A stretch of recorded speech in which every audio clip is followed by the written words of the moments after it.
Welcome to The Secret Adversary, a rollicking, thrilling adventure that introduces Agatha Christie's most dynamic and charming duo, Tommy Beresford and Prudence Tuppence Cowley. Published in 1922, this novel sees Tommy and Tuppence, two bored veterans of the Great War, decide to form a partnership called the Young Adventurers, Limited. Their first case is a search for the missing Jane Finn, a woman who vanished with a critical secret treaty on the sinking of the Lusitania. Their assignment plunges them into the volatile world of post-war international espionage, facing a shadowy network of Bolshevik agents, ruthless conspirators, and the elusive, master criminal known only as Mr. Brown. The Secret Adversary is a high-stakes, breathless spy thriller, a reminder that some of the greatest heroes are those who stumble into danger with pluck and a sense of humor. We begin with Christie's quote, "To all those who lead monotonous lives, in the hope that THEY may experience at secondhand the delights and dangers of adventure." Prologue IT was 2 p.m. on the afternoon of May 7, 1915. The Lusitania had been struck by 2 torpedoes in succession and was sinking rapidly, while the boats were being launched with all possible speed. The women and children were being lined up awaiting their turn. Some still clung desperately to husbands and fathers, others clutched their children closely to their breasts. One girl stood alone, slightly apart from the rest. She was quite young, not more than 18. She did not seem afraid, and her grave, steadfast eyes looked straight ahead. "I beg your pardon." A man's voice beside her made her start and turn. She had noticed the speaker more than once amongst the first-class passengers. There had been a hint of mystery about him which had appealed to her imagination. He spoke to no one. If anyone spoke to him, he was quick to rebuff the overture. Also, he had a nervous way of looking over his shoulder with a swift, suspicious glance. She noticed now that he was greatly agitated. There were beads of perspiration on his brow. He was evidently in a state of overmastering fear. And yet he did not strike her as the kind of man who would be afraid to meet death. "Yes." Her grave eyes met his inquiringly. He stood looking at her with a kind of desperate irresolution. "It must be," he muttered to himself. "Yes, it is the only way." Then aloud he said abruptly, "You are an American?" "Yes." "A patriotic one?" The girl flushed. "I guess you've no right to ask such a thing. Of course I am. Don't be offended. You wouldn't be if you knew how much there was at stake, but I've got to trust someone, and it must be a woman." "Why?" "Because of women and children first." He looked round and lowered his voice. "I'm carrying papers, vitally important papers. They may make all the difference to the Allies in the war. You understand? These papers have got to be saved. They've more chance with you than with me. Will you take them?" The girl held out her hand. "Wait, I must warn you. There may be a risk if I've been followed. I don't think I have, but one never knows. If so, there will be danger. Have you the nerve to go through with it?" The girl smiled. "I'll go through with it all right, and I'm real proud to be chosen. What am I to do with them afterwards?" "Watch the newspapers. I'll advertise in the personal column of the Times, beginning shipmate. At the end of 3 days, if there's nothing well, you'll know I'm down and out. Then take the packet to the American embassy and deliver it into the ambassador's own hands. Is that clear?" "Quite clear." "Then be ready, I'm going to say goodbye." He took her hand in his. "Goodbye. Good luck to you," he said in a louder tone.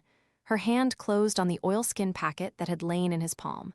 The Lusitania settled with a more decided list to starboard. In answer to a quick command, the girl went forward to take her place in the boat. Chapter 1. The Young Adventurers Ltd. Tommy, old thing. Tuppence, old bean. The two young people greeted each other affectionately and momentarily blocked the Dover Street tube exit in doing so. The adjective old was misleading. Their united ages would certainly not have totaled 45. "Not seen you for simply centuries," continued the young man. "Where are you off to? Come and chew a bun with me. We're getting a bit unpopular here, blocking the gangway, as it were. Let's get out of it." The girl assenting, they started walking down Dover Street towards Piccadilly. "Now then," said Tommy, "where shall we go?" The very faint anxiety which underlay his tone did not escape the astute ears of Miss Prudence Cowley, known to her intimate friends for some mysterious reason as Tuppence. She pounced at once. "Tommy, you're stony." "Not a bit of it," declared Tommy unconvincingly. "Rolling in cash." "You always were a shocking liar," said Tuppence severely, "though you did once persuade Sister Greenbank that the doctor had ordered you beer as a tonic but forgotten to write it on the chart. Do you remember?" Tommy chuckled. "I should think I did. Wasn't the old cat in a rage when she found out? Not that she was a bad sort, really, old Mother Greenbank. Good old hospital demobbed like everything else, I suppose." Tuppence sighed. "Yes, you too." Tommy nodded. 2 months ago. Gratuity, hinted Tuppence. Spent.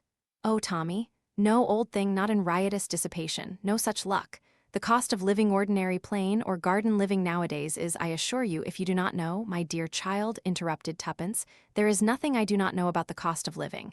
Here we are at Lyon, and we will each of us pay for our own, that's it. And Tuppence led the way upstairs. The place was full, and they wandered about looking for a table, catching odds and ends of conversation as they did so. And do you know, she sat down and cried when I told her she couldn't have the flat after all. It was simply a bargain, my dear, just like the one Mabel Lewis brought from Paris. Funny scraps one does over here, murmured Tommy. I passed 2 Johnnies in the street today talking about someone called Jane Finn. Did you ever hear such a name?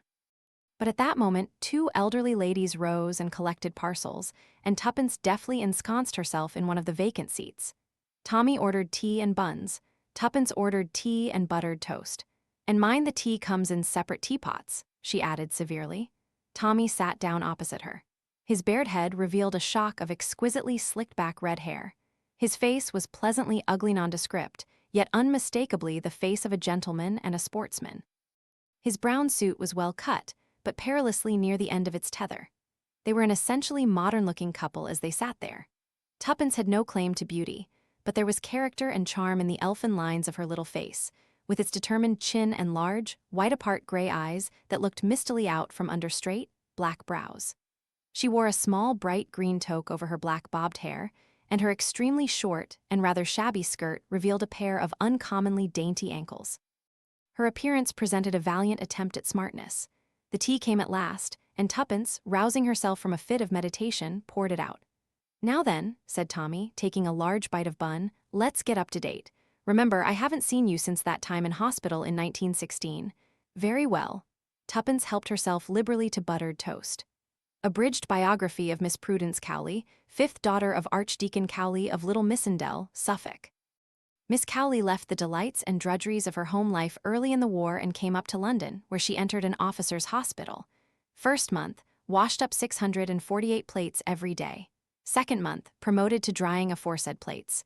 Third month, promoted to peeling potatoes. Fourth month, promoted to cutting bread and butter. Fifth month, promoted 1 floor up to duties of ward maid with mop and pail. Sixth month, promoted to waiting at table. Seventh month, pleasing appearance and nice manners so striking that am promoted to waiting on the sisters. Eighth month, slight check in career. Sister Bond ate Sister Westhaven's egg. Grand row, ward maid clearly to blame. Inattention in such important matters cannot be too highly censured. Mop and pail again. How are the mighty fallen? Ninth month, promoted to sweeping out wards where I found a friend of my childhood in Lieutenant Thomas Beresford, Beau Tommy, whom I had not seen for 5 long years. The meeting was affecting. 10th month, reproved by matron for visiting the pictures in company with one of the patients, namely, the aforementioned Lieutenant Thomas Beresford. 11th and 12th months, parlour-maid duties resumed with entire success. At the end of the year left hospital in a blaze of glory. After that, the talented Miss Cowley drove successively a trade delivery van, a motor lorry, and a general. The last was the pleasantest. He was quite a young general. What blighter was that? Inquired Tommy, perfectly sickening the way those brass hats drove from the War Office to the Savoy, and from the Savoy to the War Office. I've forgotten his name now, confessed Tuppence. To resume, that was in a way the apex of my career. I next entered a government office. We had several very enjoyable tea parties. I had intended to become a land girl, a postwoman, and a bus conductress by way of rounding off my career, but the armistice intervened. I clung to the office with the true limpet touch for many long months, but alas, I was combed out at last. Since then I've been looking for a job. Now then your turn. There's not so much promotion in mine, said Tommy regretfully, and a great deal less variety. I went out to France again, as you know. Then they sent me to Mesopotamia, and I got wounded for the 2nd time and went into hospital out there. Then I got stuck in Egypt till the armistice happened, kicked my heels there some time longer, and as I told you, finally got demobbed. And for 10 long, weary months I've been job hunting. There aren't any jobs, and if there were, they wouldn't give 'em to me. What good am I? What do I know about business? Nothing. Tuppence nodded gloomily. What about the colonies? She suggested. Tommy shook his head. I shouldn't like the colonies, and I'm perfectly certain they wouldn't like me. Rich relations? Again Tommy shook his head. Oh, Tommy, not even a great-aunt. I've got an old uncle who's more or less rolling, but he's no good. Why not? Wanted to adopt me once, I refused. I think I remember hearing about it, said Tuppence slowly. You refused because of your mother, Tommy flushed. Yes, it would have been a bit rough on the mater. As you know, I was all she had. Old boy hated her, wanted to get me away from her, just a bit of spite. Your mother's dead, isn't she? Said Tuppence gently. Tommy nodded. Tuppence's large gray eyes looked misty. You're a good sort, Tommy, I always knew it. Rot, said Tommy hastily. Well, that's my position, I'm just about desperate. So am I. I've hung out as long as I could. I've touted round. I've answered advertisements. I've tried every mortal blessed thing. I've screwed and saved and pinched, but it's no good. I shall have to go home. Don't you want to? Of course I don't want to. What's the good of being sentimental? Father's a dear, I'm awfully fond of him, but you've no idea how I worry him. He has that delightful early Victorian view that short skirts and smoking are immoral. You can imagine what a thorn in the flesh I am to him. He just heaved a sigh of relief when the war took me off. You see, there are 7 of us at home. It's awful. All housework and mother's meetings. I have always been the changeling. I don't want to go back, but oh, Tommy, what else is there to do? Tommy shook his head sadly. There was a silence, and then Tuppence burst out. Money, money, money. I think about money morning, noon and night. I dare say it's mercenary of me, but there it is. Same here, agreed Tommy with feeling. I've thought over every imaginable way of getting it too, continued Tuppence. There are only 3, to be left it, to marry it, or to make it. First is ruled out. I haven't got any rich elderly relatives. Any relatives I have are in homes for decayed gentlewomen. I always help old ladies over crossings and pick up parcels for old gentlemen in case they should turn out to be eccentric millionaires. But not one of them has ever asked me my name, and quite a lot never said thank you. There was a pause. Of course, resumed Tuppence, marriage is my best chance. I made up my mind to marry money when I was quite young. Any thinking girl would. I'm not sentimental, you know, she paused. Come now, you can't say I'm sentimental, she added sharply. Certainly not, agreed Tommy hastily. No one would ever think of sentiment in connection with you. That's not very polite, replied Tuppence, but I dare say you mean it all right. Well, there it is, I'm ready and willing, but I never meet any rich men. All the boys I know are about as hard up as I am. What about the general? Inquired Tommy. I fancy he keeps a bicycle shop in time of peace, explained Tuppence. No, there it is, now you could marry a rich girl. I'm like you, I don't know any. That doesn't matter, you can always get to know one. Now if I see a man in a fur coat come out of the Ritz, I can't rush up to him and say, look here, you're rich, I'd like to know you. Do you suggest that I should do that to a similarly garbed female? Don't be silly. You tread on her foot or pick up her handkerchief or something like that. If she thinks you want to know her, she's flattered and will manage it for you somehow. You overrate my manly charms, murmured Tommy. On the other hand, proceeded Tuppence, my millionaire would probably run for his life. No marriage is fraught with difficulties, remains to make money. We've tried that and failed, Tommy reminded her. We've tried all the orthodox ways, yes, but suppose we try the unorthodox. Tommy, let's be adventurers. Certainly, replied Tommy cheerfully. How do we begin? That's the difficulty. If we could make ourselves known, people might hire us to commit crimes for them. Delightful, commented Tommy. Especially coming from a clergyman's daughter? The moral guilt, Tuppence pointed out, would be theirs, not mine. You must admit that there's a difference between stealing a diamond necklace for yourself and being hired to steal it. There wouldn't be the least difference if you were caught. Perhaps not, but I shouldn't be caught. I'm so clever. Modesty always was your besetting sin, remarked Tommy. Don't rag. Look here, Tommy, shall we really? Shall we form a business partnership? Form a company for the stealing of diamond necklaces? That was only an illustration. Let's have a what do you call it in bookkeeping? Don't know, never did any. I have, but I always got mixed up, and used to put credit entries on the debit side, and vice versa, so they fired me out. Oh, I know, a joint venture. It struck me as such a romantic phrase to come across in the middle of musty old figures. It's got an Elizabethan flavor about it, makes one think of galleons and doubloons. A joint venture? Trading under the name of the Young Adventurers Limited. Is that your idea, Tuppence? It's all very well to laugh, but I feel there might be something in it. How do you propose to get in touch with your would-be employers? Advertisement, replied Tuppence promptly. Have you got a bit of paper and a pencil? Men usually seem to have, just like we have hairpins and powder puffs. Tommy handed over a rather shabby green notebook, and Tuppence began writing busily. Shall we begin? Young officer, twice wounded in the war? Certainly not. Oh, very well, my dear boy, but I can assure you that that sort of thing might touch the heart of an elderly spinster, and she might adopt you, and then there would be no need for you to be a young adventurer at all. I don't want to be adopted. I forgot you had a prejudice against it. I was only ragging you. The papers are full up to the brim with that type of thing. Now listen, how's this? 2 young adventurers for hire. Willing to do anything, go anywhere. Pay must be good. We might as well make that clear from the start. Then we might add, no reasonable offer refused like flats and furniture. I should think any offer we get in answer to that would be a pretty unreasonable one. Tommy, you're a genius. That's ever so much more chic. No unreasonable offer refused if pay is good. How that? I shouldn't mention pay again. It looks rather eager. It couldn't look as eager as I feel.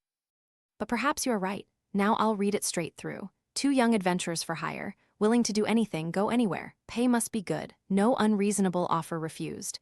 How would that strike you if you read it? It would strike me as either being a hoax or else written by a lunatic. It's not half so insane as a thing I read this morning beginning Petunia and signed Best Boy. She tore out the leaf and handed it to Tommy. There you are. Times, I think. Reply to box so-and-so. I expect it will be about 5 shillings. Here's half a crown for my share.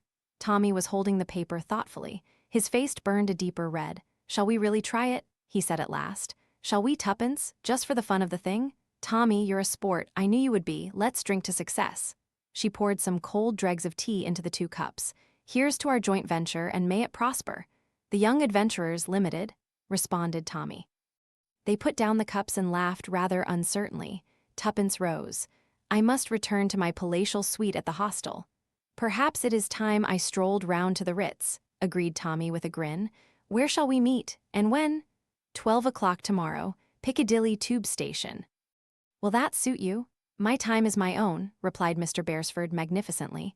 So long then. Goodbye, old thing. The 2 young people went off in opposite directions. Tuppence's hostel was situated in what was charitably called Southern Belgravia. For reasons of economy, she did not take a bus. She was halfway across St. James's Park when a man's voice behind her made her start. Excuse me, it said, but may one speak to you for a moment? Chapter 2. Mr. WHITTINGTONS offered Tuppence turned sharply, but the words hovering on the tip of her tongue remained unspoken, for the man's appearance and manner did not bear out her first and most natural assumption. She hesitated. As if he read her thoughts, the man said quickly, I can assure you I mean no disrespect. Tuppence believed him. Although she disliked and distrusted him instinctively, she was inclined to acquit him of the particular motive which she had at first attributed to him. She looked him up and down. He was a big man, clean-shaven, with a heavy jowl. His eyes were small and cunning, and shifted their glance under her direct gaze. Well, what is it? She asked. The man smiled. I happened to overhear part of your conversation with the young gentleman in Lyon. Well, what of it? Nothing except that I think I may be of some use to you. Another inference forced itself into Tuppence's mind. You followed me here? I took that liberty. And in what way do you think you could be of use to me? The man took a card from his pocket and handed it to her with a bow. Tuppence took it and scrutinized it carefully. It bore the inscription, Mr. Edward Whittington. Below the name were the words Esthonia Glassware Co. and the address of a city office. Mr. Whittington spoke again. If you will call upon me tomorrow morning at 11 o'clock, I will lay the details of my proposition before you. At 11 o'clock, said Tuppence doubtfully. At 11 o'clock. Tuppence made up her mind. Very well, I'll be there. Thank you. Good evening. He raised his hat with a flourish and walked away. Tuppence remained for some minutes gazing after him. Then she gave a curious movement of her shoulders, rather as a terrier shakes himself. The adventures have begun, she murmured to herself. What does he want me to do, I wonder? There's something about you, Mr. Whittington, that I don't like at all. But on the other hand, I'm not the least bit afraid of you. And as I've said before, and shall doubtless say again, little Tuppence can look after herself, thank you. And with a short, sharp nod of her head, she walked briskly onward. As a result of further meditations, however, she turned aside from the direct route and entered a post office. There she pondered for some moments, a telegraph form in her hand.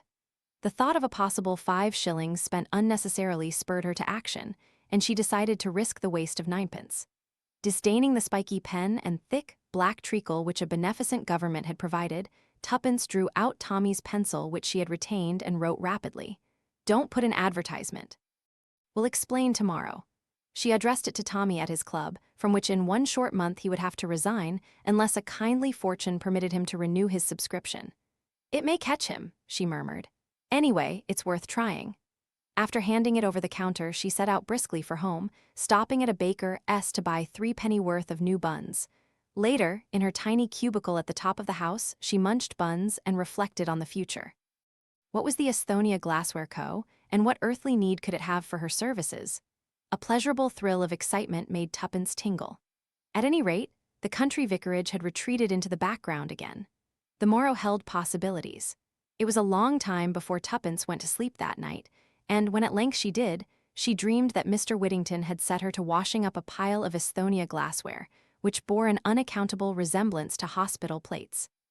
It wanted some 5 minutes to 11 when Tuppence reached the block of buildings in which the offices of the Esthonia Glassware Co. were situated.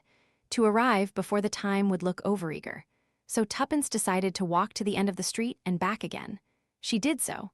On the stroke of 11, she plunged into the recesses of the building. The Esthonia Glassware Co. was on the top floor. There was a lift, but Tuppence chose to walk up. Slightly out of breath, she came to a halt outside the ground glass door with the legend painted across it, Esthonia Glassware Co. Tuppence knocked. In response to a voice from within, she turned the handle and walked into a small, rather dirty outer office. A middle-aged clerk got down from a high stool at a desk near the window and came towards her inquiringly. "I have an appointment with Mr. Whittington," said Tuppence. "Will you come this way, please?" He crossed to a partition door with "Private" on it, knocked, then opened the door and stood aside to let her pass in. Mr. Whittington was seated behind a large desk covered with papers. Tuppence felt her previous judgment confirmed. There was something wrong about Mr. Whittington. The combination of his sleek prosperity and his shifty eye was not attractive. He looked up and nodded. "So you've turned up all right? That's good. Sit down, will you?" Tuppence sat down on the chair facing him. She looked particularly small and demure this morning. She sat there meekly with downcast eyes whilst Mr. Whittington sorted and rustled amongst his papers. Finally, he pushed them away and leaned over the desk. "Now, my dear young lady, let us come to business." His large face broadened into a smile. "You want work? Well, I have work to offer you. What should you say now to £100 down and all expenses paid?" Mr. Whittington leaned back in his chair and thrust his thumbs into the armholes of his waistcoat. Tuppence eyed him warily. "And the nature of the work?" she demanded. "Nominal, purely nominal. A pleasant trip, that is all." "Where to, Mr.?" Whittington smiled again. "Paris." "Oh," said Tuppence thoughtfully. Herself, she said, "Of course, if father heard that he would have a fit, but somehow I don't see Mr. Whittington in the role of the gay deceiver." "Yes," continued Whittington, "what could be more delightful? To put the clock back a few years, a very few, I am sure, and re-enter one of those charming pensionnats de jeunes fills with which Paris abounds." Tuppence interrupted him. "A pensionnat?" "Exactly. Madame Colombier's in the Avenue de Neuilly." Tuppence knew the name well. Nothing could have been more select. She had had several American friends there. She was more than ever puzzled. "You want me to go to Madame Colombier's for how long?" "That depends, possibly 3 months. And that is all, there are no other conditions." "None whatever. You would, of course, go in the character of my ward and you would hold no communication with your friends. I should have to request absolute secrecy for the time being. By the way, you are English, are you not?" "Yes." "Yet you speak with a slight American accent." "My great pal in hospital was a little American girl. I dare say I picked it up from her. I can soon get out of it again." "On the contrary, it might be simpler for you to pass as an American. Details about your past life in England might be more difficult to sustain." "Yes, I think that would be decidedly better." "Then, one moment, Mr. Whittington. You seem to be taking my consent for granted." Whittington looked surprised. "Surely you are not thinking of refusing?" "I can assure you that Madame Colombier's is a most high-class and orthodox establishment, and the terms are most liberal." "Exactly," said Tuppence. "That's just it. The terms are almost too liberal, Mr. Whittington. I cannot see any way in which I can be worth that amount of money to you." "No," said Whittington softly. "Well, I will tell you. I could doubtless obtain someone else for very much less. What I am willing to pay for is a young lady with sufficient intelligence and presence of mind to sustain her part well, and also one who will have sufficient discretion not to ask too many questions." Tuppence smiled a little. She felt that Whittington had scored. "There's another thing. So far there has been no mention of Mr. Beresford. Where does he come in?" "Mr. Beresford? My partner," said Tuppence with dignity. "You saw us together yesterday." "Ah, yes.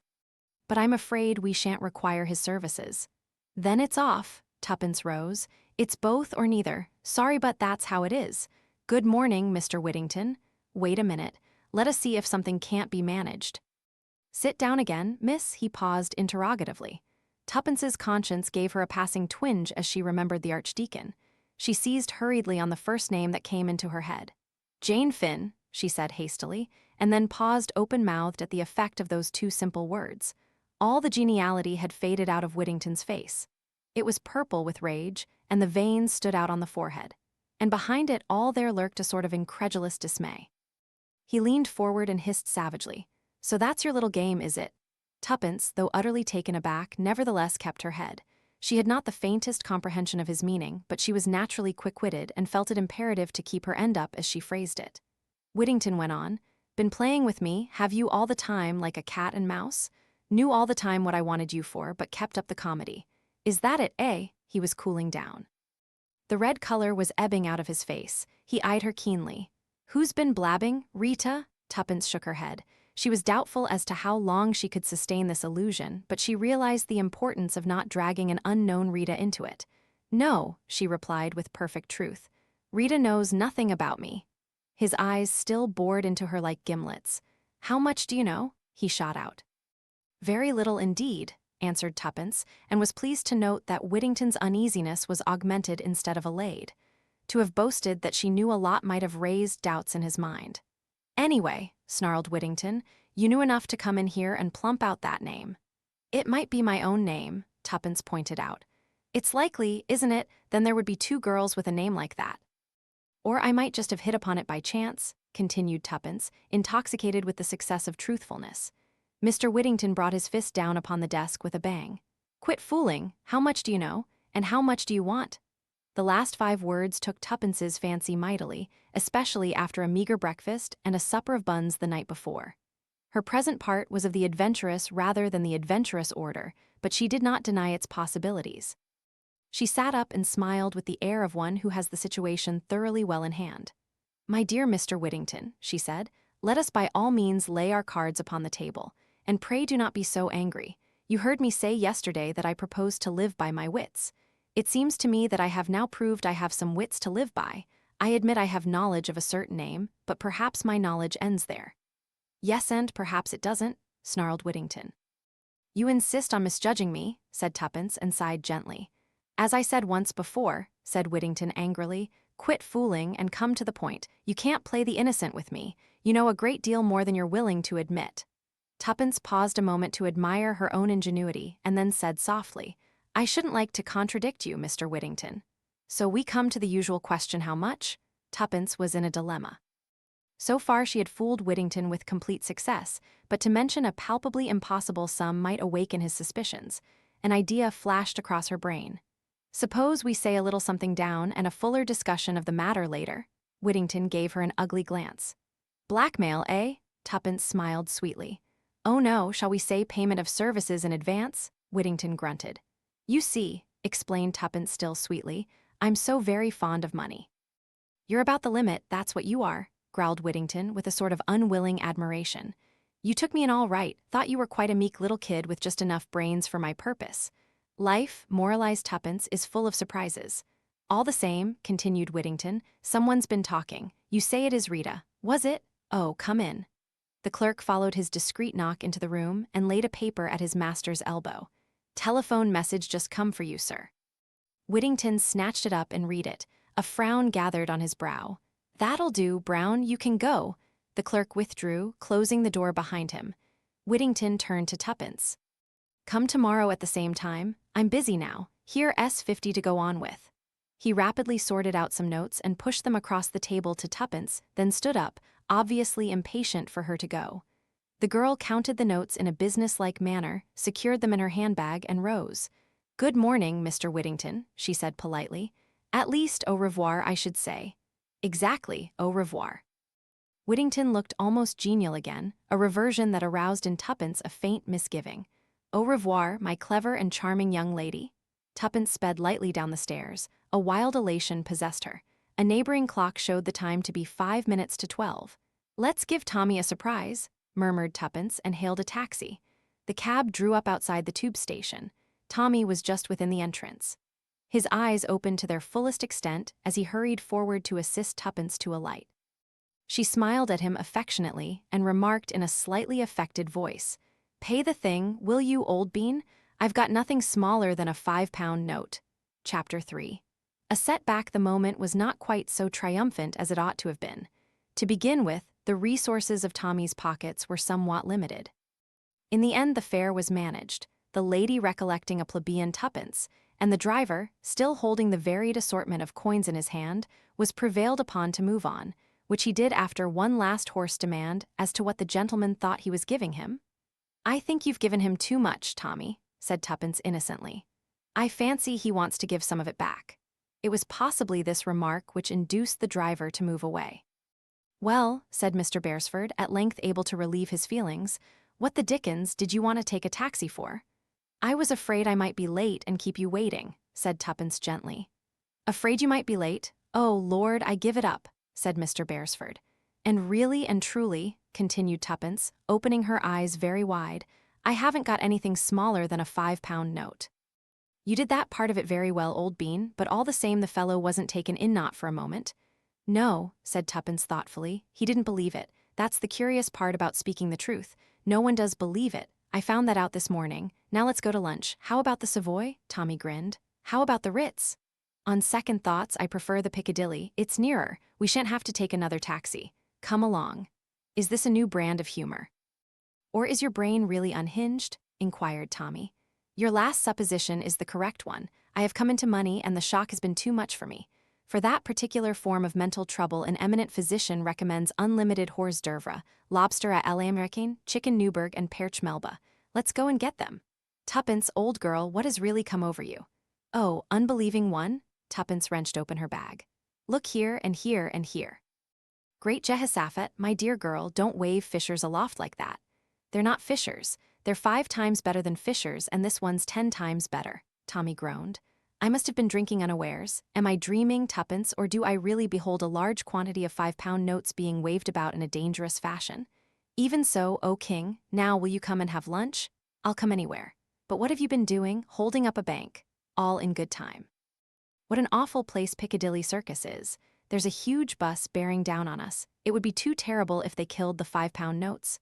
"Grill room?" inquired Tommy, as they reached the opposite pavement in safety. "The other's more expensive," demurred Tuppence. "That's mere wicked wanton extravagance. Come on below.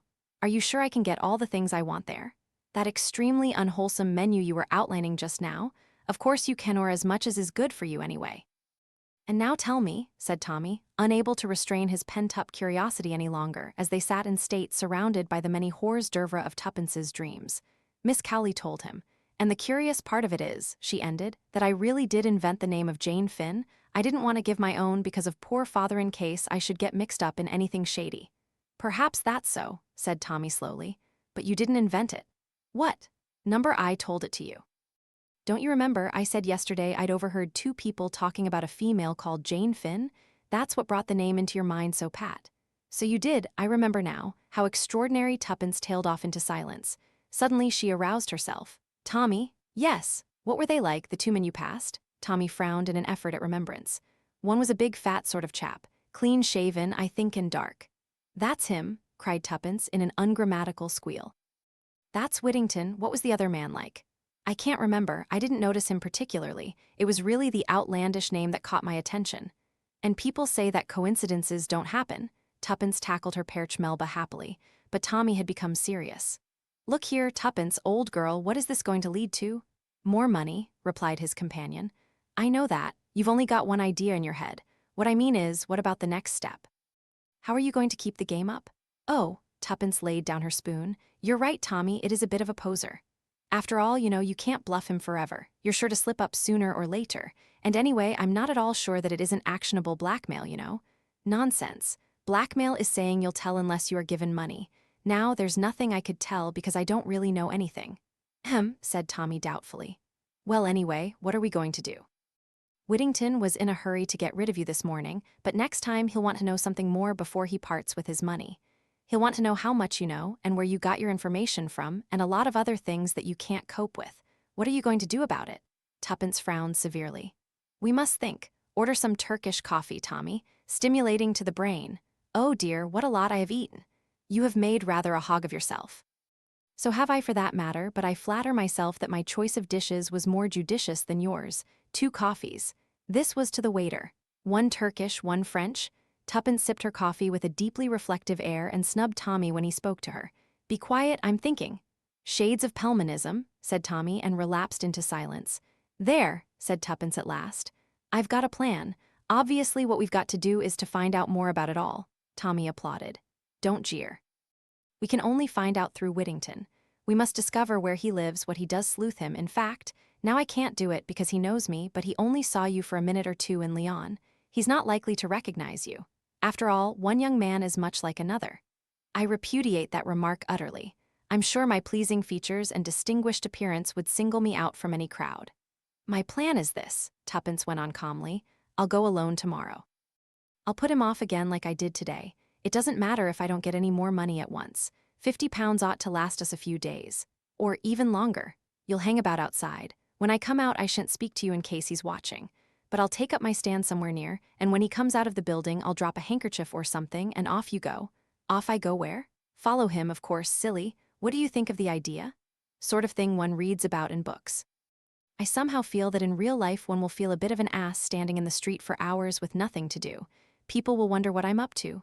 "Not in the city. Everyone's in such a hurry. Probably no one will even notice you at all." "That's the second time you've made that sort of remark. Never mind, I forgive you. Anyway, it will be rather a lark. What are you doing this afternoon?" "Well," said Tuppence meditatively, "I had thought of hats, or perhaps silk stockings." "Or perhaps, hold hard," admonished Tommy. "There's a limit to £50, but let's do dinner and a show tonight at all events." "Rather." The day passed pleasantly. The evening even more so. 2 of the £5 notes were now irretrievably dead. They met by arrangement the following morning and proceeded citywards. Tommy remained on the opposite side of the road while Tuppence plunged into the building. Tommy strolled slowly down to the end of the street, then back again. Just as he came abreast of the building, Tuppence darted across the road. "Tommy?" "Yes, what's up?" "The place is shut. I can't make anyone hear." "That's odd, isn't it? Come up with me and let's try again." Tommy followed her. As they passed the 3rd floor landing, a young clerk came out of an office. He hesitated a moment, then addressed himself to Tuppence. "Were you wanting the Esthonia glassware?" "Yes, please." "It's closed down since yesterday afternoon. Company being wound up, they say. Not that I've ever heard of it myself, but anyway the office is to let." Thank you," faltered Tuppence. "I suppose you don't know Mr. Whittington's address." "Afraid I don't. They left rather suddenly." "Thank you very much," said Tommy. "Come on, Tuppence." They descended to the street again, where they gazed at one another blankly. "That's torn it," said Tommy at length. "And I never suspected it," wailed Tuppence. "Cheer up, old thing, it can't be helped." "Can it, though?" Tuppence's little chin shot out defiantly. "Do you think this is the end? If so, you're wrong. It's just the beginning." "The beginning of what?" "Of our adventure. Tommy, don't you see, if they are scared enough to run away like this, it shows that there must be a lot in this Jane Finn business. Well, we'll get to the bottom of it. We'll run them down, we'll be sleuths in earnest." "Yes, but there's no one left to sleuth." "No, that's why we'll have to start all over again. Lend me that bit of pencil." "Thanks. Wait a minute, don't interrupt." "There." Tuppence handed back the pencil and surveyed the piece of paper on which she had written with a satisfied eye. "What's that?" "Advertisement. You're not going to put that thing in after all?" "No, it's a different one." She handed him the slip of paper. Tommy read the words on it aloud. "WNTED, any information respecting Jane Finn. Apply YA Chapter 4. Who is Jane Finn?" The next day passed slowly. It was necessary to curtail expenditure. Carefully husbanded, £40 will last a long time. Luckily the weather was fine, and walking is cheap, dictated Tuppence.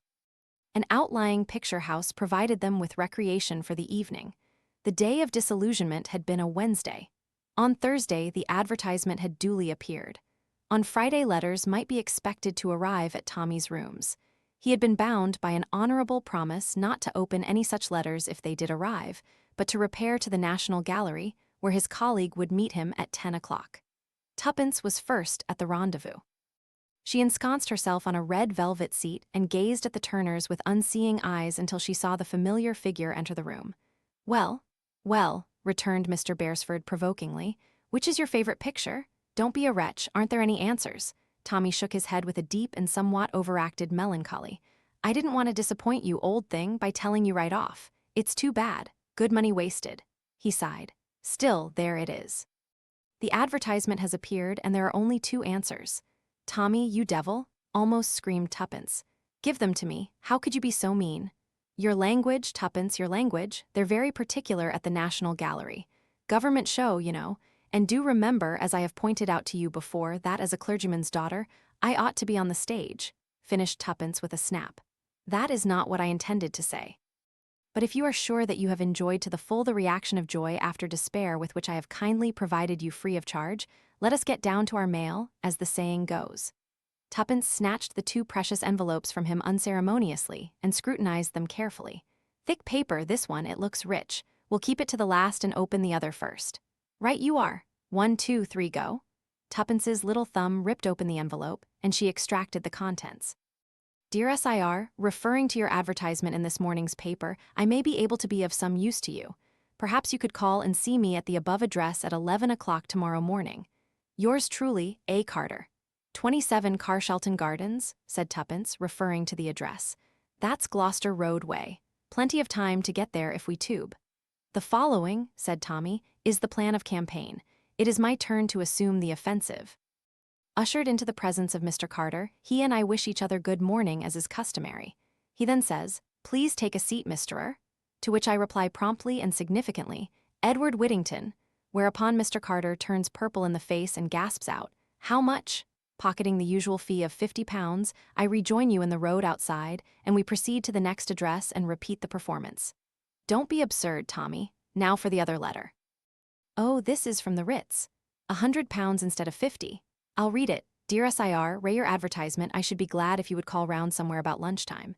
Yours truly, Julius P. Hershemmer. "Ha," said Tommy. "Do I smell a Boche, or only an American millionaire of unfortunate ancestry? At all events we'll call at lunchtime. It's a good time, frequently leads to free food for 2. Tuppence nodded assent. "Now for Carter, we'll have to hurry." Carshalton Terrace proved to be an unimpeachable row of what Tuppence called ladylike-looking houses. They rang the bell at number 27, and a neat maid answered the door. She looked so respectable that Tuppence's heart sank. Upon Tommy's request for Mr. Carter, she showed them into a small study on the ground floor where she left them. Hardly a minute elapsed, however, before the door opened, and a tall man with a lean hawk-like face and a tired manner entered the room. "Mr. Y.A." he said and smiled. His smile was distinctly attractive. "Do sit down, both of you." They obeyed. He himself took a chair opposite to Tuppence and smiled at her encouragingly. There was something in the quality of his smile that made the girl's usual readiness desert her. As he did not seem inclined to open the conversation, Tuppence was forced to begin. "We wanted to know, that is, would you be so kind as to tell us anything you know about Jane Finn?" "Jane Finn? Ah," Mr. Carter appeared to reflect. "Well, the question is, what do you know about her?" Tuppence drew herself up. "I don't see that that's got anything to do with it." "No, but it has, you know, really it has." He smiled again in his tired way and continued reflectively. "So that brings us down to it again. What do you know about Jane Finn? Come now," he continued, as Tuppence remained silent. "You must know something to have advertised as you did." He leaned forward a little. His weary voice held a hint of persuasiveness. "Suppose you tell me." There was something very magnetic about Mr. Carter's personality. Tuppence seemed to shake herself free of it with an effort, as she said, "We couldn't do that, could we, Tommy?" But to her surprise, her companion did not back her up. His eyes were fixed on Mr. Carter, and his tone when he spoke held an unusual note of deference. "I dare say the little we know won't be any good to you, sir, but such as it is, you're welcome to it." "Tommy!" cried out Tuppence in surprise. Mr. Carter slewed round in his chair. His eyes asked a question. Tommy nodded. "Yes, sir, I recognized you at once. Saw you in France when I was with the intelligence. As soon as you came into the room, I knew Mr. Carter held up his hand. "No names, please. I'm known as Mr. Carter here. It's my cousin's house, by the way. She's willing to lend it to me sometimes when it's a case of working on strictly unofficial lines." Well, now he looked from one to the other. "Who's going to tell me the story?" "Fire ahead, Tuppence," directed Tommy. "It's your yarn." "Yes, little lady, out with it." And obediently Tuppence did out with it, telling the whole story from the forming of the Young Adventurers, Limited, downwards. Mr. Carter listened in silence with a resumption of his tired manner. Now and then he passed his hand across his lips as though to hide a smile. When she had finished, he nodded gravely. "Not much, but suggestive, quite suggestive. If you'll excuse my saying so, you're a curious young couple. I don't know, you might succeed where others have failed. I believe in luck, you know, always have." He paused a moment and then went on. "Well, how about it? You're out for adventure. How would you like to work for me? All quite unofficial, expenses paid and a moderate screw. Tuppence gazed at him, her lips parted, her eyes growing wider and wider. What should we have to do? She breathed. Mr. Carter smiled. Just go on with what you're doing now. Find Jane Finn. Yes, but who is Jane Finn? Mr. Carter nodded gravely. Yes, you're entitled to know that, I think. He leaned back in his chair, crossed his legs, brought the tips of his fingers together, and began in a low monotone. Secret diplomacy, which, by the way, is nearly always bad policy, does not concern you. It will be sufficient to say that in the early days of 1915, a certain document came into being. It was the draft of a secret agreement treaty, call it what you like. It was drawn up ready for signature by the various representatives, and drawn up in America at that time, a neutral country. It was dispatched to England by a special messenger selected for that purpose, a young fellow called Danvers. It was hoped that the whole affair had been kept so secret that nothing would have leaked out. That kind of hope is usually disappointed. Somebody always talks. Danvers sailed for England on the Lusitania. He carried the precious papers in an oilskin packet which he wore next his skin. It was on that particular voyage that the Lusitania was torpedoed and sunk. Danvers was among the list of those missing. Eventually, his body was washed ashore and identified beyond any possible doubt. But the oilskin packet was missing. The question was, had it been taken from him, or had he himself passed it on into another's keeping? There were a few incidents that strengthened the possibility of the latter theory. After the torpedo struck the ship, in the few moments during the launching of the boats, Danvers was seen speaking to a young American girl. No one actually saw him pass anything to her, but he might have done so. It seems to me quite likely that he entrusted the papers to this girl, believing that she, as a woman, had a greater chance of bringing them safely to shore. But if so, where was the girl and what had she done with the papers? By later advice from America, it seemed likely that Danvers had been closely shadowed on the way over. Was this girl in league with his enemies? Or had she, in her turn, been shadowed and either tricked or forced into handing over the precious packet? We set to work to trace her out. It proved unexpectedly difficult. Her name was Jane Finn, and it duly appeared among the list of the survivors, but the girl herself seemed to have vanished completely. Inquiries into her antecedents did little to help us. She was an orphan, and had been what we should call over here a pupil teacher in a small school out west. Her passport had been made out for Paris, where she was going to join the staff of a hospital. She had offered her services voluntarily, and after some correspondence they had been accepted. Having seen her name in the list of the saved from the Lusitania, the staff of the hospital were naturally very surprised at her not arriving to take up her billet, and at not hearing from her in any way. Well, every effort was made to trace the young lady, but all in vain. We tracked her across Ireland, but nothing could be heard of her after she set foot in England. No use was made of the draft treaty, as might very easily have been done, and we therefore came to the conclusion that Danvers had, after all, destroyed it. The war entered on another phase, the diplomatic aspect changed accordingly, and the treaty was never redrafted.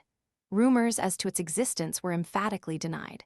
The disappearance of Jane Finn was forgotten, and the whole affair was lost in oblivion. Mr. Carter paused, and Tuppence broke in impatiently. But why has it all cropped up again? The war's over. A hint of alertness came into Mr. Carter's manner.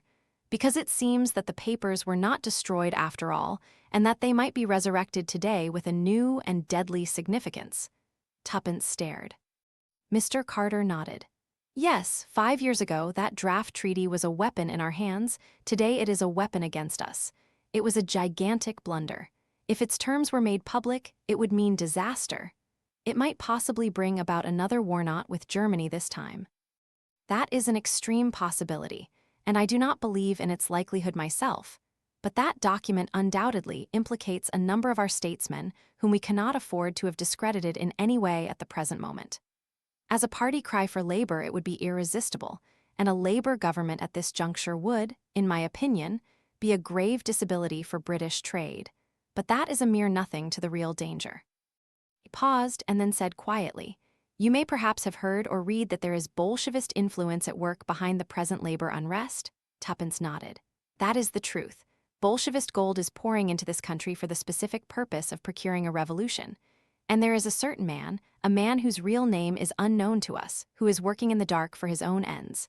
The Bolshevists are behind the labor unrest, but this man is behind the Bolshevists. Who is he? We do not know. He is always spoken of by the unassuming title of Mr. Brown. But one thing is certain, he is the master criminal of this age. He controls a marvelous organization. Most of the peace propaganda during the war was originated and financed by him. His spies are everywhere. A naturalized German? Asked Tommy. On the contrary, I have every reason to believe he is an Englishman. He was pro-German, as he would have been pro-Boer. What he seeks to attain, we do not know, probably supreme power for himself, of a kind unique in history. We have no clue as to his real personality. It is reported that even his own followers are ignorant of it. Where we have come across his tracks, he has always played a secondary part. Somebody else assumes the chief role. But afterwards we always find that there has been some nonentity, a servant or a clerk, who has remained in the background unnoticed, and that the elusive Mr. Brown has escaped us once more. Oh, Tuppence jumped. I wonder, yes. I remember in Mr. Whittington's office. The clerk, he called him Brown. You don't think? Carter nodded thoughtfully. Very likely. A curious point is that the name is usually mentioned. An idiosyncrasy of genius. Can you describe him at all? I really didn't notice. He was quite ordinary, just like anyone else. Mr. Carter sighed in his tired manner. That is the invariable description of Mr. Brown.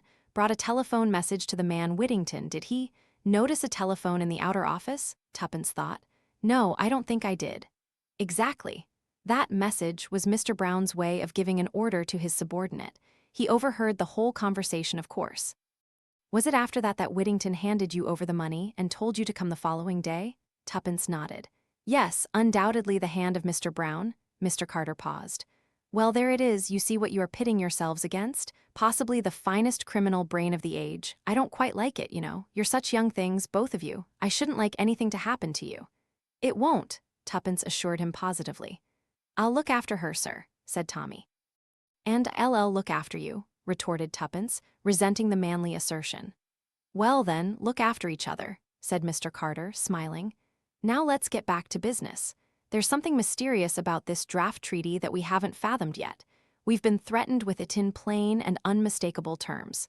The revolutionary element as good as declare that it's in their hands and that they intend to produce it at a given moment. On the other hand, they are clearly at fault about many of its provisions. The government consider it as mere bluff on their part and, rightly or wrongly, have stuck to the policy of absolute denial.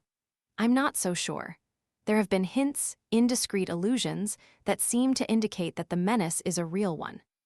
The position is much as though they had got hold of an incriminating document, but couldn't read it because it was in cipher. But we know that the draft treaty wasn't in cipher, couldn't be in the nature of things, so that won't wash. But there's something. Of course, Jane Finn may be dead for all we know, but I don't think so. The curious thing is that they're trying to get information about the girl from us. What?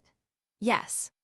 One or two little things have cropped up, and your story, little lady, confirms my idea.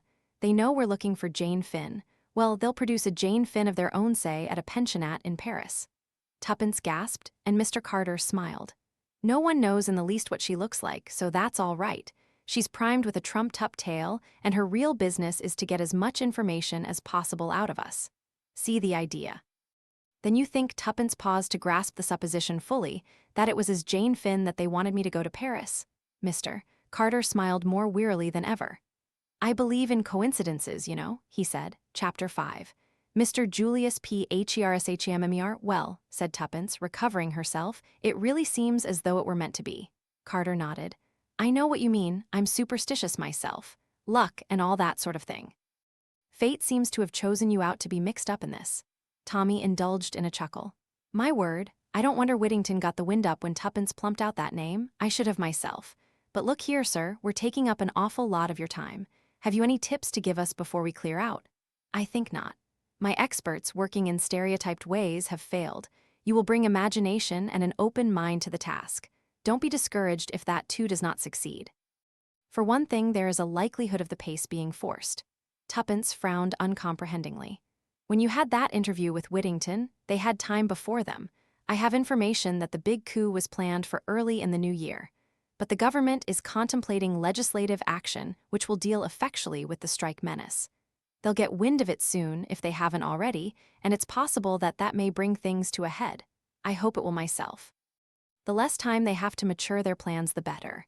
I'm just warning you that you haven't much time before you and that you needn't be cast down if you fail. It's not an easy proposition anyway, that's all. Tuppence rose. I think we ought to be businesslike. What exactly can we count upon you for, Mr. Carter? Mr. Carter's lips twitched slightly, but he replied succinctly. Funds within reason, detailed information on any point, and no official recognition. I mean that if you get yourselves into trouble with the police, I can't officially help you out of it. You're on your own. Tuppence nodded sagely. I quite understand that. I'll write out a list of the things I want to know when I've had time to think. Now about money. Yes, Miss Tuppence, do you want to say how much? Not exactly. We've got plenty to go with for the present, but when we want more, it will be waiting for you. Yes, but I'm sure I don't want to be rude about the government if you've got anything to do with it. But you know one really has the devil of a time getting anything out of it.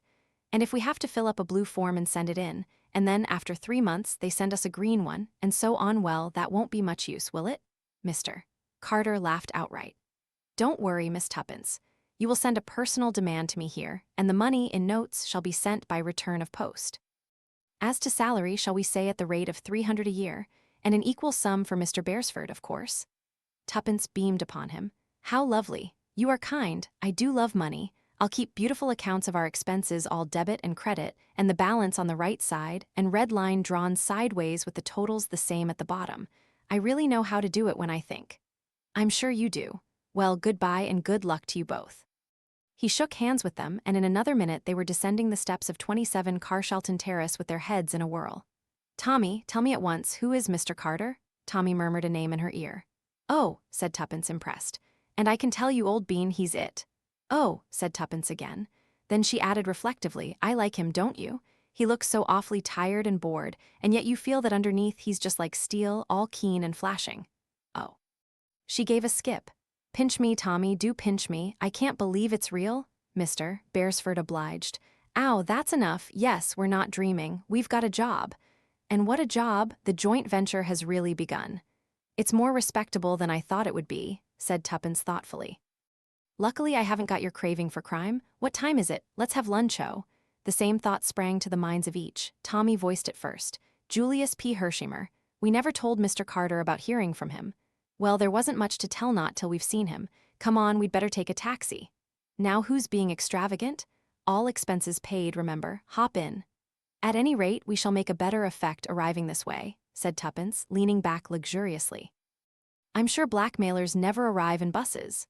We've ceased being blackmailers, Tommy pointed out. I'm not sure I have, said Tuppence darkly. On inquiring for Mr. Hershimer, they were at once taken up to his suite. An impatient voice cried, "Come in answer to the page boy's knock, and the lad stood aside to let them pass in. Mr. Julius P. Hershimer was a great deal younger than either Tommy or Tuppence had pictured him. The girl put him down as 35. He was of middle height and squarely built to match his jaw. His face was pugnacious but pleasant. No one could have mistaken him for anything but an American, though he spoke with very little accent. Get my note? Sit down and tell me right away all you know about my cousin. Your cousin? Sure thing, Jane Finn. Is she your cousin? My father and her mother were brother and sister, explained Mr. Hershimer meticulously. Oh, cried Tuppence. Then you know where she is? No. Mr. Hershimer brought down his fist with a bang on the table. I'm darned if I do, don't you? We advertise to receive information, not to give it, said Tuppence severely. I guess I know that, I can read, but I thought maybe it was her back history you were after and that you'd know where she was now. Well, we wouldn't mind hearing her back history, said Tuppence guardedly, but Mr. Hershimer seemed to grow suddenly suspicious. See here, he declared. This is Sicily. No demanding ransom or threatening to crop her ears if I refuse. These are the British Isles, so quit the funny business, or I'll just sing out for that beautiful big British policeman I see out there in Piccadilly. Tommy hastened to explain. We haven't kidnapped your cousin. On the contrary, we're trying to find her. We're employed to do so. Mr. Hershimer leant back in his chair. Put me wise, he said succinctly. Tommy fell in with this demand in so far as he gave him a guarded version of the disappearance of Jane Finn and of the possibility of her having been mixed up unawares in some political show. He alluded to Tuppence and himself as private inquiry agents commissioned to find her, and added that they would therefore be glad of any details Mr. Hershimer could give them. That gentleman nodded approval. I guess that's all right. I was just a mite hasty, but London gets my goat. I only know little old New York. Just trot out your questions and I'll answer. For the moment this paralyzed the young adventurers, but Tuppence, recovering herself, plunged boldly into the breach with a reminiscence culled from detective fiction. When did you last see the Desayer cousin, I mean? Never seen her, responded Mr. Hershimer. What? Demanded Tommy, astonished. Hershimer turned to him. No, sir. As I said before, my father and her mother were brother and sister, just as you might be. Tommy did not correct this view of their relationship, but they didn't always get on together. And when my aunt made up her mind to marry Amos Finn, who was a poor school teacher out west, my father was just mad. Said if he made his pile, as he seemed in a fair way to do, she'd never see a cent of it. Well, the upshot was that Aunt Jane went out west and we never heard from her again. The old man did pile it up. He went into oil and he went into steel and he played a bit with railroads and I can tell you he made Wall Street sit up. He paused. Then he died last fall and I got the dollars. Well, would you believe it, my conscience got busy. Kept knocking me up and saying, what about your Aunt Jane, way out west? It worried me some. You see, I figured it out that Amos Finn would never make good. He wasn't the sort. End of it was, I hired a man to hunt her down. Result, she was dead, and Amos Finn was dead, but they'd left a daughter Jane who'd been torpedoed in the Lusitania on her way to Paris. She was saved all right, but they didn't seem able to hear of her over this side.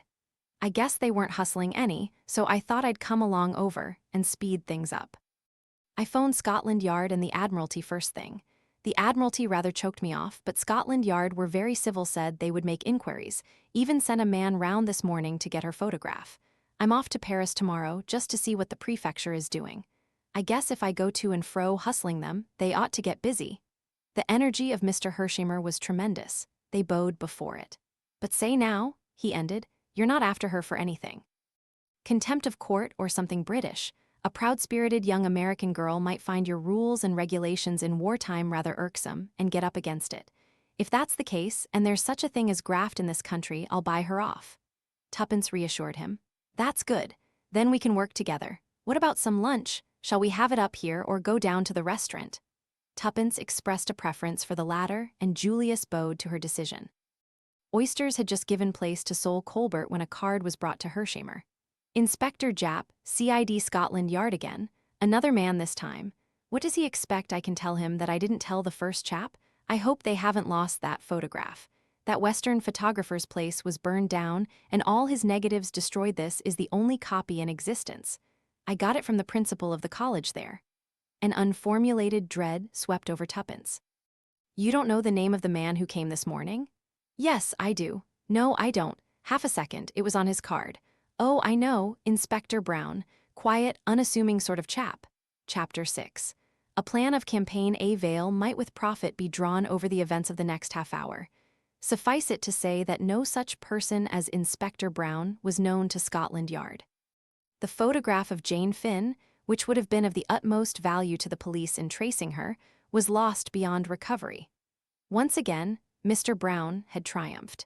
The immediate result of this setback was to effect a rapprochement between Julius Hershimer and the young adventurers. All barriers went down with a crash, and Tommy and Tuppence felt they had known the young American all their lives. They abandoned the discreet reticence of private inquiry agents and revealed to him the whole history of the joint venture, whereat the young man declared himself tickled to death. He turned to Tuppence at the close of the narration. I've always had a kind of idea that English girls were just a mite moss-grown. Old-fashioned and sweet, you know, but scared to move round without a footman or a maiden aunt. I guess I'm a bit behind the times. The upshot of these confidential relations was that Tommy and Tuppence took up their abode forthwith at the Ritz, in order, as Tuppence put it, to keep in touch with Jane Finn's only living relation. And put like that, she added confidentially to Tommy, nobody could boggle at the expense. Nobody did, which was the great thing. And now, said the young lady on the morning after their installation, to work. Mr. Beresford put down the Daily Mail, which he was reading, and applauded with somewhat unnecessary vigor. He was politely requested by his colleague not to be an ass. Dash it all, Tommy, we've got to do something for our money, Tommy sighed. Yes, I fear even the dear old government will not support us at the Ritz in idleness forever. Therefore, as I said before, we must do something. Well, said Tommy, picking up the Daily Mail again, do it. I shan't stop you. You see, continued Tuppence, I've been thinking. She was interrupted by a fresh bout of applause. It's all very well for you to sit there being funny, Tommy. It would do you no harm to do a little brain work, too. My union, Tuppence, my union. It does not permit me to work before 11 a.m. Tommy, do you want something thrown at you? It is absolutely essential that we should without delay map out a plan of campaign. Here, here. Well, let's do it. Tommy laid his paper finally aside. There's something of the simplicity of the truly great mind about you, Tuppence. Fire ahead, I'm listening. To begin with, said Tuppence, what have we to go upon? Absolutely nothing, said Tommy cheerily. Wrong, Tuppence wagged an energetic finger. We have two distinct clues. What are they? First clue, we know one of the gang. Whittington? Yes, I'd recognize him anywhere. Said Tommy doubtfully. I don't call that much of a clue. You don't know where to look for him, and it's about 1,000 to 1 against your running against him by accident. I'm not so sure about that, replied Tuppence thoughtfully. I've often noticed that once coincidences start happening, they go on happening in the most extraordinary way. I dare say it's some natural law that we haven't found out. Still, as you say, we can't rely on that. But there are places in London where simply everyone is bound to turn up sooner or later. Piccadilly Circus, for instance. One of my ideas was to take up my stand there every day with a tray of flags. What about meals? Inquired the practical Tommy. How like a man, what does mere food matter? That's all very well. You've just had a thundering good breakfast. No one's got a better appetite than you have, Tuppence, and by tea time you'd be eating the flags, pins, and all. But honestly, I don't think much of the idea. Whittington mayn't be in London at all. That's true. Anyway, I think clue number 2 is more promising. Let's hear it. It's nothing much, only a Christian named Rita. Whittington mentioned it that day. Are you proposing a third advertisement, wanted female crook answering to the name of Rita? I am not. I propose to reason in a logical manner. That man, Danvers, was shadowed on the way over, wasn't he? And it's more likely to have been a woman than a man. I don't see that at all. I am absolutely certain that it would be a woman and a good-looking one, replied Tuppence calmly. On these technical points I bow to your decision, murmured Mr. Beresford. Now, obviously this woman, whoever she was saved. How do you make that out? If she wasn't, how would they have known Jane Finn had got the papers? Correct. Proceed, oh Sherlock. Now there's just a chance, I admit it's only a chance, that this woman may have been Rita. And if so? If so, we've got to hunt through the survivors of the Lusitania till we find her. Then the first thing is to get a list of the survivors. I've got it. I wrote a long list of things I wanted to know and sent it to Mr. Carter. I got his reply this morning, and among other things, it encloses the official statement of those saved from the Lusitania. How's that for clever little Tuppence? Full marks for industry, 0 for modesty. But the great point is there a Rita on the list? That's just what I don't know, confessed Tuppence. Don't know? Yes, look here. Together they bent over the list. You see, very few Christian names are given. They're nearly all Mrs. or Miss. Tommy nodded. That complicates matters, he murmured thoughtfully. Tuppence gave her characteristic terrier shake. Well, we've just got to get down to it, that's all. We'll start with the London area. Just note down the addresses of any of the females who live in London or roundabout while I put on my hat. 5 minutes later, the young couple emerged into Piccadilly, and a few seconds later a taxi was bearing them to the Laurels, Glendower Road, N7, the residence of Mrs. Edgar Keith, whose name figured first in a list of 7 reposing in Tommy's pocketbook. The Laurels was a dilapidated house, standing back from the road with a few grimy bushes to support the fiction of a front garden. Tommy paid off the taxi and accompanied Tuppence to the front doorbell. As she was about to ring it, he arrested her hand. What are you going to say? What am I going to say? Why, I shall say, oh dear, I don't know, it's very awkward. I thought as much, said Tommy with satisfaction. How like a woman, no foresight. Now just stand aside and see how easily the mere male deals with the situation. He pressed the bell. Tuppence withdrew to a suitable spot. A slatternly-looking servant with an extremely dirty face and a pair of eyes that did not match answered the door. Tommy had produced a notebook and pencil.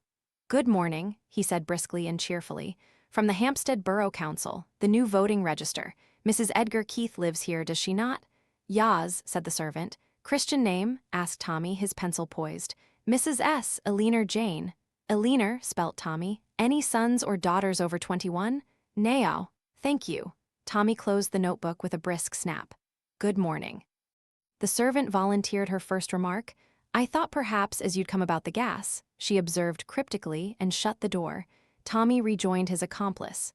You see, Tuppence, he observed. Child's play to the masculine mind.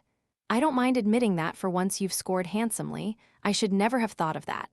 Good wheeze, wasn't it? And we can repeat it ad lib. Lunchtime found the young couple attacking a steak and chips in an obscure hostelry with avidity. They had collected a Gladys Mary and a Marjorie, been baffled by one change of address, and had been forced to listen to a long lecture on universal suffrage from a vivacious American lady whose Christian name had proved to be Sadie. "Ah," said Tommy, imbibing a long draught of beer, "I feel better. Where's the next draw?" The notebook lay on the table between them. Tuppence picked it up. "Mrs. Vandemeyer," she read, 20 South Audley Mansions. "Miss Wheeler, 43 Clappington Road, Battersea. She's a lady's maid as far as I remember, so probably won't be there, and anyway, she's not likely." Then the Mayfair lady is clearly indicated as the first port of call. "Tommy, I'm getting discouraged. Buck up, old bean. We always knew it was an outside chance. And anyway, we're only starting. If we draw a blank in London, there's a fine tour of England, Ireland, and Scotland before us." "True," said Tuppence, her flagging spirits reviving. "And all expenses paid. But oh, Tommy, I do like things to happen quickly. So far, adventure has succeeded adventure, but this morning has been dull as dull. You must stifle this longing for vulgar sensation, Tuppence. Remember that if Mr. Brown is all he is reported to be, it's a wonder that he has not ere now done us to death." "That's a good sentence, quite a literary flavor about it. You're really more conceited than I am with less excuse? Ahem, but it certainly is queer that Mr. Brown has not yet wreaked vengeance upon us. You see, I can do it too. We pass on our way unscathed. Perhaps he doesn't think us worth bothering about," suggested the young man simply. Tuppence received the remark with great disfavor. "How horrid you are, Tommy, just as though we didn't count." "Sorry, Tuppence. What I meant was that we work like moles in the dark, and that he has no suspicion of our nefarious schemes." "Ha ha, ha ha," echoed Tuppence approvingly as she rose. South Audley Mansions was an imposing-looking block of flats just off Park Lane. Number 20 was on the second floor. Tommy had by this time the glibness born of practice. He rattled off the formula to the elderly woman, looking more like a housekeeper than a servant, who opened the door to him. "Christian name?" "Margaret." Tommy spelt it, but the other interrupted him. "No Gue. Oh, Marguerite, French way, I see." He paused, then plunged boldly. "We had her down as Rita Vandemeyer, but I suppose that's incorrect. She's mostly called that, sir, but Marguerite's her name." "Thank you, that's all. Good morning." Hardly able to contain his excitement, Tommy hurried down the stairs. Tuppence was waiting at the angle of the turn. "You heard?" "Yes. Oh, Tommy." Tommy squeezed her arm sympathetically. "I know, old thing, I feel the same. It's so lovely to think of things and then for them really to happen," cried Tuppence enthusiastically. Her hand was still in Tommy's. They had reached the entrance hall. There were footsteps on the stairs above them and voices. Suddenly, to Tommy's complete surprise, Tuppence dragged him into the little space by the side of the lift where the shadow was deepest. "What the—" "Hush!" 2 men came down the stairs and passed out through the entrance. Tuppence's hand closed tighter on Tommy's arm. "Quick, follow them. I dare. He might recognize me. I don't know who the other man is, but the bigger of the two was Whittington." Chapter 7. The house in Soho. Whittington and his companion were walking at a good pace. Tommy started in pursuit at once, and was in time to see them turn the corner of the street. His vigorous strides soon enabled him to gain upon them, and by the time he, in his turn, reached the corner, the distance between them was sensibly lessened. The small Mayfair streets were comparatively deserted, and he judged it wise to content himself with keeping them in sight. The sport was a new one to him. Though familiar with the technicalities from a course of novel reading, he had never before attempted to follow anyone, and it appeared to him at once that, in actual practice, the proceeding was fraught with difficulties. Supposing, for instance, that they should suddenly hail a taxi. In books, you simply leapt into another, promised the driver a sovereign or its modern equivalent, and there you were. In actual fact, Tommy foresaw that it was extremely likely there would be no second taxi. Therefore, he would have to run. What happened in actual fact to a young man who ran incessantly and persistently through the London streets? In a main road, he might hope to create the illusion that he was merely running for a bus. But in these obscure aristocratic byways, he could not but feel that an officious policeman might stop him to explain matters. At this juncture in his thoughts, a taxi with flag erect turned the corner of the street ahead. Tommy held his breath. Would they hail it? He drew a sigh of relief as they allowed it to pass unchallenged. Their course was a zigzag one designed to bring them as quickly as possible to Oxford Street.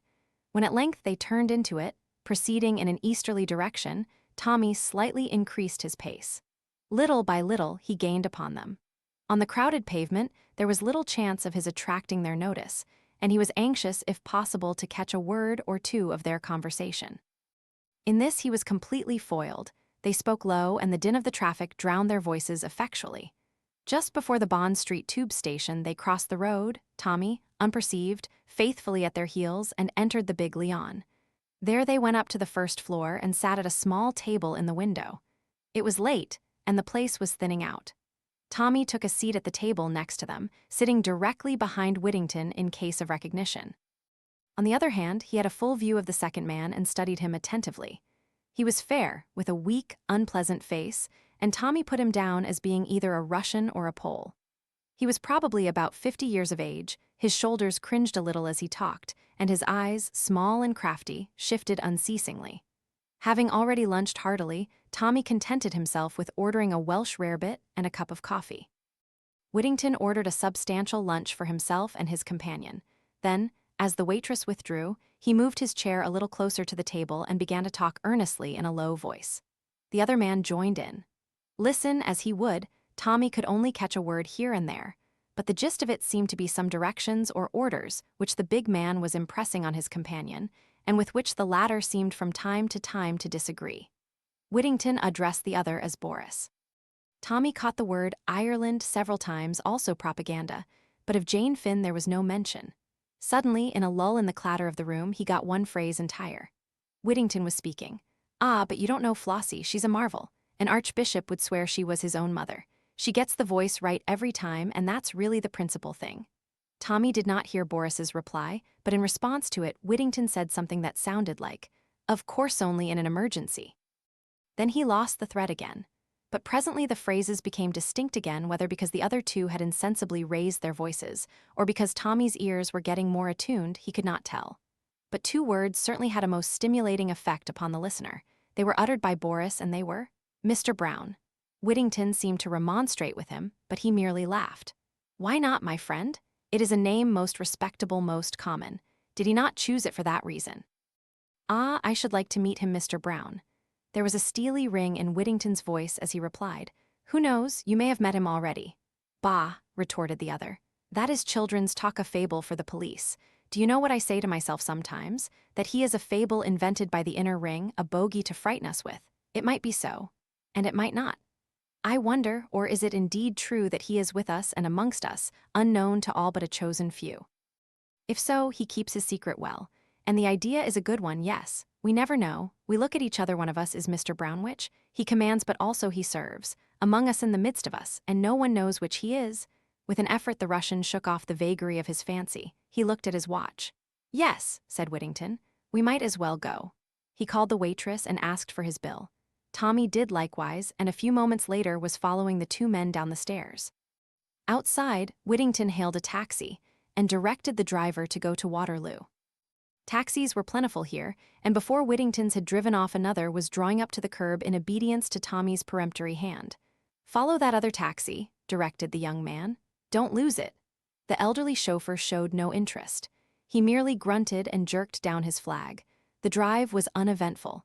Tommy's taxi came to rest at the departure platform just after Whittington's. Tommy was behind him at the booking office. He took a first-class single ticket to Bournemouth. Tommy did the same. As he emerged, Boris remarked, glancing up at the clock, "You are early. You have nearly half an hour."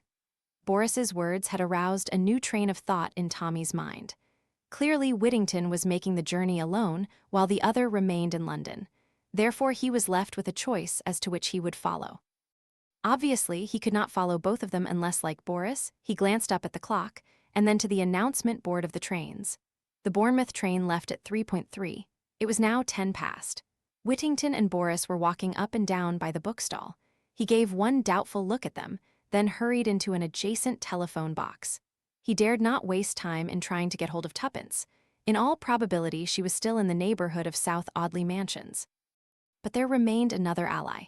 He rang up the Ritz and asked for Julius Hershimer. There was a click and a buzz. Oh, if only the young American was in his room. There was another click, and then hello in unmistakable accents came over the wire. "That you, Hershimer? Beresford speaking. I'm at Waterloo. I followed Whittington and another man here. No time to explain. Whittington's off to Bournemouth by the 3:3. "Can you get there by then?" The reply was reassuring.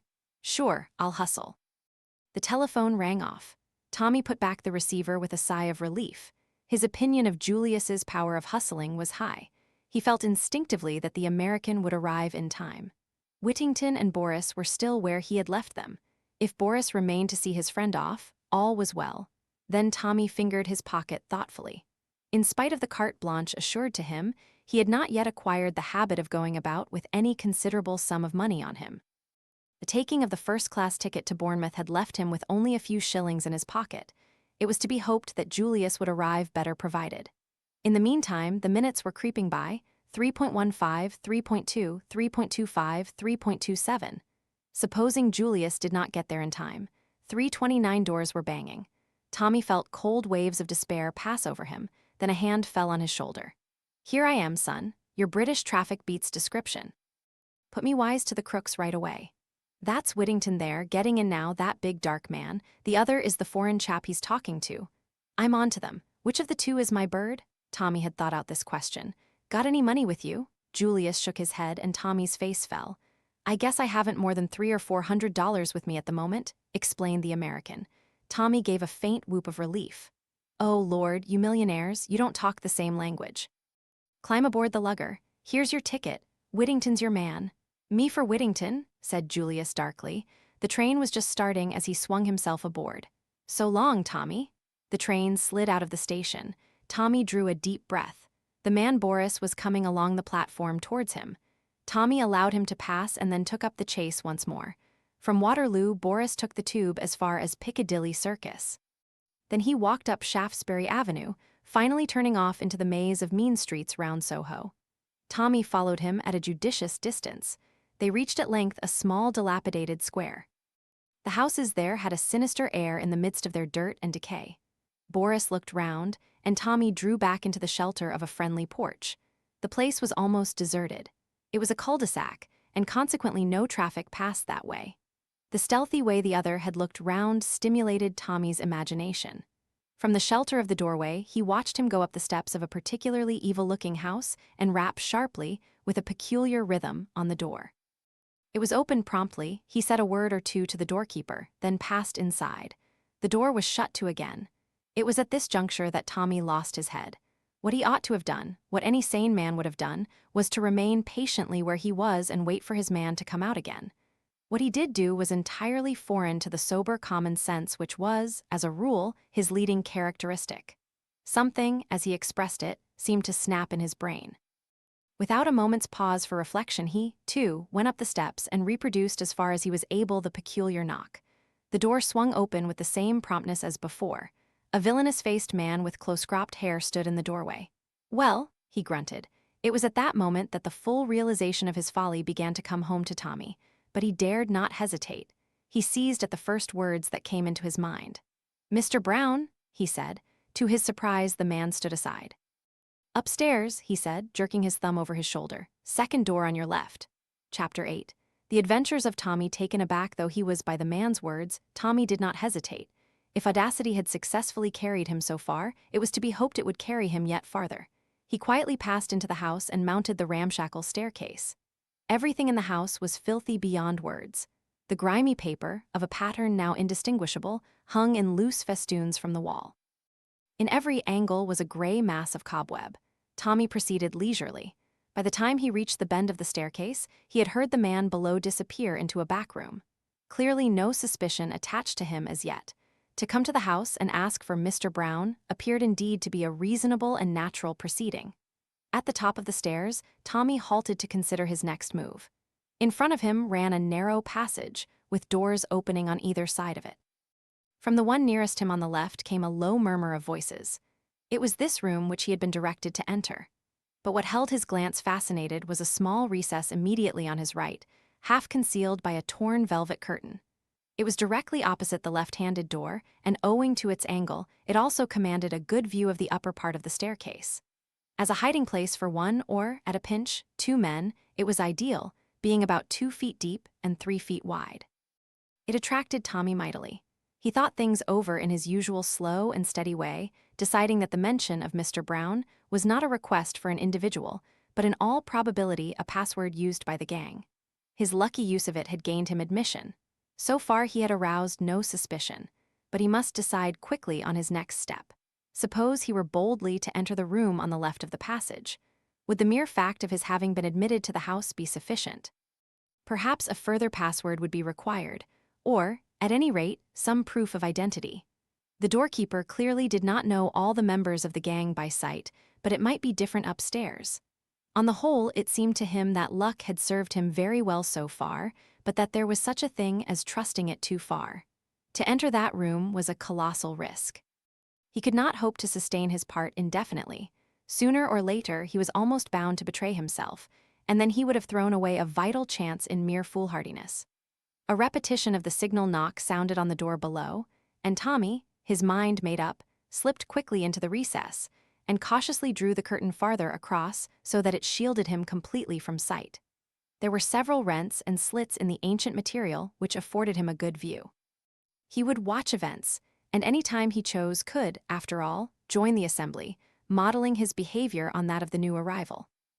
The man who came up the staircase with a furtive, soft-footed tread was quite unknown to Tommy. He was obviously of the very dregs of society.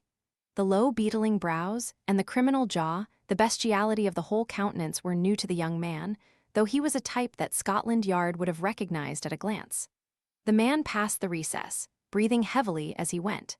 He stopped at the door opposite and gave a repetition of the signal knock. A voice inside called out something, and the man opened the door and passed in, affording Tommy a momentary glimpse of the room inside.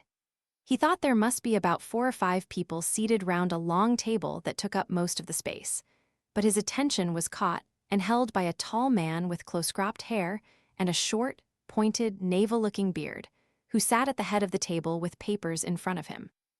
As the newcomer entered, he glanced up, and with a correct but curiously precise enunciation which attracted Tommy's notice, he asked, "Your number, comrade?" 14, governor, replied the other hoarsely. "Correct." The door shut again.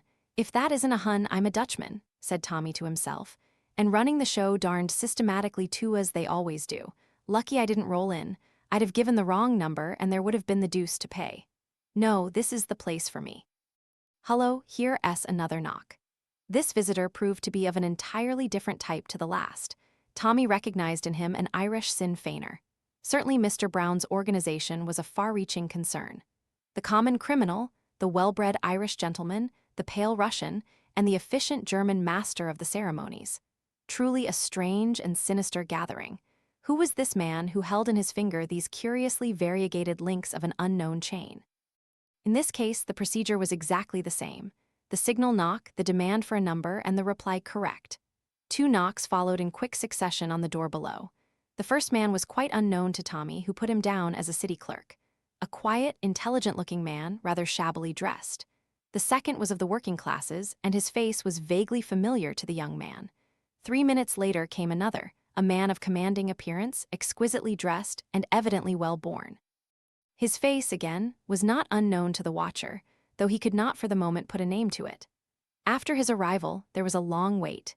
In fact, Tommy concluded that the gathering was now complete and was just cautiously creeping out from his hiding place, when another knock sent him scuttling back to cover. This last comer came up the stairs so quietly that he was almost abreast of Tommy before the young man had realized his presence. He was a small man, very pale, with a gentle, almost womanish air. The angle of the cheekbones hinted at his Slavonic ancestry, otherwise there was nothing to indicate his nationality. As he passed the recess, he turned his head slowly. The strange light eyes seemed to burn through the curtain. Tommy could hardly believe that the man did not know he was there, and in spite of himself, he shivered. He was no more fanciful than the majority of young Englishmen, but he could not rid himself of the impression that some unusually potent force emanated from the man. The creature reminded him of a venomous snake. A moment later, his impression was proved correct. The newcomer knocked on the door as all had done, but his reception was very different. The bearded man rose to his feet, and all the others followed suit. The German came forward and shook hands. His heels clicked together. "We are honored," he said. "We are greatly honored. I much feared that it would be impossible." The other answered in a low voice that had a kind of hiss in it. "There were difficulties. It will not be possible again, I fear, but one meeting is essential to define my policy.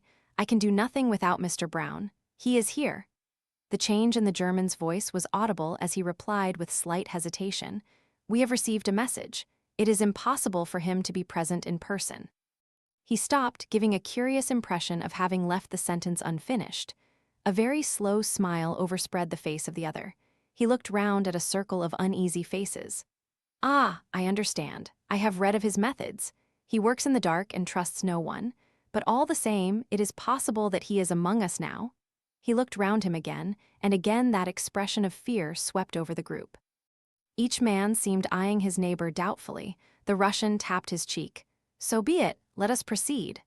The German seemed to pull himself together. He indicated the place he had been occupying at the head of the table. The Russian demurred, but the other insisted. "It is the only possible place," he said, "for number 1. Perhaps number 14 will shut the door." In another moment, Tommy was once more confronting bare wooden panels, and the voices within had sunk once more to a mere undistinguishable murmur. Tommy became restive. The conversation he had overheard had stimulated his curiosity. He felt that, by hook or by crook, he must hear more.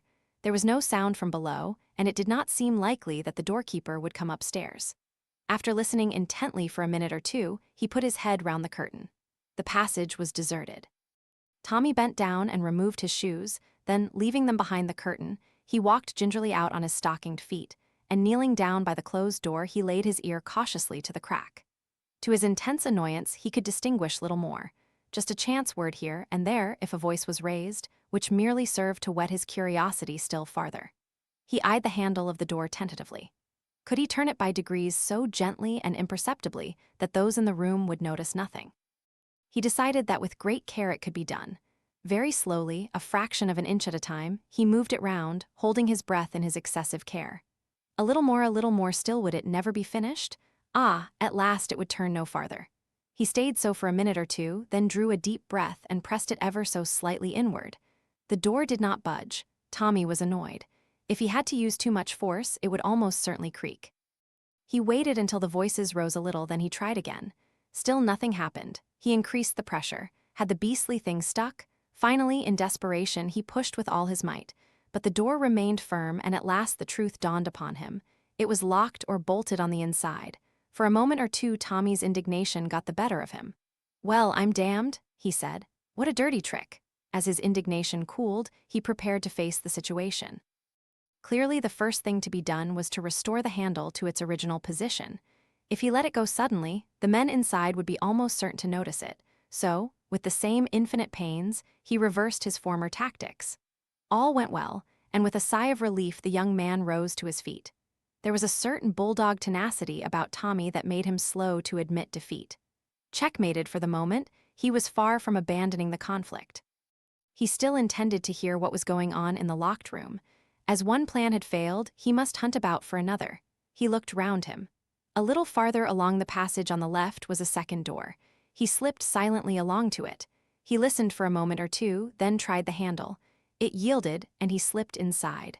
The room, which was untenanted, was furnished as a bedroom. Like everything else in the house, the furniture was falling to pieces, and the dirt was, if anything, more abundant. But what interested Tommy was the thing he had hoped to find, a communicating door between the two rooms, up on the left by the window. Carefully closing the door into the passage behind him, he stepped across to the other and examined it closely. The bolt was shot across it. It was very rusty, and had clearly not been used for some time. By gently wriggling it to and fro, Tommy managed to draw it back without making too much noise. Then he repeated his former maneuvers with the handle, this time with complete success. The door swung open a crack, a mere fraction, but enough for Tommy to hear what went on. There was a velvet portiere on the inside of this door which prevented him from seeing, but he was able to recognize the voices with a reasonable amount of accuracy. The Sinn Feiner was speaking. His rich Irish voice was unmistakable. "That's all very well, but more money is essential. No money, no results." Another voice, which Tommy rather thought was that of Boris, replied, "Will you guarantee that there are results? In a month from now, sooner or later as you wish, I will guarantee you such a reign of terror in Ireland as shall shake the British Empire to its foundations." There was a pause, and then came the soft, sibilant accents of number 1. "Good. You shall have the money. Boris, you will see to that." Boris asked a question. Via the Irish Americans and Mr. Potter as usual? I guess that'll be all right, said a new voice with a transatlantic intonation, though I'd like to point out here and now that things are getting a mite difficult.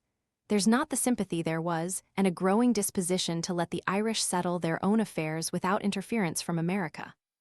Tommy felt that Boris had shrugged his shoulders as he answered. Does that matter, since the money only nominally comes from the States? The chief difficulty is the landing of the ammunition, said the Sinn Feiner. The money is conveyed in easily enough thanks to our colleague here. Another voice, which Tommy fancied was that of the tall, commanding-looking man whose face had seemed familiar to him, said, Think of the feelings of Belfast if they could hear you. That is settled, then, said the sibilant tones. Now, in the matter of the loan to an English newspaper, you have arranged the details satisfactorily, Boris? I think so. That is good. An official denial from Moscow will be forthcoming if necessary. There was a pause, and then the clear voice of the German broke the silence. I am directed by Mr. Brown to place the summaries of the reports from the different unions before you. That of the miners is most satisfactory. We must hold back the railways.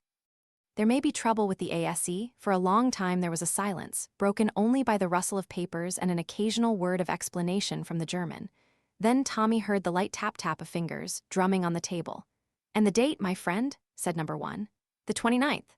The Russian seemed to consider. That is rather soon. I know, but it was settled by the principal labor leaders, and we cannot seem to interfere too much. They must believe it to be entirely their own show. The Russian laughed softly, as though amused. Yes, yes, he said. That is true. They must have no inkling that we are using them for our own ends. They are honest men, and that is their value to us. It is curious, but you cannot make a revolution without honest men. The instinct of the populace is infallible.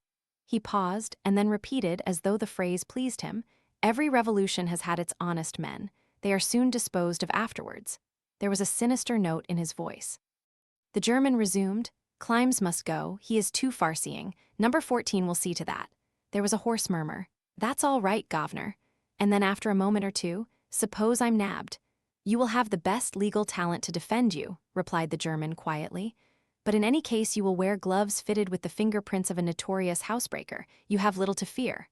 Oh, I ain't afraid, Governor, all for the good of the cause. The streets is going to run with blood, so they say. He spoke with a grim relish. Dreams of it sometimes, I does, and diamonds and pearls rolling about in the gutter for anyone to pick up. Tommy heard a chair shifted. Then number 1 spoke. Then all is arranged. We are assured of success? I think so. But the German spoke with less than his usual confidence. Number 1's voice held suddenly a dangerous quality. What has gone wrong? Nothing, but what? The labor leaders. Without them, as you say, we can do nothing. If they do not declare a general strike on the 29th, why should they not? As you've said, they're honest. And in spite of everything we've done to discredit the government in their eyes, I'm not sure that they haven't got a sneaking faith and belief in it.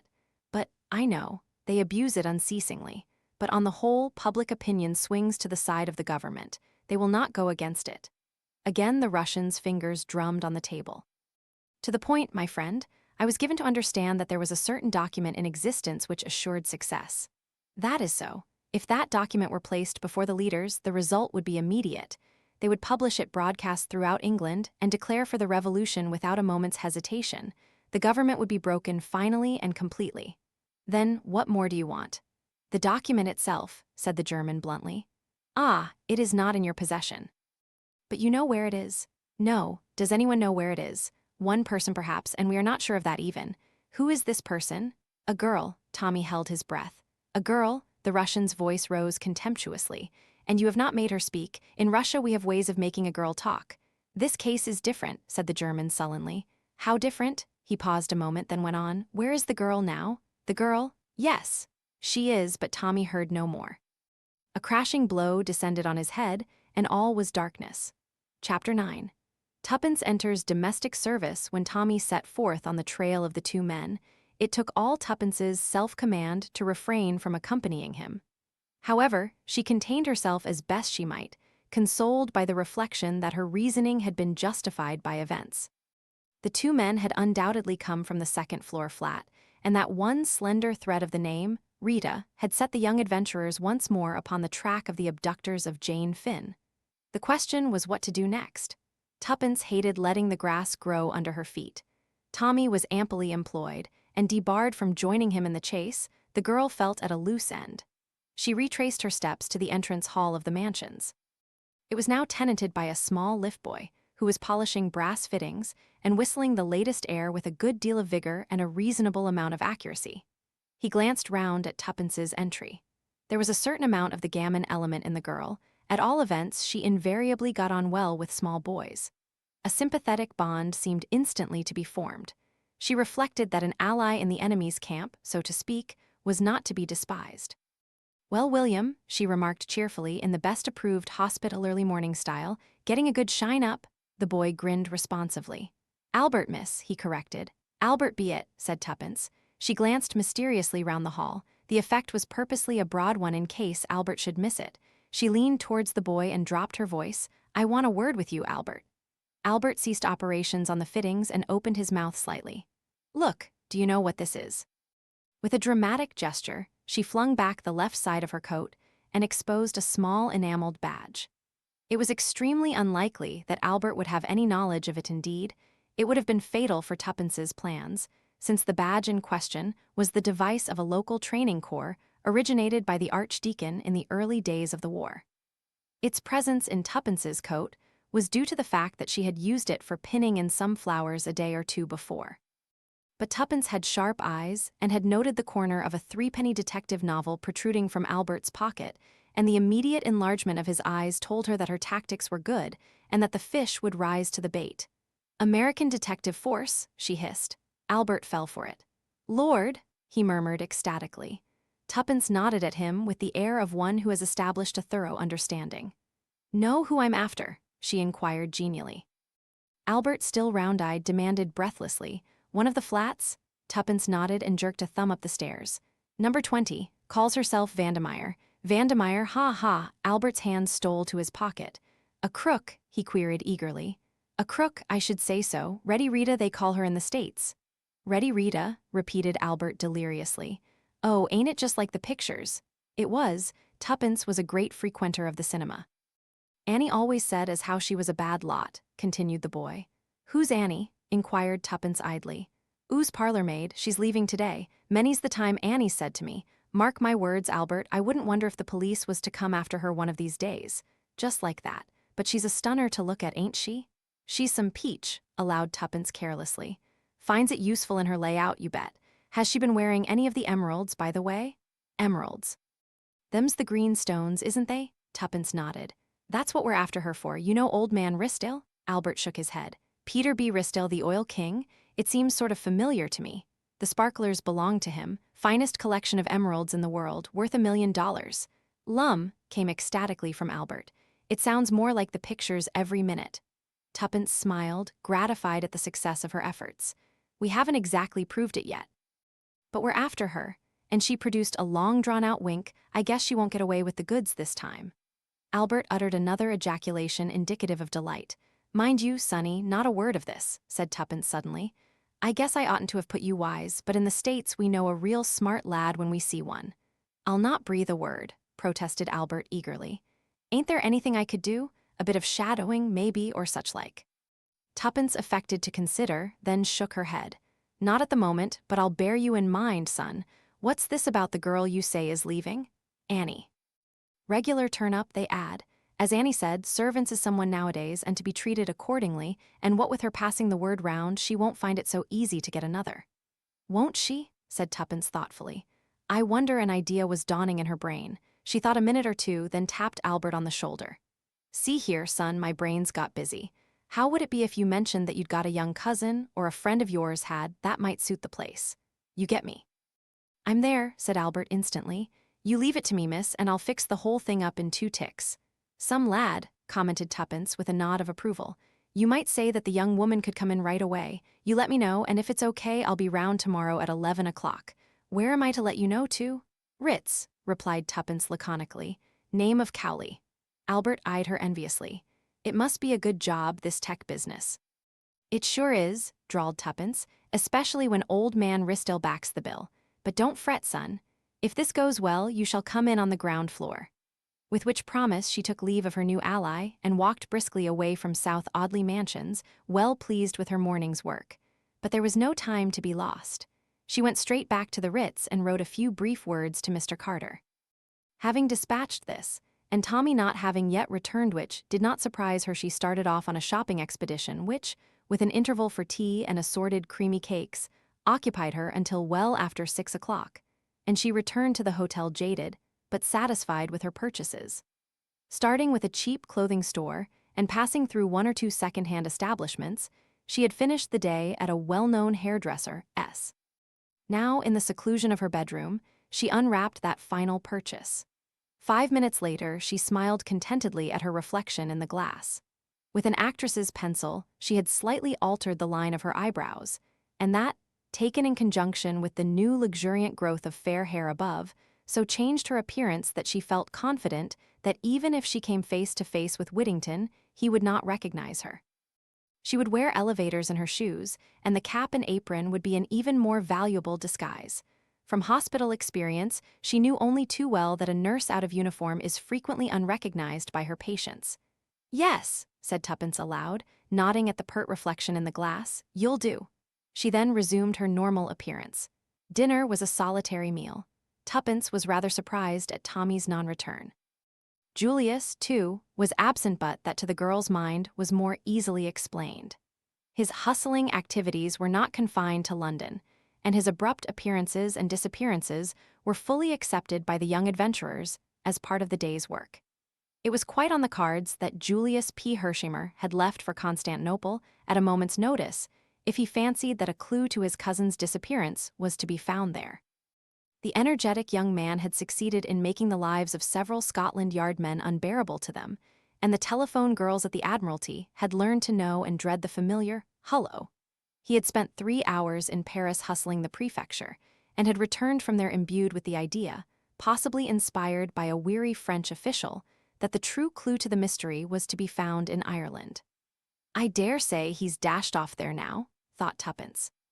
"All very well, but this is very dull for me. Here I am bursting with news and absolutely no one to tell it to. Tommy might have wired or something. I wonder where he is. Anyway, he can't have lost the trail, as they say. That reminds me," and Miss Cowley broke off in her meditations and summoned a small boy. 10 minutes later, the lady was ensconced comfortably on her bed, smoking cigarettes and deep in the perusal of Garnaby Williams, the boy detective, which, with other threepenny works of lurid fiction, she had sent out to purchase.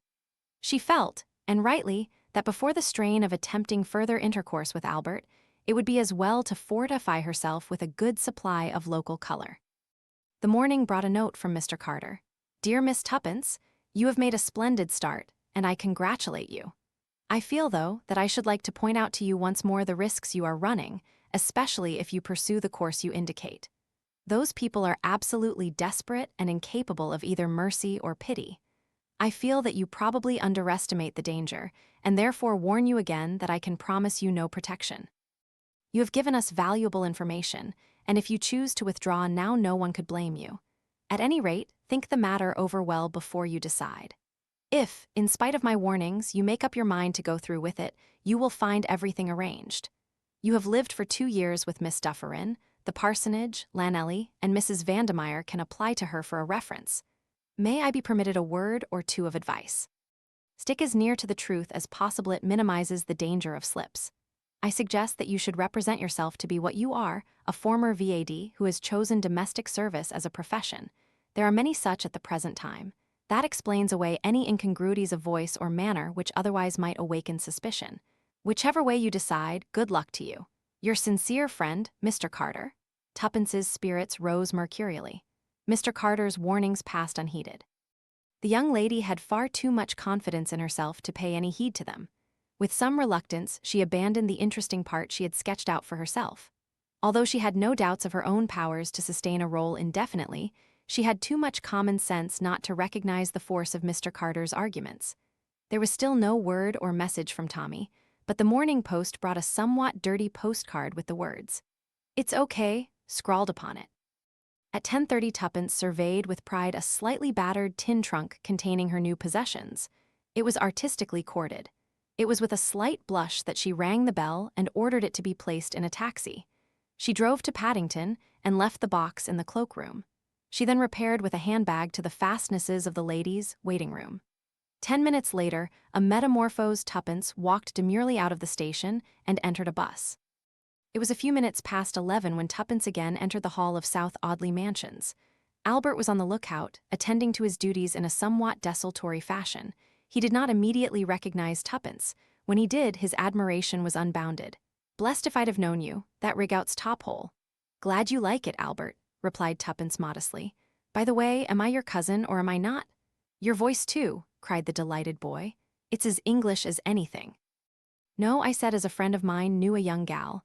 Annie wasn't best pleased. She stopped on till today to oblige, she said, but really it's so as to put you against the place." "Nice girl," said Tuppence. Albert suspected no irony. "She's style about her and keeps her silver a treat, but, my word, ain't she got a temper. Are you going up now, miss? Step inside the lift. Number 20, did you say?" And he winked. Tuppence quelled him with a stern glance and stepped inside. As she rang the bell of number 20, she was conscious of Albert's eyes slowly descending beneath the level of the floor. A smart young woman opened the door. "I've come about the place," said Tuppence. "It's a rotten place," said the young woman without hesitation. "Regular old Cattall ways interfering. Accused me of tampering with her letters. Me? The flap was half undone anyway.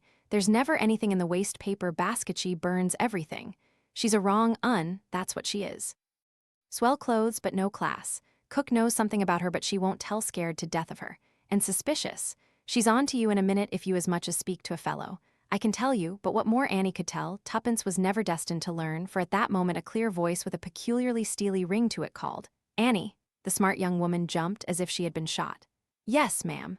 Who are you talking to?" "It's a young woman about the situation, ma'am." "Show her in, then." "At once." "Yes, ma'am." Tuppence was ushered into a room on the right of the long passage. A woman was standing by the fireplace. She was no longer in her first youth, and the beauty she undeniably possessed was hardened and coarsened. In her youth she must have been dazzling. Her pale gold hair, owing a slight assistance to art, was coiled low on her neck. Her eyes, of a piercing electric blue, seemed to possess a faculty of boring into the very soul of the person she was looking at. Her exquisite figure was enhanced by a wonderful gown of indigo charmeuse. And yet, despite her swaying grace and the almost ethereal beauty of her face, you felt instinctively the presence of something hard and menacing, a kind of metallic strength that found expression in the tones of her voice and in that gimlet-like quality of her eyes. For the first time, Tuppence felt afraid. She had not feared Whittington, but this woman was different. As if fascinated, she watched the long, cruel line of the red curving mouth, and again she felt that sensation of panic pass over her. Her usual self-confidence deserted her. Vaguely, she felt that deceiving this woman would be very different to deceiving Whittington. Mr. Carter's warning recurred to her mind. Here, indeed, she might expect no mercy. Fighting down that instinct of panic which urged her to turn tail and run without further delay, Tuppence returned the lady's gaze firmly and respectfully. As though that first scrutiny had been satisfactory, Mrs. Vandemeyer motioned to a chair. "You can sit down." "How did you hear I wanted a house parlor maid?" "Through a friend who knows the lift boy here. He thought the place might suit me." Again, that basilisk glance seemed to pierce her through. "You speak like an educated girl?" Glibly enough, Tuppence ran through her imaginary career on the lines suggested by Mr. Carter. It seemed to her, as she did so, that the tension of Mrs. Vandemeyer's attitude relaxed. "I see," she remarked at length. "Is there anyone I can write to for a reference?" "I lived last with a Miss Dufferin, the parsonage, Llanelly. I was with her 2 years. And then you thought you would get more money by coming to London, I suppose? Well, it doesn't matter to me. I will give you £50.60 whatever you want. You can come in at once." "Yes, ma'am, today if you like. My box is at Paddington." "Go and fetch it in a taxi then. It's an easy place. I am out a good deal. By the way, what's your name?" "Prudence Cooper, ma'am." "Very well, Prudence. Go away and fetch your box. I shall be out to lunch. The cook will show you where everything is." "Thank you, ma'am." Tuppence withdrew. The smart Annie was not in evidence. In the hall below, a magnificent hall porter had relegated Albert to the background. Tuppence did not even glance at him as she passed meekly out. The adventure had begun, but she felt less elated than she had done earlier in the morning. It crossed her mind that if the unknown Jane Finn had fallen into the hands of Mrs. Vandemeyer, it was likely to have gone hard with her. Chapter 10. Enter Sir James Peel EDGERTON. Tuppence betrayed no awkwardness in her new duties. The daughters of the archdeacon were well grounded in household tasks. They were also experts in training a raw girl, the inevitable result being that the raw girl, once trained, departed elsewhere where her newly acquired knowledge commanded a more substantial remuneration than the archdeacon's meager purse allowed. Tuppence had therefore very little fear of proving inefficient. Mrs. Vandemeyer's cook puzzled her. She evidently went in deadly terror of her mistress. The girl thought it probable that the other woman had some hold over her. For the rest, she cooked like a chef, as Tuppence had an opportunity of judging that evening. Mrs. Vandemeyer was expecting a guest to dinner, and Tuppence accordingly laid the beautifully polished table for two. She was a little exercised in her own mind as to this visitor. It was highly possible that it might prove to be Whittington. Although she felt fairly confident that he would not recognize her, yet she would have been better pleased had the guest proved to be a total stranger. However, there was nothing for it but to hope for the best. At a few minutes past 8 the front door bell rang, and Tuppence went to answer it with some inward trepidation. She was relieved to see that the visitor was the second of the two men whom Tommy had taken upon himself to follow. He gave his name as Count Stepanov. Tuppence announced him, and Mrs. Vandemeyer rose from her seat on a low divan with a quick murmur of pleasure. "It is delightful to see you, Boris Ivanovitch," she said. "And you, madame?" He bowed low over her hand. Tuppence returned to the kitchen. "Count Stepanov or some such," she remarked, and affecting a frank and unvarnished curiosity. "Who's he?" "A Russian gentleman, I believe. Come here much? Once in a while. What do you want to know for?" "Fancied he might be sweet on the missus, that's all," explained the girl, adding with an appearance of sulkiness, "How you do take one up." "I'm not quite easy in my mind about the soufflé," explained the other. "You know something," thought Tuppence to herself, but aloud she only said, "Going to dish up now?" "Righto." Whilst waiting at table, Tuppence listened closely to all that was said. She remembered that this was one of the men Tommy was shadowing when she had last seen him. Already, although she would hardly admit it, she was becoming uneasy about her partner. Where was he? Why had no word of any kind come from him? She had arranged before leaving the Ritz to have all letters or messages sent on at once by special messenger to a small stationer's shop near at hand where Albert was to call in frequently. True, it was only yesterday morning that she had parted from Tommy, and she told herself that any anxiety on his behalf would be absurd. Still, it was strange that he had sent no word of any kind. But listen as she might, the conversation presented no clue. Boris and Mrs. Vandemeyer talked on purely indifferent subjects, plays they had seen, new dances, and the latest society gossip. After dinner they repaired to the small boudoir where Mrs. Vandemeyer, stretched on the divan, looked more wickedly beautiful than ever. Tuppence brought in the coffee and liqueurs and unwillingly retired. As she did so, she heard Boris say, "New, isn't she?" "She came in today. The other was a fiend. This girl seems all right. She waits well." Tuppence lingered a moment longer by the door which she had carefully neglected to close and heard him say, "Quite safe, I suppose? Really, Boris, you are absurdly suspicious. I believe she's the cousin of the hall porter or something of the kind, and nobody even dreams that I have any connection with our mutual friend, Mr. Brown. For heaven's sake, be careful, Rita. That door isn't shut." "Well, shut it then," laughed the woman. Tuppence removed herself speedily. She dared not absent herself longer from the back premises, but she cleared away and washed up with a breathless speed acquired in hospital. Then she slipped quietly back to the boudoir door. The cook, more leisurely, was still busy in the kitchen, and if she missed the other, would only suppose her to be turning down the beds. Alas! The conversation inside was being carried on in too low a tone to permit of her hearing anything of it. She dared not reopen the door, however gently.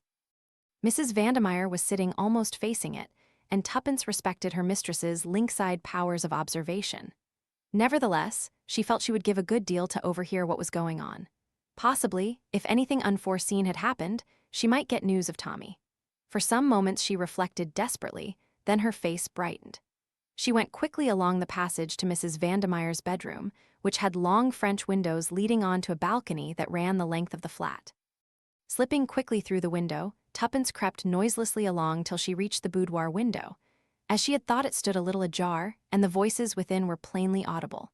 Tuppence listened attentively, but there was no mention of anything that could be twisted to apply to Tommy. Mrs. Vandemeyer and the Russian seemed to be at variance over some matter, and finally the latter exclaimed bitterly, "With your persistent recklessness, you will end by ruining us." "Bah!" laughed the woman. Notoriety of the right kind is the best way of disarming suspicion. You will realize that one of these days perhaps sooner than you think. In the meantime, you are going about everywhere with Peel Egerton. Not only is he, perhaps, the most celebrated K.C. in England, but his special hobby is criminology. It is madness. I know that his eloquence has saved untold men from the gallows, said Mrs. Vandemeyer calmly. What of it? I may need his assistance in that line myself some day. If so, how fortunate to have such a friend at court, or perhaps it would be more to the point to say in court. Boris got up and began striding up and down. He was very excited. You are a clever woman, Rita, but you are also a fool. Be guided by me and give up Peel Egerton. Mrs. Vandemeyer shook her head gently. I think not. You refuse? There was an ugly ring in the Russian's voice. I do. Then, by heaven, snarled the Russian, we will see, but Mrs. Vandemeyer also rose to her feet, her eyes flashing. You forget, Boris, she said. I am accountable to no one. I take my orders only from Mr. Brown. The other threw up his hands in despair. You are impossible, he muttered. Impossible. Already it may be too late. They say Peel Egerton can smell a criminal. How do we know what is at the bottom of his sudden interest in you? Perhaps even now his suspicions are aroused. He guesses, Mrs. Vandemeyer eyed him scornfully. Reassure yourself, my dear Boris. He suspects nothing. With less than your usual chivalry, you seem to forget that I am commonly accounted a beautiful woman. I assure you that is all that interests Peel Egerton. Boris shook his head doubtfully. He has studied crime as no other man in this kingdom has studied it. Do you fancy that you can deceive him, Mrs. Vandemeyer's eyes narrowed. If he is all that you say, it would amuse me to try. Good heavens, Rita, besides, added Mrs. Vandemeyer, he is extremely rich. I am not one who despises money. The sinews of war, you know, Boris. Money, that is always the danger with you, Rita. I believe you would sell your soul for money. I believe he paused, then in a low, sinister voice he said slowly, Sometimes I believe that you would sell us. Mrs. Vandemeyer smiled and shrugged her shoulders. The price, at any rate, would have to be enormous, she said lightly.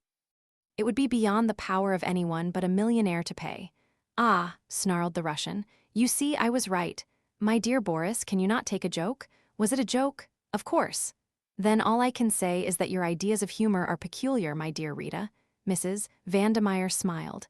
Let us not quarrel, Boris. Touch the bell. We will have some drinks. Tuppence beat a hasty retreat. She paused a moment to survey herself in Mrs. Vandemeyer's long glass, and be sure that nothing was amiss with her appearance. Then she answered the bell demurely. The conversation that she had overheard, although interesting in that it proved beyond doubt the complicity of both Rita and Boris, threw very little light on the present preoccupations. The name of Jane Finn had not even been mentioned. The following morning, a few brief words with Albert informed her that nothing was waiting for her at the stationer's. It seemed incredible that Tommy, if all was well with him, should not send any word to her. A cold hand seemed to close round her heart. Supposing, she choked her fears down bravely. It was no good worrying, but she leapt at a chance offered her by Mrs. Vandemeyer. What day do you usually go out, Prudence? Friday's my usual day, ma'am. Mrs. Vandemeyer lifted her eyebrows. And today is Friday, but I suppose you hardly wish to go out today, as you only came yesterday. I was thinking of asking you if I might, ma'am. Mrs. Vandemeyer looked at her a minute longer and then smiled. I wish Count Stepanov could hear you. He made a suggestion about you last night. Her smile broadened cat-like. Your request is very typical. I am satisfied. You do not understand all this, but you can go out today. It makes no difference to me, as I shall not be dining at home. Thank you, ma'am. Tuppence felt a sensation of relief once she was out of the other's presence. Once again, she admitted to herself that she was afraid, horribly afraid, of the beautiful woman with the cruel eyes. In the midst of a final desultory polishing of her silver, Tuppence was disturbed by the ringing of the front door bell and went to answer it. This time the visitor was neither Whittington nor Boris, but a man of striking appearance. Just a shade over average height, he nevertheless conveyed the impression of a big man. His face, clean-shaven and exquisitely mobile, was stamped with an expression of power and force far beyond the ordinary. Magnetism seemed to radiate from him. Tuppence was undecided for the moment whether to put him down as an actor or a lawyer, but her doubts were soon solved as he gave her his name, Sir James Peel Egerton. She looked at him with renewed interest. This, then, was the famous K.C. whose name was familiar all over England. She had heard it said that he might one day be Prime Minister. He was known to have refused office in the interests of his profession, preferring to remain a simple member for a Scotch constituency. Tuppence went back to her pantry thoughtfully. The great man had impressed her. She understood Boris's agitation. Peel Egerton would not be an easy man to deceive. In about a quarter of an hour the bell rang, and Tuppence repaired to the hall to show the visitor out. He had given her a piercing glance before. Now, as she handed him his hat and stick, she was conscious of his eyes raking her through.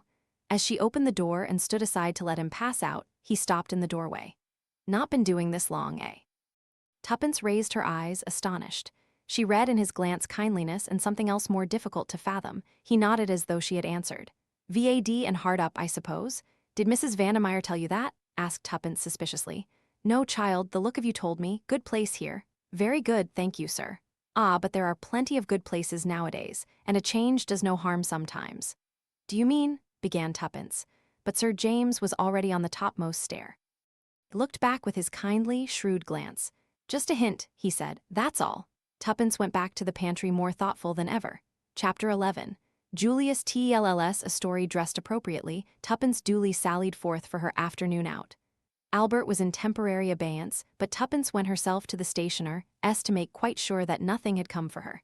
Satisfied on this point, she made her way to the Ritz. On inquiry, she learnt that Tommy had not yet returned. It was the answer she had expected, but it was another nail in the coffin of her hopes. She resolved to appeal to Mr. Carter, telling him when and where Tommy had started on his quest, and asking him to do something to trace him. The prospect of his aid revived her mercurial spirits, and she next inquired for Julius Hershamer. The reply she got was to the effect that he had returned about half an hour ago, but had gone out immediately.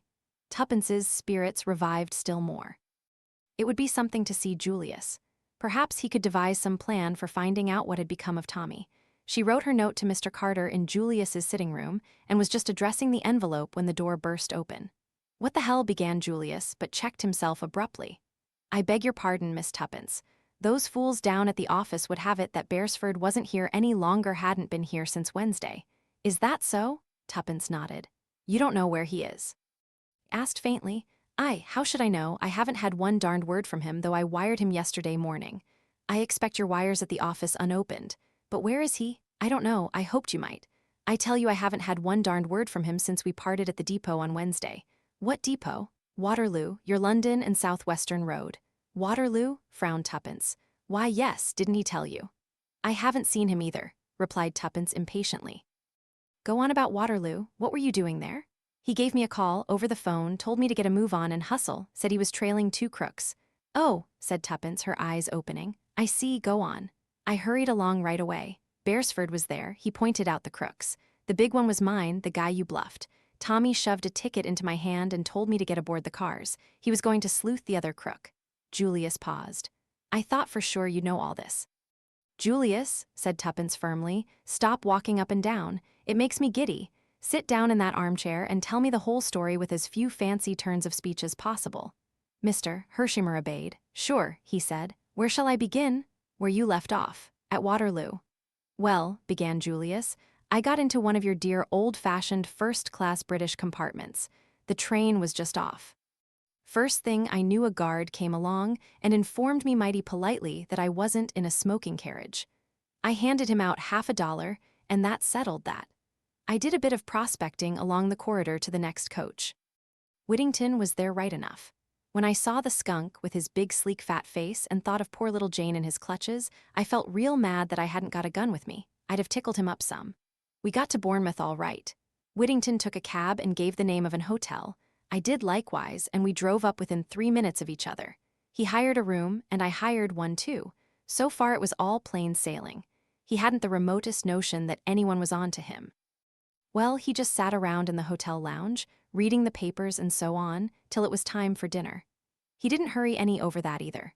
I began to think that there was nothing doing, that he'd just come on the trip for his health, but I remembered that he hadn't changed for dinner, though it was by way of being a slap-up hotel, so it seemed likely enough that he'd be going out on his real business afterwards. Sure enough, about 9 o'clock, so he did. Took a car across the town, mighty pretty place, by the way.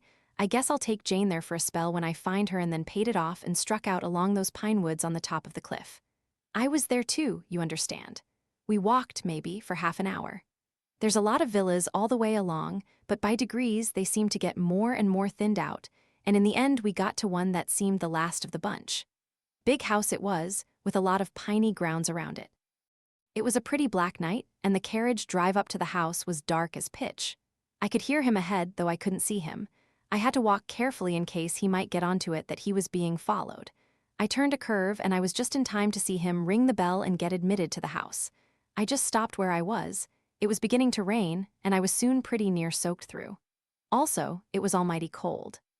Whittington didn't come out again, and by I got kind of restive and began to mouch around. All the ground floor windows were shuttered tight, but upstairs, on the first floor, it was a 2-storied house. I noticed a window with a light burning and the curtains not drawn. Now, just opposite to that window, there was a tree growing. It was about 30 foot away from the house, maybe, and I sort of got it into my head that if I climbed up that tree, I'd very likely be able to see into that room.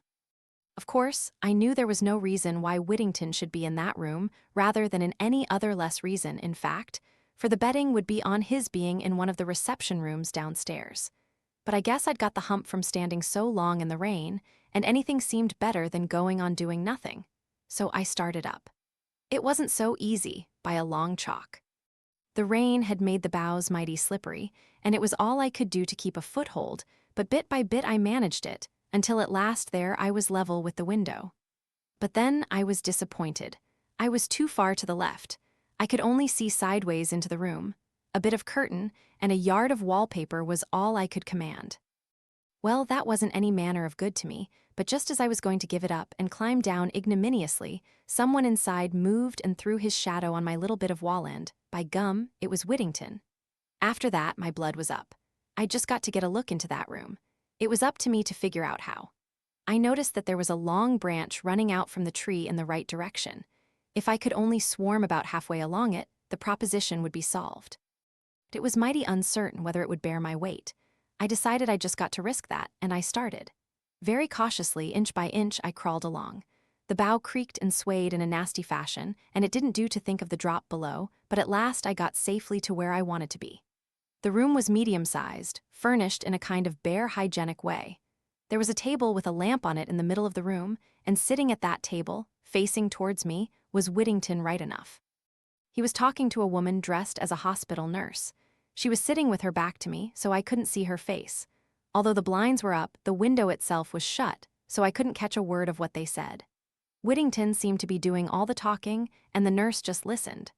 Now and then she nodded, and sometimes she'd shake her head, as though she were answering questions. He seemed very emphatic. Once or twice he beat with his fist on the table. The rain had stopped now, and the sky was clearing in that sudden way it does. Presently, he seemed to get to the end of what he was saying. He got up, and so did she. He looked towards the window and asked something. I guess it was whether it was raining.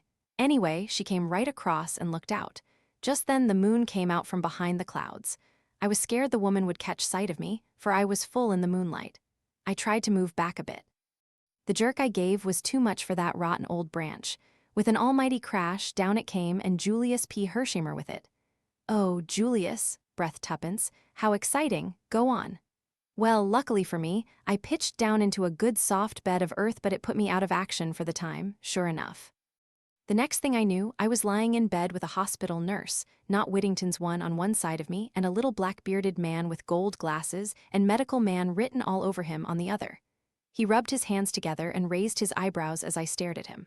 "Ah," he said, "so our young friend is coming round again. Capital, capital."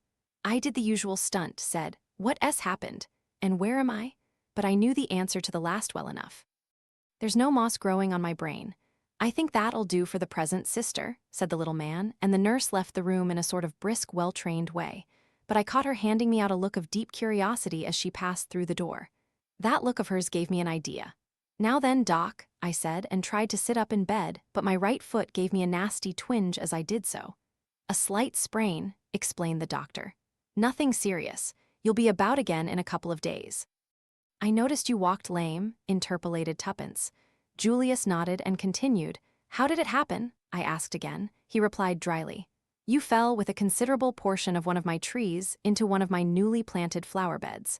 I liked the man. He seemed to have a sense of humor. I felt sure that he at least was plumb straight. "Sure, Doc," I said. I'm sorry about the tree, and I guess the new bulbs will be on me. But perhaps you'd like to know what I was doing in your garden? I think the facts do call for an explanation, he replied. Well, to begin with, I wasn't after the spoons. He smiled. My first theory, but I soon altered my mind. By the way, you are an American, are you not? I told him my name. And you? I am Dr. Hall, and this, as you doubtless know, is my private nursing home. I didn't know, but I wasn't going to put him wise. I was just thankful for the information. I liked the man, and I felt he was straight, but I wasn't going to give him the whole story. For one thing, he probably wouldn't have believed it. I made up my mind in a flash. Why, doctor? I said. I guess I feel an almighty fool, but I owe it to you to let you know that it wasn't the Bill Sykes business I was up to. Then I went on and mumbled out something about a girl. I trotted out the stern guardian business and a nervous breakdown, and finally explained that I had fancied I recognized her among the patients at the home, hence my nocturnal adventures. I guess it was just the kind of story he was expecting. Quite a romance, he said genially when I'd finished. Now, Doc, I went on, will you be frank with me? Have you here now, or have you had here at any time, a young girl called Jane Finn? He repeated the name thoughtfully. Jane Finn? He said. No. I was chagrined, and I guess I showed it. You are sure? Quite sure, Mr. Hershimer. It is an uncommon name, and I should not have been likely to forget it.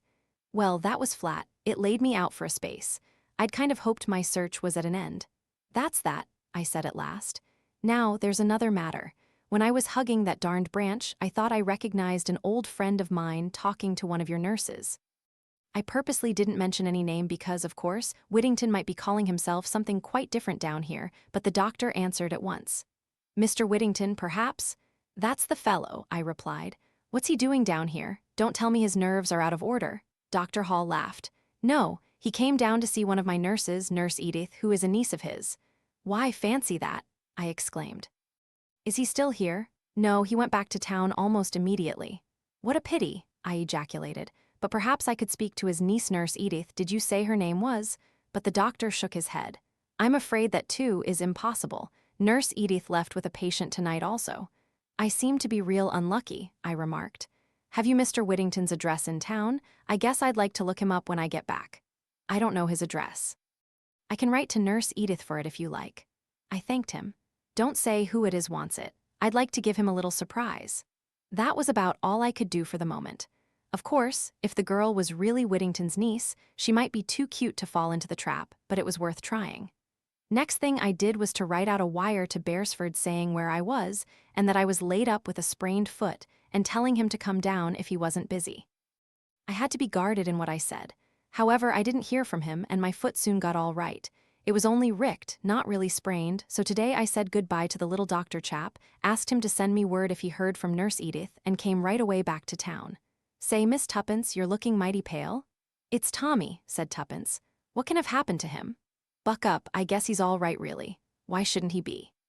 See here, it was a foreign-looking guy he went off after. Maybe they've gone abroad to Poland or something like that? Tuppence shook her head. He couldn't without passports and things. Besides, I've seen that man, Boris something since. He dined with Mrs. Vandemeyer last night. Mrs. who? I forgot. Of course you don't know all that. I'm listening, said Julius, and gave vent to his favorite expression. Put me wise. Tuppence thereupon related the events of the last 2 days. Julius's astonishment and admiration were unbounded. Bully for you, fancy you a menial. It just tickles me to death. Then he added seriously. But say now, I don't like it, Miss Tuppence, I sure don't. You're just as plucky as they make but I wish you'd keep right out of this. These crooks were up against would as soon croak a girl as a man any day. Do you think I'm afraid? Said Tuppence indignantly, valiantly repressing memories of the steely glitter in Mrs. Vandemeyer's eyes. I said before you were darned plucky, but that doesn't alter facts. Oh, bother me, said Tuppence impatiently. Let's think about what can have happened to Tommy. I've written to Mr. Carter about it, she added, and told him the gist of her letter. Julius nodded gravely. I guess that's good as far as it goes, but it's for us to get busy and do something. What can we do? Asked Tuppence, her spirits rising. I guess we'd better get on the track of Boris. You say he's been to your place. Is he likely to come again? He might, I really don't know.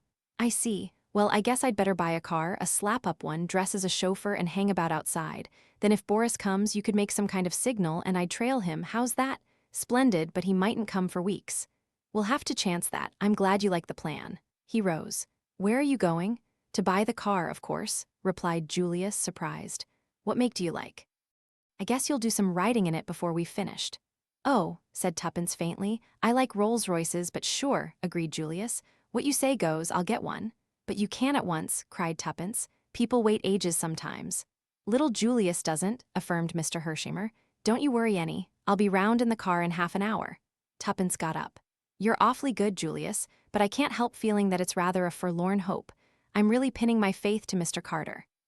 Then I shouldn't. Why, just an idea of mine. Oh, but he must do something. There's no one else. By the way, I forgot to tell you of a queer thing that happened this morning.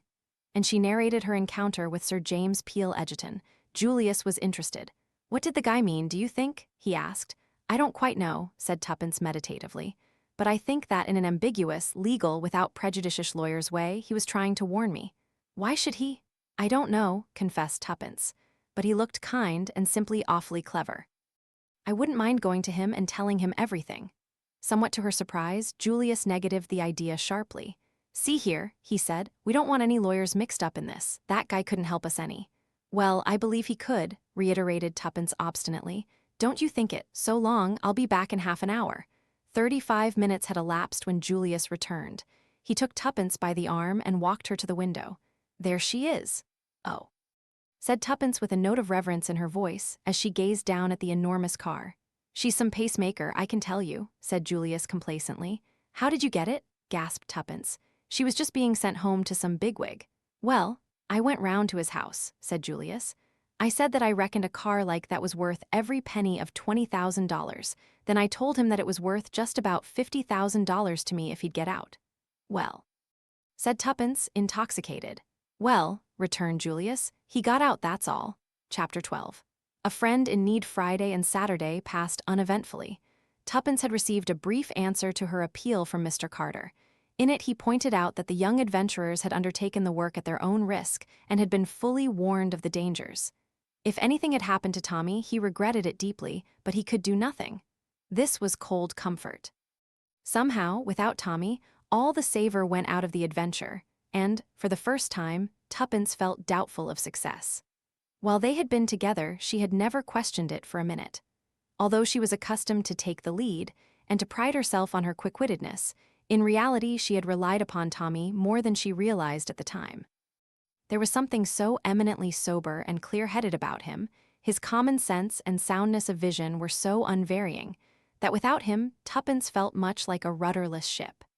It was curious that Julius, who was undoubtedly much cleverer than Tommy, did not give her the same feeling of support.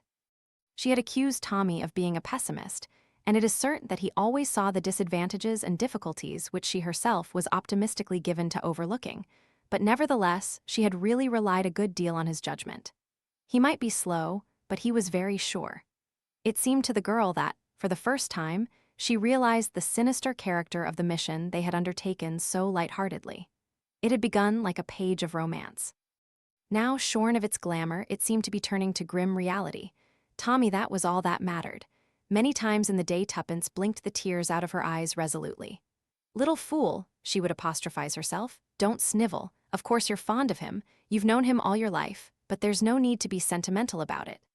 In the meantime, nothing more was seen of Boris. He did not come to the flat, and Julius and the car waited in vain. Tuppence gave herself over to new meditations. Whilst admitting the truth of Julius's objections, she had nevertheless not entirely relinquished the idea of appealing to Sir James Peel Egerton. Indeed, she had gone so far as to look up his address in the Red Book. Had he meant to warn her that day? If so, why? Surely she was at least entitled to demand an explanation. He had looked at her so kindly.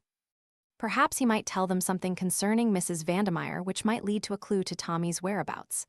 Anyway, Tuppence decided, with her usual shake of the shoulders, it was worth trying, and try it she would. Sunday was her afternoon out.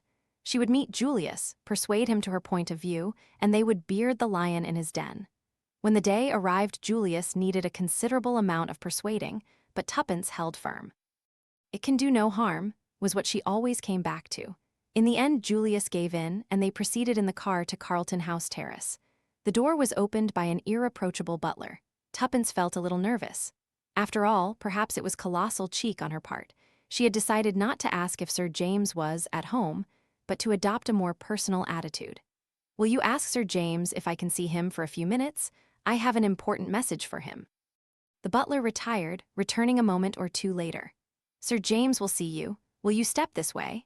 He ushered them into a room at the back of the house, furnished as a library.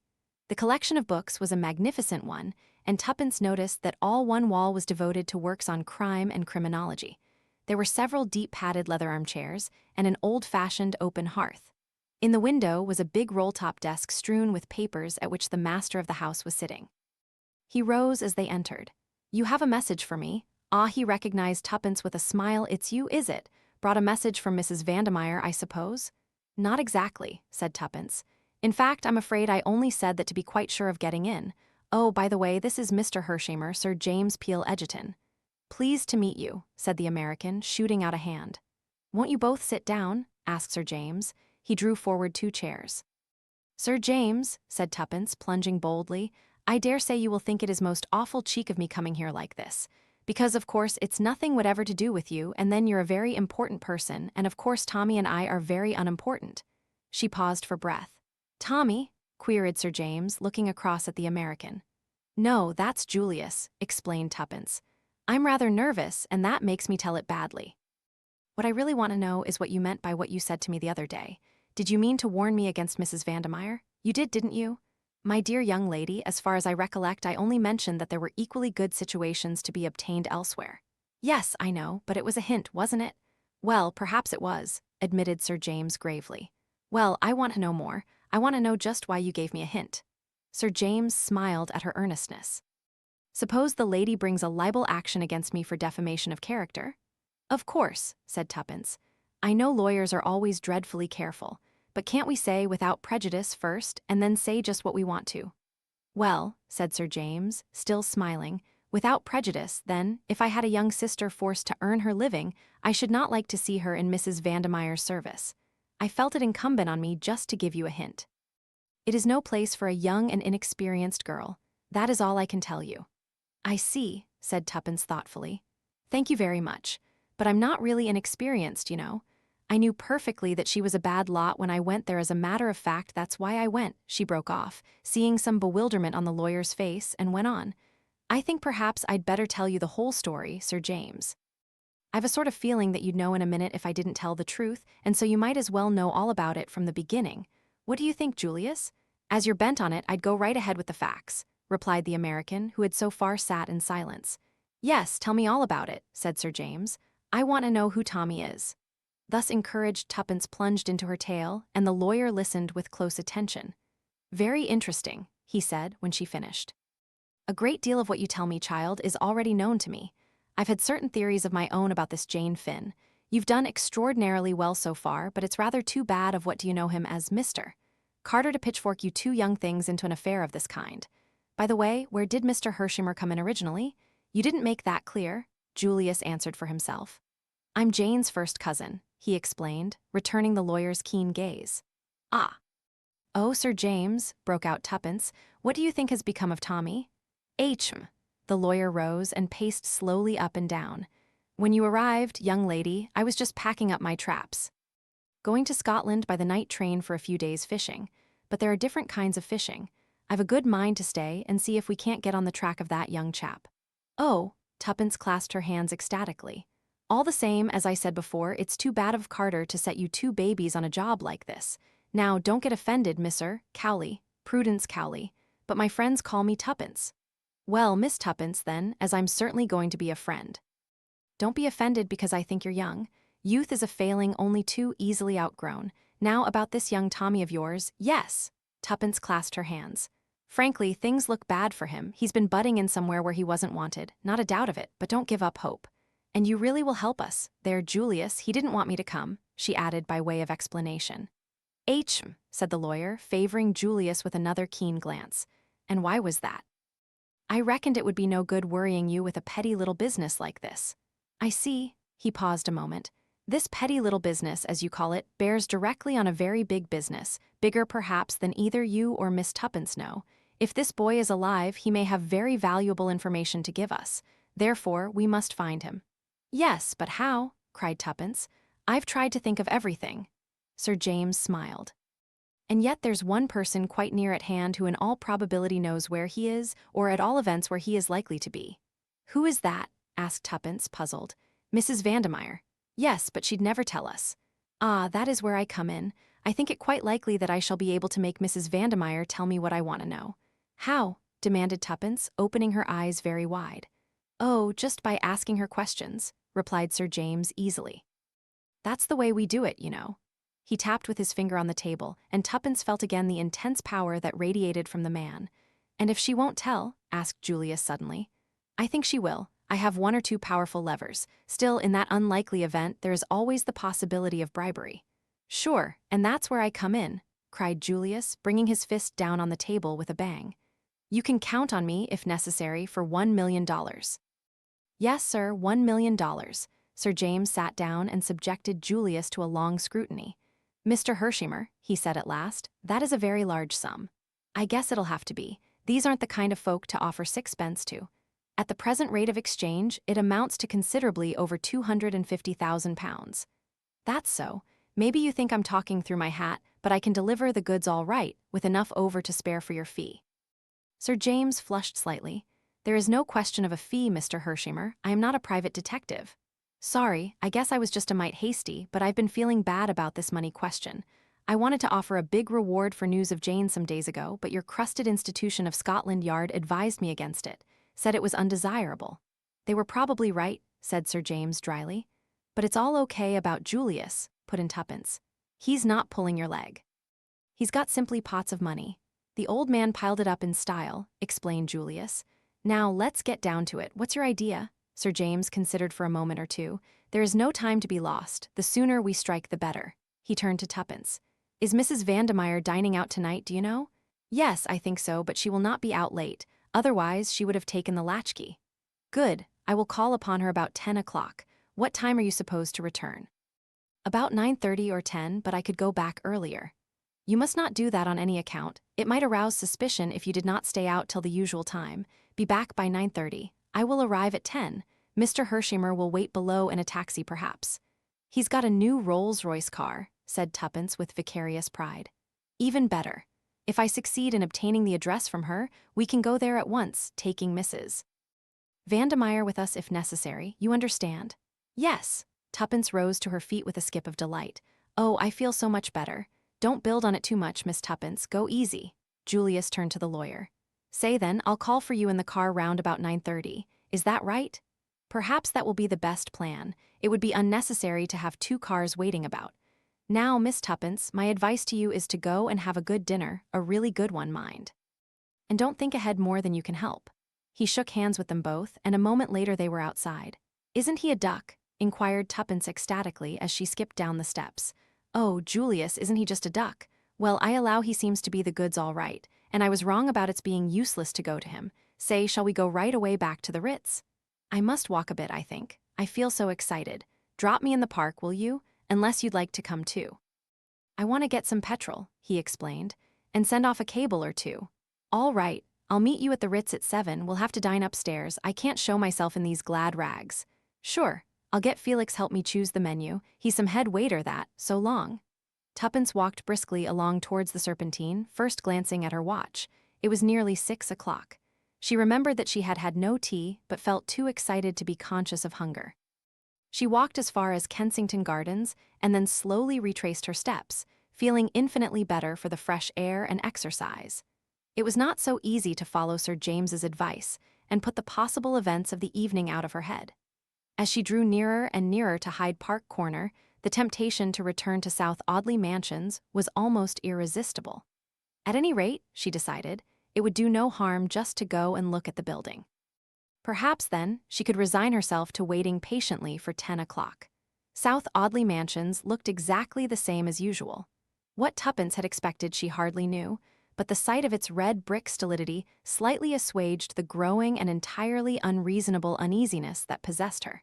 She was just turning away when she heard a piercing whistle, and the faithful Albert came running from the building to join her. Tuppence frowned. It was no part of the program to have attention called to her presence in the neighborhood, but Albert was purple with suppressed excitement. I say, miss, she's going? Who's going? Demanded Tuppence sharply. The crook, ready Rita, Mrs. Vandemeyer, she's a-packing up and she's just sent down word for me to get her a taxi.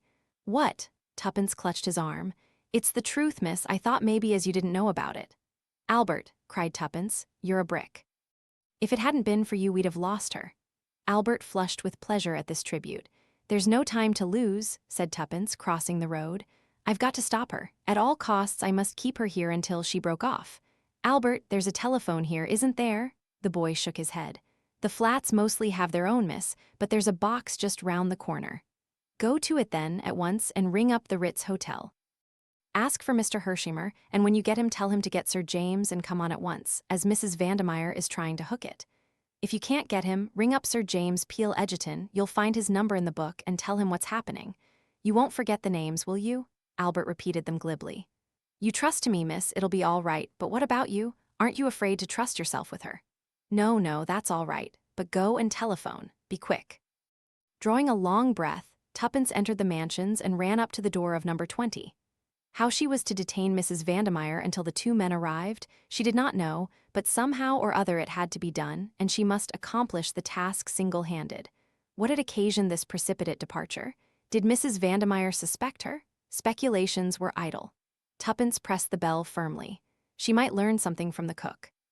Nothing happened, and after waiting some minutes, Tuppence pressed the bell again, keeping her finger on the button for some little while. At last she heard footsteps inside, and a moment later Mrs. Vandemeyer herself opened the door. She lifted her eyebrows at the sight of the girl. You! I had a touch of toothache, ma'am, said Tuppence glibly, so thought it better to come home and have a quiet evening. Mrs. Vandemeyer said nothing, but she drew back and let Tuppence pass into the hall. How unfortunate for you, she said coldly. You had better go to bed. Oh, I shall be all right in the kitchen, ma'am. Cook is out, said Mrs. Vandemeyer in a rather disagreeable tone. I sent her out, so you see you had better go to bed. Suddenly Tuppence felt afraid. There was a ring in Mrs. Vandemeyer's voice that she did not like at all. Also, the other woman was slowly edging her up the passage. Tuppence turned at bay.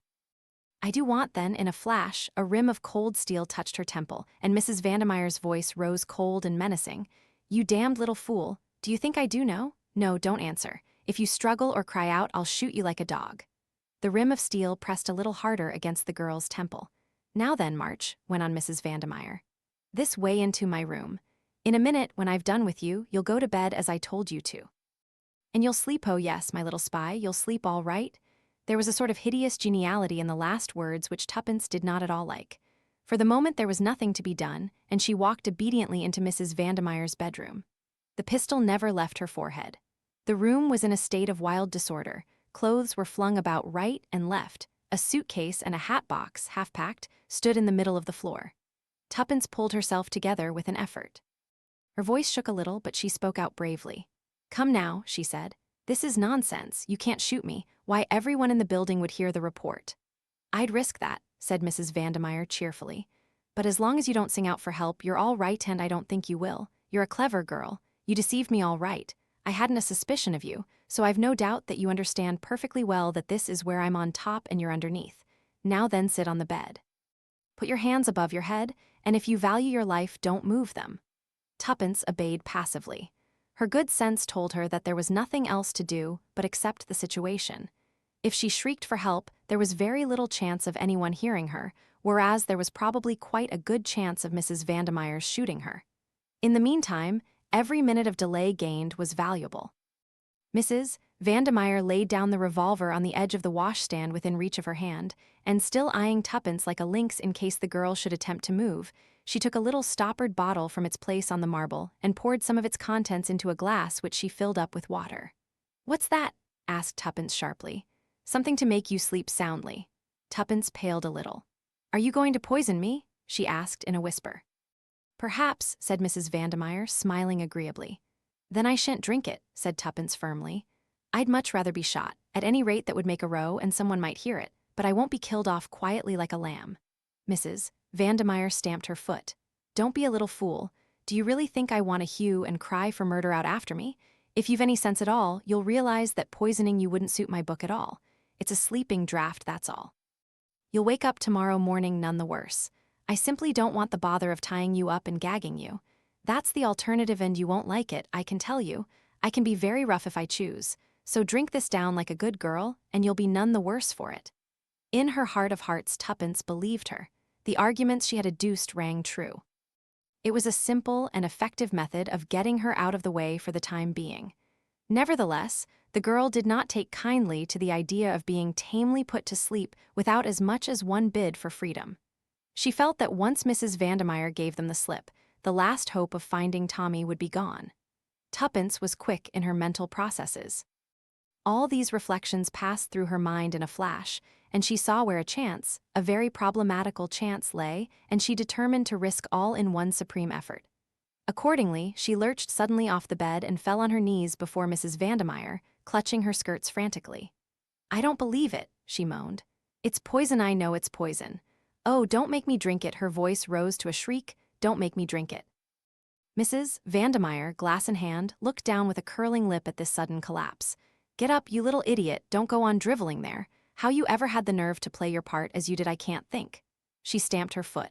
"Get up, I say." But Tuppence continued to cling and sob, interjecting her sobs with incoherent appeals for mercy. Every minute gained was to the good. Moreover, as she groveled, she moved imperceptibly nearer to her objective. Mrs. Vandermeyer gave a sharp, impatient exclamation and jerked the girl to her knees. "Drink it at once."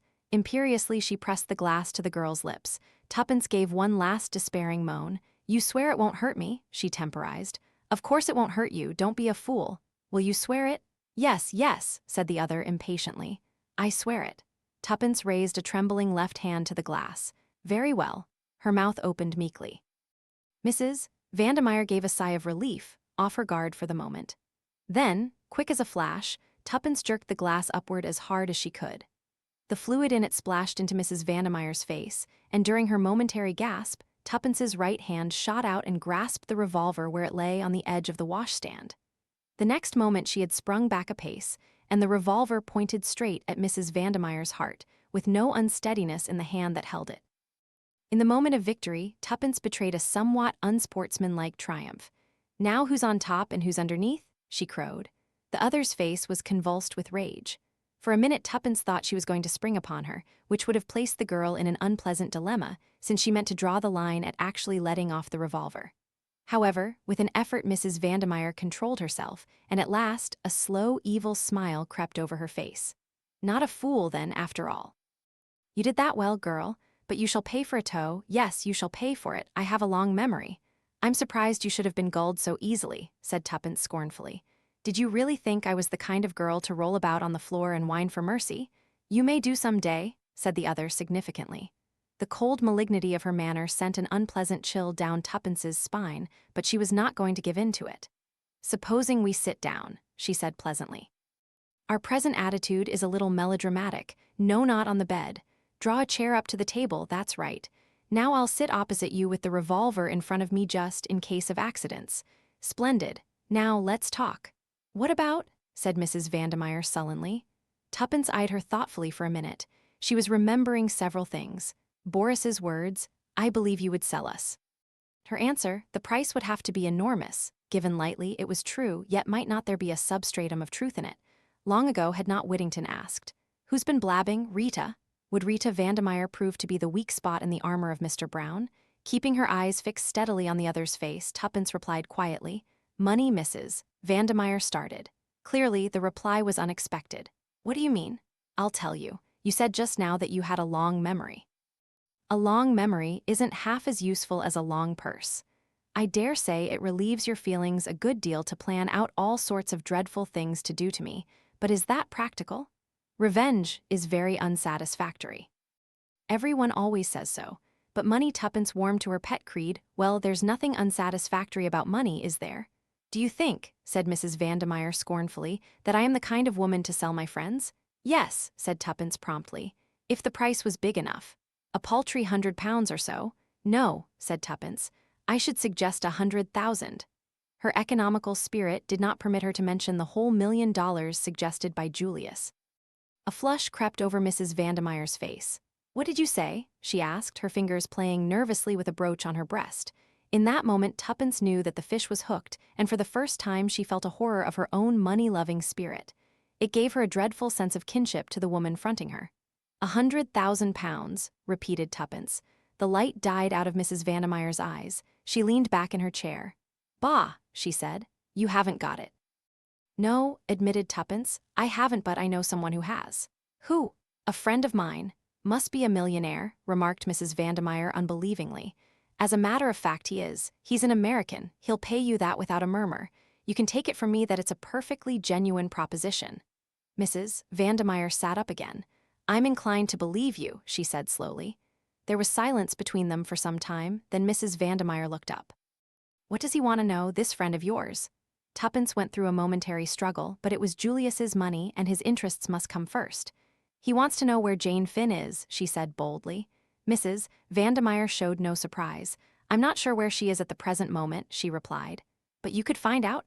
"Oh, yes," returned Mrs. Vandemeyer carelessly. "There would be no difficulty about that." Then Tuppence's voice shook a little. "There's a boy, a friend of mine. I'm afraid something happened to him, through your pal Boris. What's his name? Tommy Beresford. Never heard of him, but I'll ask Boris. He'll tell me anything he knows." "Thank you." Tuppence felt a terrific rise in her spirits. It impelled her to more audacious efforts. "There's one thing more." "Well," Tuppence leaned forward and lowered her voice. "Who is Mr. Brown?" Her quick eyes saw the sudden paling of the beautiful face. With an effort, Mrs. Vandemeyer pulled herself together and tried to resume her former manner. But the attempt was a mere parody. She shrugged her shoulders. "You can't have learnt much about us if you don't know that nobody knows who Mr. Brown is." "You do," said Tuppence quietly. Again the color deserted the other's face. "What makes you think that?" "I don't know," said the girl truthfully. "But I'm sure." Mrs. Vandemeyer stared in front of her for a long time. "Yes," she said hoarsely at last. "I know, I was beautiful, you see, very beautiful. You are still," said Tuppence with admiration. Mrs. Vandemeyer shook her head. There was a strange gleam in her electric blue eyes. "Not beautiful enough," she said in a soft, dangerous voice. "Not beautiful enough, and sometimes, lately, I've been afraid. It's dangerous to know too much." She leaned forward across the table. "Swear that my name shan't be brought into it, that no one shall ever know." "I swear it." "And once Essie caught, you'll be out of danger." A terrified look swept across Mrs. Vandemeyer's face. Shall I ever be?" She clutched Tuppence's arm. "You're sure about the money?" "Quite sure." "When shall I have it? There must be no delay." "This friend of mine will be here presently. He may have to send cables or something like that, but there won't be any delay. He's a terrific hustler." A resolute look settled on Mrs. Vandemeyer's face. "I'll do it."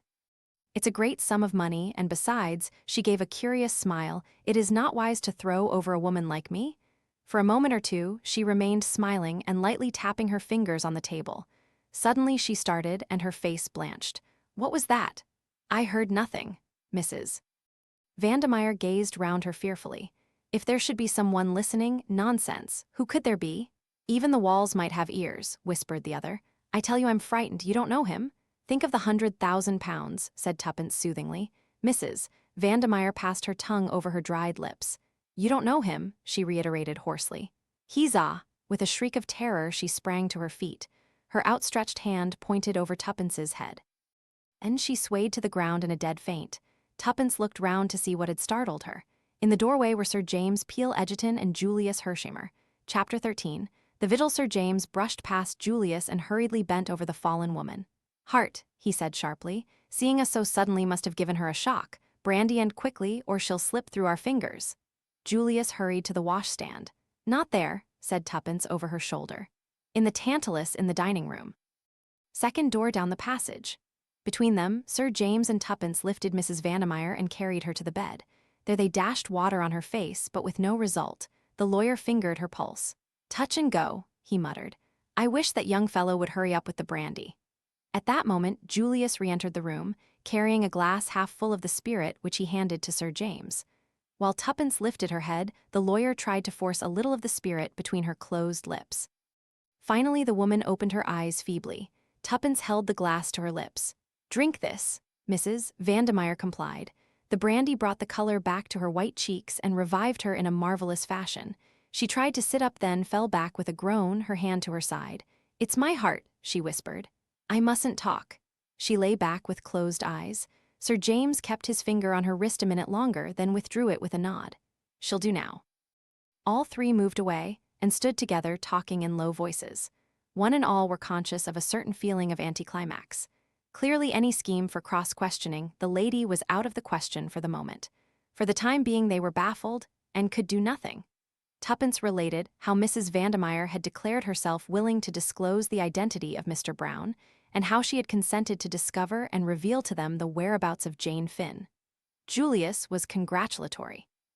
"That's all right, Miss Tuppence. Splendid. I guess that £100,000 will look just as good in the morning to the lady as it did overnight. There's nothing to worry over. She won't speak without the cash anyway, you bet." There was certainly a good deal of common sense in this, and Tuppence felt a little comforted. "What you say is true," said Sir James meditatively. "I must confess, however, that I cannot help wishing we had not interrupted at the minute we did. Still, it cannot be helped. It is only a matter of waiting until the morning." He looked across at the inert figure on the bed. Mrs. Vandemeyer lay perfectly passive with closed eyes. He shook his head. "Well," said Tuppence, with an attempt at cheerfulness, "we must wait until the morning, that's all, but I don't think we ought to leave the flat. What about leaving that bright boy of yours on guard, Albert, and suppose she came round again and hooked it? Albert couldn't stop her." "I guess she won't want to make tracks away from the dollars." "She might. She seemed very frightened of Mr. Brown." "What, real plumb scared of him?" "Yes, she looked round and said even walls had ears." "Maybe she meant a dictaphone," said Julius with interest. "Miss Tuppence is right," said Sir James quietly. "We must not leave the flat if only for Mrs. Vandemeyer's sake." Julius stared at him. "You think he'd get after her, between now and tomorrow morning? How could he know, even?" "You forget your own suggestion of a dictaphone," said Sir James dryly. "We have a very formidable adversary. I believe, if we exercise all due care, that there is a very good chance of his being delivered into our hands. But we must neglect no precaution. We have an important witness, but she must be safeguarded. I would suggest that Miss Tuppence should go to bed, and that you and I, Mr. Hershimer, should share the vigil." Tuppence was about to protest, but happening to glance at the bed, she saw Mrs. Vandemeyer, her eyes half open, with such an expression of mingled fear and malevolence on her face that it quite froze the words on her lips. For a moment, she wondered whether the faint and the heart attack had been a gigantic sham, but remembering the deadly pallor, she could hardly credit the supposition. As she looked, the expression disappeared as by magic, and Mrs. Vandemeyer lay inert and motionless as before. For a moment the girl fancied she must have dreamt it, but she determined nevertheless to be on the alert. "Well," said Julius, "I guess we'd better make a move out of here anyway." The others fell in with his suggestion. Sir James again felt Mrs. Vandemeyer's pulse. "Perfectly satisfactory," he said in a low voice to Tuppence. "She'll be absolutely all right after a night's rest." The girl hesitated a moment by the bed. The intensity of the expression she had surprised had impressed her powerfully. Mrs. Vandemeyer lifted her lids. She seemed to be struggling to speak. Tuppence bent over her. "Don't leave," she seemed unable to proceed, murmuring something that sounded like sleepy. Then she tried again. Tuppence bent lower still. It was only a breath. "Mr. Brown," the voice stopped, but the half-closed eyes seemed still to send an agonized message. Moved by a sudden impulse, the girl said quickly, "I shan't leave the flat. I shall sit up all night." A flash of relief showed before the lids descended once more.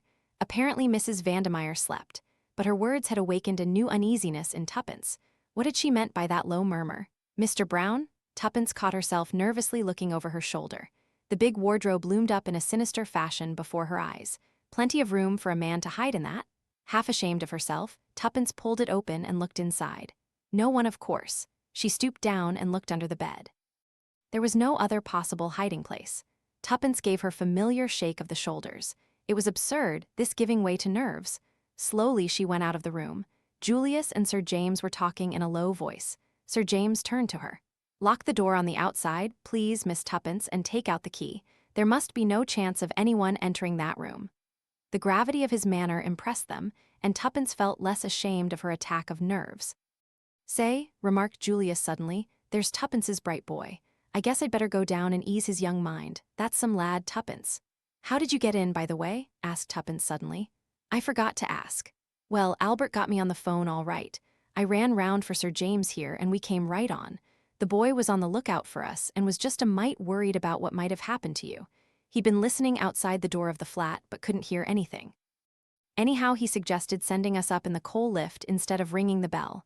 And sure enough, we landed in the scullery and came right along to find you. Albert's still below and must be just hopping mad by this time." With which Julius departed abruptly. "Now then, Miss Tuppence," said Sir James, "you know this place better than I do. Where do you suggest we should take up our quarters?" Tuppence considered for a moment or two. "I think Mrs. Vandemeyer's boudoir would be the most comfortable," she said at last, and led the way there. Sir James looked round approvingly. "This will do very well, and now, my dear young lady, do go to bed and get some sleep." Tuppence shook her head resolutely. "I couldn't, thank you, Sir James. I should dream of Mr. Brown all night, but you'll be so tired, child." "No, I shan't. I'd rather stay up really." The lawyer gave in. Julius reappeared some minutes later, having reassured Albert and rewarded him lavishly for his services. Having in his turn failed to persuade Tuppence to go to bed, he said decisively, "At any rate, you've got to have something to eat right away. Where's the larder?" Tuppence directed him, and he returned in a few minutes with a cold pie and 3 plates. After a hearty meal, the girl felt inclined to pooh-pooh her fancies of half an hour before. The power of the money bribe could not fail. "And now, Miss Tuppence," said Sir James, "we want to hear your adventures."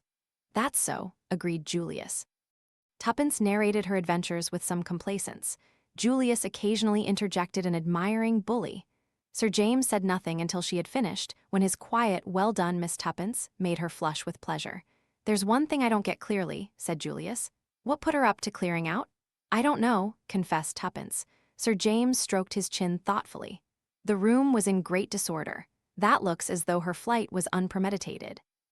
Almost as though she got a sudden warning to go from someone." "Mr. Brown, I suppose," said Julius scoffingly. The lawyer looked at him deliberately for a minute or two. "Why not?" he said. "Remember, you yourself have once been worsted by him." Julius flushed with vexation. "I feel just mad when I think of how I handed out Jane's photograph to him like a lamb. Gee, if I ever lay hands on it again, I'll freeze onto it like hell." "That contingency is likely to be a remote one," said the other dryly. "I guess you're right," said Julius frankly. "And in any case, it's the original I'm out after. Where do you think she can be, Sir James?" The lawyer shook his head. "Impossible to say, but I've a very good idea where she has been." "You have? Where?" Sir James smiled. "At the scene of your nocturnal adventures, the Bournemouth nursing home." "There? Impossible," I asked. "No, my dear sir, you asked if anyone of the name of Jane Finn had been there. Now, if the girl had been placed there, it would almost certainly be under an assumed name." "Bully for you," cried Julius. "I never thought of that." "It was fairly obvious," said the other. "Perhaps the doctor's in it too," suggested Tuppence. Julius shook his head. "I don't think so. I took to him at once. No, I'm pretty sure Dr. Hall's all right." "Hall, did you say?" asked Sir James. "That is curious, really, very curious." "Why?" demanded Tuppence. "Because I happened to meet him this morning. I've known him slightly on and off for some years, and this morning I ran across him in the street. Staying at the Metropole, he told me." He turned to Julius. "Didn't he tell you he was coming up to town?" Julius shook his head. "Curious," mused Sir James. "You did not mention his name this afternoon, or I would have suggested your going to him for further information with my card as introduction." "I guess I'm a mutt," said Julius with unusual humility. "I ought to have thought of the false name stunt." "How could you think of anything after falling out of that tree?" cried Tuppence. "I'm sure anyone else would have been killed right off." "Well, I guess it doesn't matter now anyway," said Julius. "We've got Mrs. Vandemeyer on a string, and that's all we need." "Yes," said Tuppence, but there was a lack of assurance in her voice. A silence settled down over the party. Little by little, the magic of the night began to gain a hold on them. There were sudden creaks of the furniture, imperceptible rustlings in the curtains. Suddenly Tuppence sprang up with a cry. "I can't help it. I know Mr. Brown somewhere in the flat. I can feel him." "Sure, Tuppence, how could he be?" "This door is open into the hall. No one could have come in by the front door without our seeing and hearing him." "I can't help it. I feel he's here." She looked appealingly at Sir James, who replied gravely, "With due deference to your feelings, Miss Tuppence, and mine as well for that matter, I do not see how it is humanly possible for anyone to be in the flat without our knowledge." The girl was a little comforted by his words. "Sitting up at night is always rather jumpy," she confessed. "Yes," said Sir James, "we are in the condition of people holding a séance. Perhaps if a medium were present, we might get some marvelous results." "Do you believe in spiritualism?" asked Tuppence, opening her eyes wide. The lawyer shrugged his shoulders. "There is some truth in it, without a doubt. Most of the testimony would not pass muster in the witness box." The hours drew on. With the first faint glimmerings of dawn, Sir James drew aside the curtains. They beheld, what few Londoners see, the slow rising of the sun over the sleeping city. Somehow, with the coming of the light, the dreads and fancies of the past night seemed absurd. Tuppence's spirits revived to the normal. "Hooray," she said. "It's going to be a gorgeous day, and we shall find Tommy, and Jane Finn, and everything will be lovely. I shall ask Mr. Carter if I can't be made a dame." At 7 o'clock, Tuppence volunteered to go and make some tea. She returned with a tray containing the teapot and 4 cups. "Who's the other cup for?" inquired Julius. "The prisoner, of course. I suppose we might call her that. Taking her tea seems a kind of anticlimax to last night," said Julius thoughtfully. "Yes, it does," admitted Tuppence. "But anyway, here goes. Perhaps you'd both come too, in case she springs on me or anything. You see, we don't know what mood she'll wake up in." Sir James and Julius accompanied her to the door. "Where's the key?" "Oh, of course, I've got it myself." She put it in the lock and turned it, then paused. "Supposing, after all, she's escaped," she murmured in a whisper. "Plumb impossible," replied Julius reassuringly, but Sir James said nothing. Tuppence drew a long breath and entered. She heaved a sigh of relief as she saw that Mrs. Vandemeyer was lying on the bed. "Good morning," she remarked cheerfully. "I've brought you some tea." Mrs. Vandemeyer did not reply. Tuppence put down the cup on the table by the bed and went across to draw up the blinds. When she turned, Mrs. Vandemeyer still lay without a movement. With a sudden fear clutching at her heart, Tuppence ran to the bed. The hand she lifted was cold as ice. Mrs. Vandemeyer would never speak now. Her cry brought the others. A very few minutes sufficed. Mrs. Vandemeyer was dead, must have been dead some hours. She had evidently died in her sleep. "If that isn't the cruelest luck," cried Julius in despair. The lawyer was calmer, but there was a curious gleam in his eyes. "If it is luck," he replied, "you don't think but say that's plumb impossible. No one could have got in." "No," admitted the lawyer, "I don't see how they could. And yet she is on the point of betraying Mr. Brown, and she dies. Is it only chance? But how? Yes, how, that is what we must find out." He stood there silently, gently stroking his chin. "We must find out," he said quietly, and Tuppence felt that if she was Mr. Brown she would not like the tone of those simple words. Julius's glance went to the window. "The window's open," he remarked. "Do you think?" Tuppence shook her head. "The balcony only goes along as far as the boudoir. We were there?" "He might have slipped out," suggested Julius, but Sir James interrupted him. "Mr. Brown's methods are not so crude. In the meantime, we must send for a doctor. But before we do so, is there anything in this room that might be of value to us?" Hastily, the 3 searched. A charred mass in the grate indicated that Mrs. Vandemeyer had been burning papers on the eve of her flight.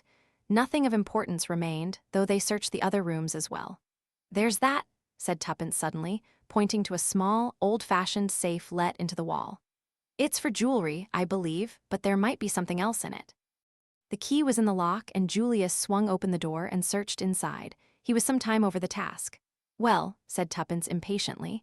There was a pause before Julius answered, then he withdrew his head and shut to the door. "Nothing," he said. In 5 minutes a brisk young doctor arrived, hastily summoned. He was deferential to Sir James, whom he recognized. "Heart failure or possibly an overdose of some sleeping draught." He sniffed. "Rather an odor of chloral in the air." Tuppence remembered the glass she had upset.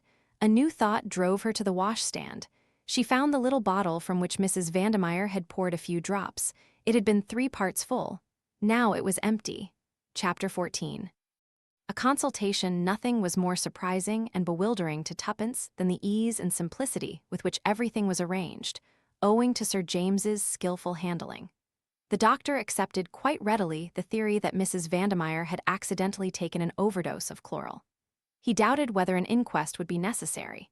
If so, he would let Sir James know. He understood that Mrs. Vandemeyer was on the eve of departure for abroad, and that the servants had already left.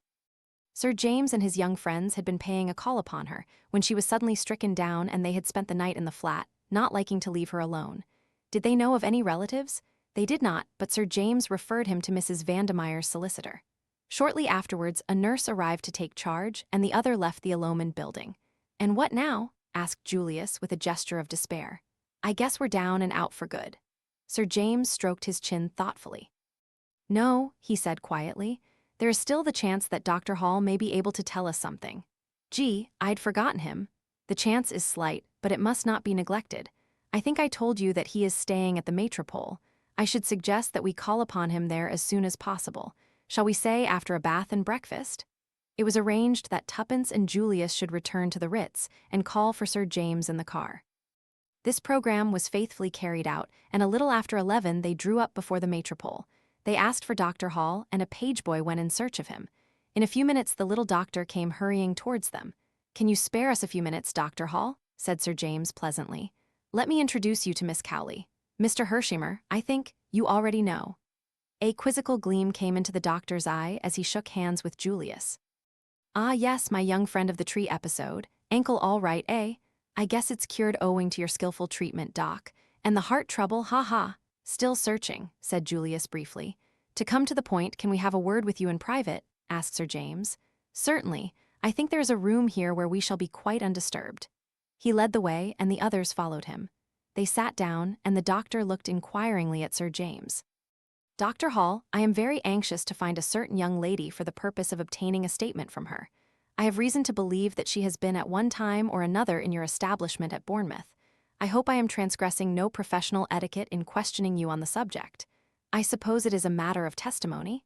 Sir James hesitated a moment, then he replied, "Yes. I shall be pleased to give you any information in my power. What is the young lady's name?" "Mr. Hershimer asked me. I remember." He half turned to Julius. "The name," said Sir James bluntly, "is really immaterial. She would be almost certainly sent to you under an assumed one, but I should like to know if you are acquainted with a Mrs. Vandemeyer. Mrs. Vandemeyer of 20 South Audley Mansions. I know her slightly. You are not aware of what has happened." "What do you mean? You do not know that Mrs. Vandemeyer is dead?" Dear, I had no idea of it. When did it happen?"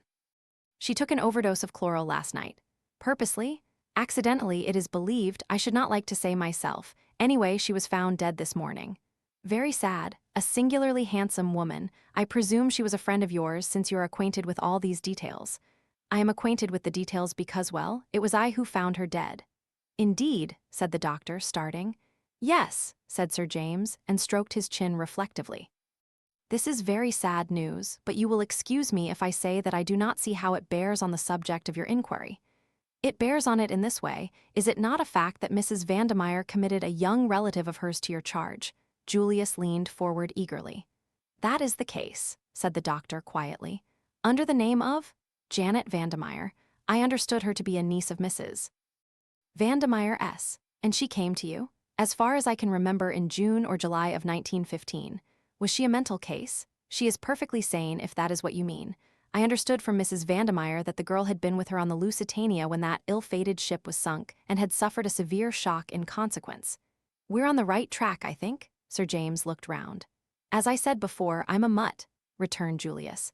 The doctor looked at them all curiously. "You spoke of wanting a statement from her," he said. "Supposing she is not able to give one?" "What? You have just said that she is perfectly sane." "So she is.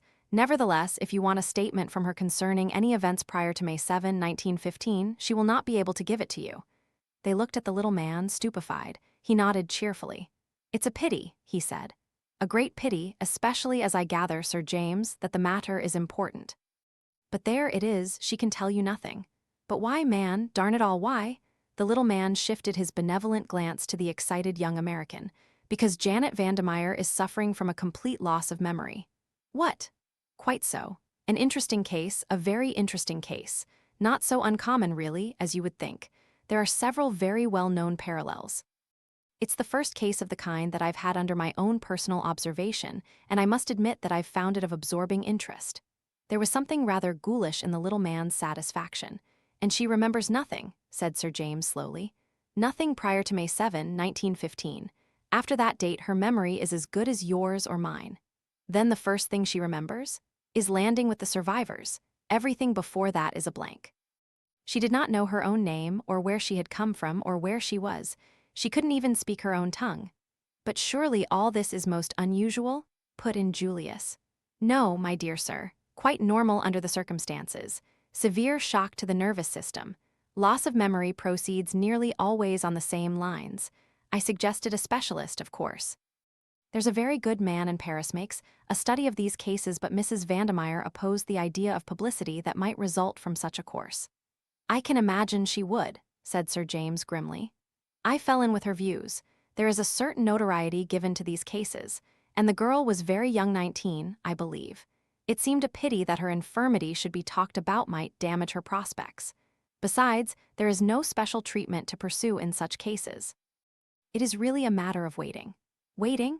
Yes, sooner or later the memory will return as suddenly as it went, but in all probability the girl will have entirely forgotten the intervening period and will take up life where she left off at the sinking of the Lusitania. And when do you expect this to happen? The doctor shrugged his shoulders. Ah, that I cannot say. Sometimes it is a matter of months, sometimes it has been known to be as long as 20 years. Sometimes another shock does the trick. One restores what the other took away. Another shock, eh? Said Julius thoughtfully. Exactly. There was a case in Colorado. The little man's voice trailed on, voluble, mildly enthusiastic. Julius did not seem to be listening. He had relapsed into his own thoughts and was frowning. Suddenly he came out of his brown study and hit the table such a resounding bang with his fist that everyone jumped, the doctor most of all. I've got it. I guess, Doc, I'd like your medical opinion on the plan I'm about to outline.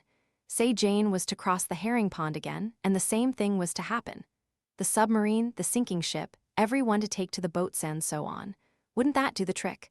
Wouldn't it give a mighty big bump to her subconscious self, or whatever the jargon is, and start it functioning again right away? A very interesting speculation, Mr. Hershimer. In my own opinion, it would be successful. It is unfortunate that there is no chance of the conditions repeating themselves as you suggest. Not by nature, perhaps, Doc, but I'm talking about art. Art? Why, yes, what's the difficulty? Hire a liner, murmured Dr. Hall faintly. Hire some passengers, hire a submarine, that's the only difficulty, I guess. Governments are apt to be a bit hidebound over their engines of war. They won't sell to the first comer. Still, I guess that can be got over. Ever heard of the word graft, sir? Well, graft gets there every time. I reckon that we shan't really need to fire a torpedo. If everyone hustles round and screams loud enough that the ship is sinking, it ought to be enough for an innocent young girl like Jane. By the time she's got a life belt on her and is being hustled into a boat with a well-drilled lot of artistes doing the hysterical stunt on deck, why, she ought to be right back where she was in May 1915. How's that for the bare outline, Doctor? Hall looked at Julius. Everything that he was for the moment incapable of saying was eloquent in that look. No, said Julius in answer to it, I'm not crazy. The thing's perfectly possible. It's done every day in the States for the movies. Haven't you seen Trains in Collision on the screen? What's the difference between buying up a train and buying up a liner? Get the properties and you can go right ahead. Dr. Hall found his voice.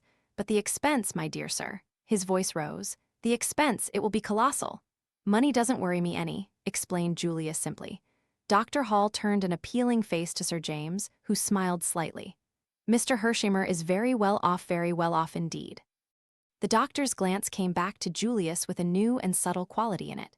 This was no longer an eccentric young fellow with a habit of falling off trees. The doctor's eyes held the deference accorded to a really rich man. Very remarkable plan. Very remarkable, he murmured. The movies, of course, your American word for the kinda. Very interesting. I fear we are perhaps a little behind the times over here in our methods, and you really mean to carry out this remarkable plan of yours?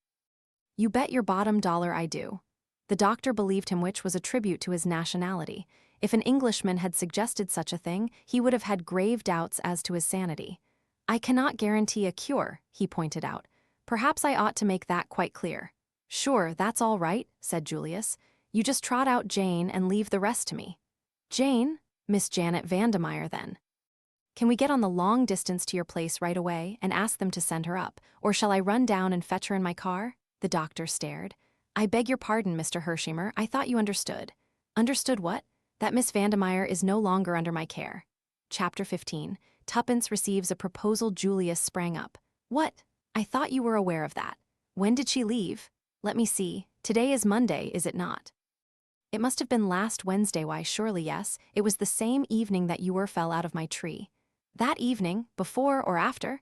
Let me see. Oh yes, afterwards. A very urgent message arrived from Mrs. Vandemeyer. The young lady and the nurse who was in charge of her left by the night train. Julius sank back again into his chair. Nurse Edith left with a patient, I remember, he muttered. My God, to have been so near? Doctor, Hall looked bewildered. I don't understand. Is the young lady not with her aunt after all? Tuppence shook her head. She was about to speak when a warning glance from Sir James made her hold her tongue. The lawyer rose. I'm much obliged to you, Hall. We're very grateful for all you've told us. I'm afraid we're now in the position of having to track Miss Vandemeyer anew. What about the nurse who accompanied her? I suppose you do know where she is? The doctor shook his head. We've not heard from her, as it happens. I understood she was to remain with Miss Vandemeyer for a while, but what can have happened? Surely the girl has not been kidnapped. That remains to be seen, said Sir James gravely. The other hesitated. You do not think I ought to go to the police? No, no. In all probability the young lady is with other relations. The doctor was not completely satisfied, but he saw that Sir James was determined to say no more, and realized that to try and extract more information from the famous Casey would be mere waste of labor. Accordingly, he wished them goodbye, and they left the hotel. For a few minutes they stood by the car talking. How maddening, cried Tuppence. To think that Julius must have been actually under the same roof with her for a few hours. I was a darned idiot, muttered Julius gloomily. You couldn't know, Tuppence consoled him. Could he? She appealed to Sir James. I should advise you not to worry, said the latter kindly. No use crying over spilt milk, you know. The great thing is what to do next, added Tuppence the practical. Sir James shrugged his shoulders. You might advertise for the nurse who accompanied the girl. That is the only course I can suggest, and I must confess I do not hope for much result. Otherwise there is nothing to be done. Nothing, said Tuppence blankly. And Tommy? We must hope for the best, said Sir James. Oh yes, we must go on hoping. But over her downcast head his eyes met Julius's, and almost imperceptibly he shook his head. Julius understood. The lawyer considered the case hopeless. The young American's face grew grave. Sir James took Tuppence's hand. You must let me know if anything further comes to light. Letters will always be forwarded. Tuppence stared at him blankly. You are going away? I told you, don't you remember, to Scotland? Yes, but I thought the girl hesitated. Sir James shrugged his shoulders. My dear young lady, I can do nothing more, I fear. Our clues have all ended in thin air. You can take my word for it that there is nothing more to be done. If anything should arise, I shall be glad to advise you in any way I can. His words gave Tuppence an extraordinarily desolate feeling. I suppose you're right, she said. Anyway, thank you very much for trying to help us. Goodbye. Julius was bending over the car. A momentary pity came into Sir James's keen eyes as he gazed into the girl's downcast face. Don't be too disconsolate, Miss Tuppence, he said in a low voice. Remember, holiday time isn't always all playtime. One sometimes manages to put in some work as well. Something in his tone made Tuppence glance up sharply. He shook his head with a smile. No, I shan't say any more. Great mistake to say too much. Remember that. Never tell all you know, not even to the person you know best. Understand? Goodbye. He strode away. Tuppence stared after him. She was beginning to understand Sir James's methods. Once before he had thrown her a hint in the same careless fashion. Was this a hint? What exactly lay behind those last brief words? Did he mean that, after all, he had not abandoned the case, that secretly he would be working on it still while her meditations were interrupted by Julius, who adjured her to get right in? You're looking kind of thoughtful, he remarked as they started off. Did the old guy say anything more? Tuppence opened her mouth impulsively and then shut it again. Sir James's words sounded in her ears. Never tell all you know, not even to the person you know best. Like a flash there came into her mind another memory. Julius before the safe in the flat, her own question and the pause before his reply. Nothing. Was there really nothing? Or had he found something he wished to keep to himself? If he could make a reservation, so could she. Nothing particular, she replied. She felt rather than saw Julius throw a sideways glance at her. Say, shall we go for a spin in the park? If you like. For a while they ran on under the trees in silence. It was a beautiful day. The keen rush through the air brought a new exhilaration to Tuppence. Say, Miss Tuppence, do you think I'm ever going to find Jane? Julius spoke in a discouraged voice. The mood was so alien to him that Tuppence turned and stared at him in surprise. He nodded. That's so. I'm getting down and out over the business. Sir James today hadn't got any hope at all, I could see that. I don't like him, we don't G together somehow, but he's pretty cute, and I guess he wouldn't quit if there was any chance of success now, would he? Tuppence felt rather uncomfortable, but clinging to her belief that Julius also had withheld something from her, she remained firm. He suggested advertising for the nurse, she reminded him. Yes, with a forlorn hope flavor to his voice.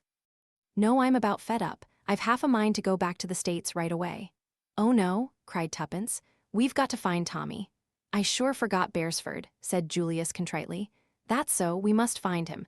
But after well, I've been daydreaming ever since I started on this trip, and these dreams are rotten poor business. I'm quit of them. Say, Miss Tuppence, there's something I'd like to ask you. Yes, you and Beresford, what about it? I don't understand you, replied Tuppence with dignity, adding rather inconsequently. And anyway, you're wrong. Not got a sort of kindly feeling for one another? Certainly not, said Tuppence with warmth. Tommy and I are friends, nothing more. I guess every pair of lovers has said that sometime or another, observed Julius. Nonsense, snapped Tuppence. Do I look the sort of girl that's always falling in love with every man she meets? You do not. You look the sort of girl that's mighty often getting fallen in love with.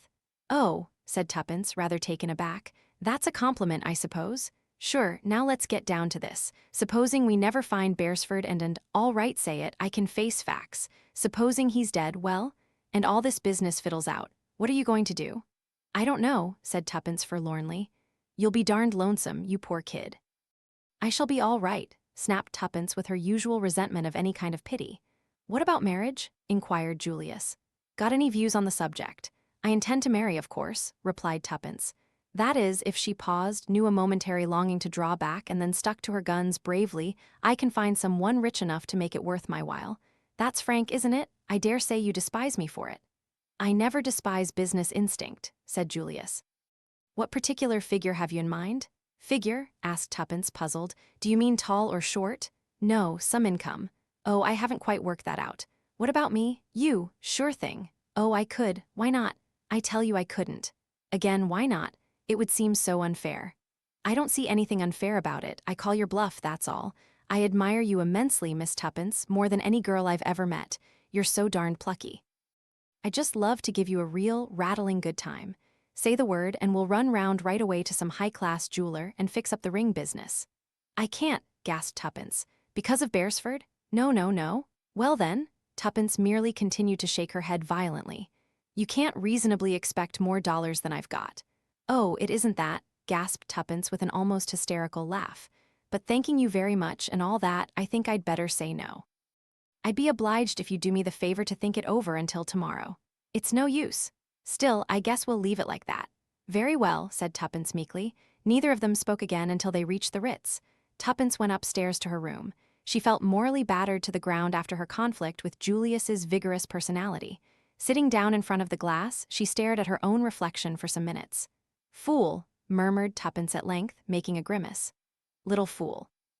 Everything you want, everything you've ever hoped for, and you go and bleat out no like an idiotic little sheep. It's your one chance. Why don't you take it? Grab it, snatch at it, what more do you want? As if in answer to her own question, her eyes fell on a small snapshot of Tommy that stood on her dressing table in a shabby frame. For a moment she struggled for self-control, and then abandoning all presence, she held it to her lips and burst into a fit of sobbing.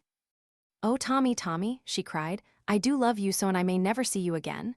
At the end of 5 minutes, Tuppence sat up, blew her nose, and pushed back her hair. That's that, she observed sternly. Let's look facts in the face. I seem to have fallen in love with an idiot of a boy who probably doesn't care two straws about me. Here she paused. Anyway, she resumed, as though arguing with an unseen opponent, I do know that he does. He'd never have dared to say so. I've always jumped on sentiment, and here I am being more sentimental than anybody. What idiots girls are, I've always thought so. I suppose I shall sleep with his photograph under my pillow and dream about him all night. It's dreadful to feel you've been false to your principles. Tuppence shook her head sadly as she reviewed her backsliding. I don't know what to say to Julius, I'm sure. Oh, what a fool I feel. I'll have to say something. He's so American and thorough. He'll insist upon having a reason. I wonder if he did find anything in that safe. Tuppence's meditations went off on another tack. She reviewed the events of last night carefully and persistently.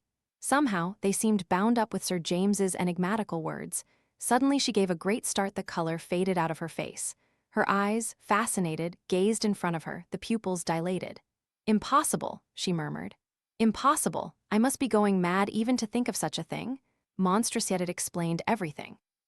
After a moment's reflection, she sat down and wrote a note, weighing each word as she did so. Finally, she nodded her head as though satisfied and slipped it into an envelope which she addressed to Julius. She went down the passage to his sitting room and knocked at the door. As she had expected, the room was empty. She left the note on the table. A small page boy was waiting outside her own door when she returned to it. Telegram for you, miss? Tuppence took it from the salver and tore it open carelessly. Then she gave a cry. The telegram was from Tommy, Chapter 16. Further adventures of Tommy from a darkness punctuated with throbbing stabs of fire. Tommy dragged his senses slowly back to life. When he at last opened his eyes, he was conscious of nothing but an excruciating pain through his temples. He was vaguely aware of unfamiliar surroundings. Where was he? What had happened? He blinked feebly. This was not his bedroom at the Ritz, and what the devil was the matter with his head? Damn, said Tommy and tried to sit up. He had remembered. He was in that sinister house in Soho. He uttered a groan and fell back. Through his almost closed lids, he reconnoitered carefully. "He is coming to," remarked a voice very near Tommy's ear. He recognized it at once for that of the bearded and efficient German and lay artistically inert. He felt that it would be a pity to come round too soon, and until the pain in his head became a little less acute, he felt quite incapable of collecting his wits. Painfully, he tried to puzzle out what had happened. Obviously, somebody must have crept up behind him as he listened and struck him down with a blow on the head. They knew him now for a spy and would in all probability give him short shrift. Undoubtedly, he was in a tight place. Nobody knew where he was, therefore he need expect no outside assistance and must depend solely on his own wits. "Well, here goes," murmured Tommy to himself and repeated his former remark. "Damn," he observed, and this time succeeded in sitting up. In a minute the German stepped forward and placed a glass to his lips with the brief command drink. Tommy obeyed. The potency of the draught made him choke, but it cleared his brain in a marvelous manner. He was lying on a couch in the room in which the meeting had been held. On one side of him was the German, on the other the villainous-faced doorkeeper who had let him in. The others were grouped together at a little distance away. But Tommy missed one face. The man known as Number 1 was no longer of the company. "Feel better?" asked the German, as he removed the empty glass. "Yes, thanks," returned Tommy cheerfully. "Ah, my young friend, it is lucky for you your skull is so thick." The good Conrad struck hard. He indicated the evil-faced doorkeeper by a nod. The man grinned. Tommy twisted his head round with an effort. "Oh," he said, "so you're Conrad, are you? It strikes me the thickness of my skull was lucky for you too. When I look at you I feel it's almost a pity I've enabled you to cheat the hangman." The man snarled, and the bearded man said quietly, "He would have run no risk of that." "Just as you like," replied Tommy. "I know it's the fashion to run down the police. I rather believe in them myself." His manner was nonchalant to the last degree. Tommy Beresford was one of those young Englishmen not distinguished by any special intellectual ability, but who are emphatically at their best in what is known as a tight place. Their natural diffidence and caution fall from them like a glove. Tommy realized perfectly that in his own wits lay the only chance of escape, and behind his casual manner, he was racking his brains furiously. The cold accents of the German took up the conversation. "Have you anything to say before you are put to death as a spy?" "Simply lots of things," replied Tommy with the same urbanity as before. "Do you deny that you were listening at that door?" "I do not. I must really apologize, but your conversation was so interesting that it overcame my scruples. How did you get in? Dear old Conrad here." Tommy smiled deprecatingly at him. "I hesitate to suggest pensioning off a faithful servant, but you really ought to have a better watchdog." Conrad snarled impotently and said sullenly, as the man with the beard swung round upon him. He gave the word. "How was I to know?" "Yes," Tommy chimed in. "How was he to know? Don't blame the poor fellow. His hasty action has given me the pleasure of seeing you all face to face."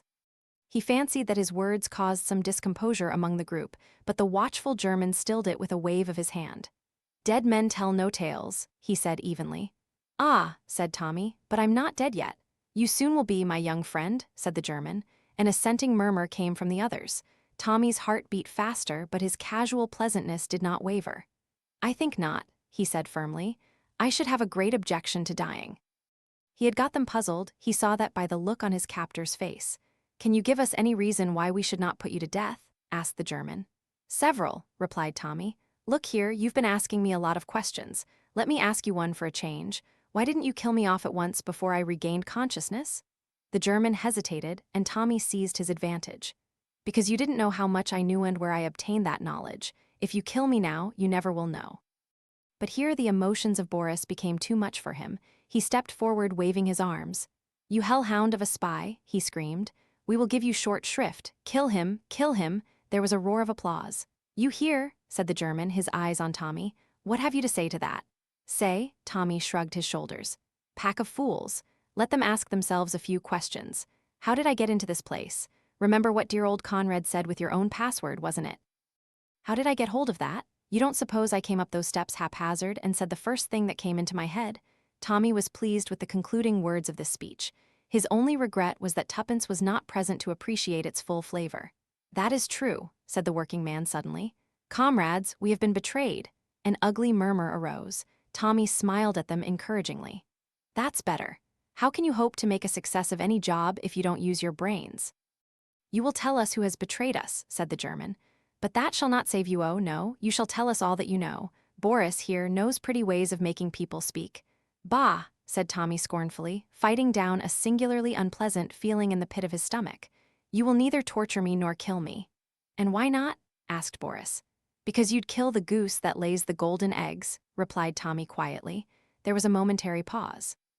It seemed as though Tommy's persistent assurance was at last conquering.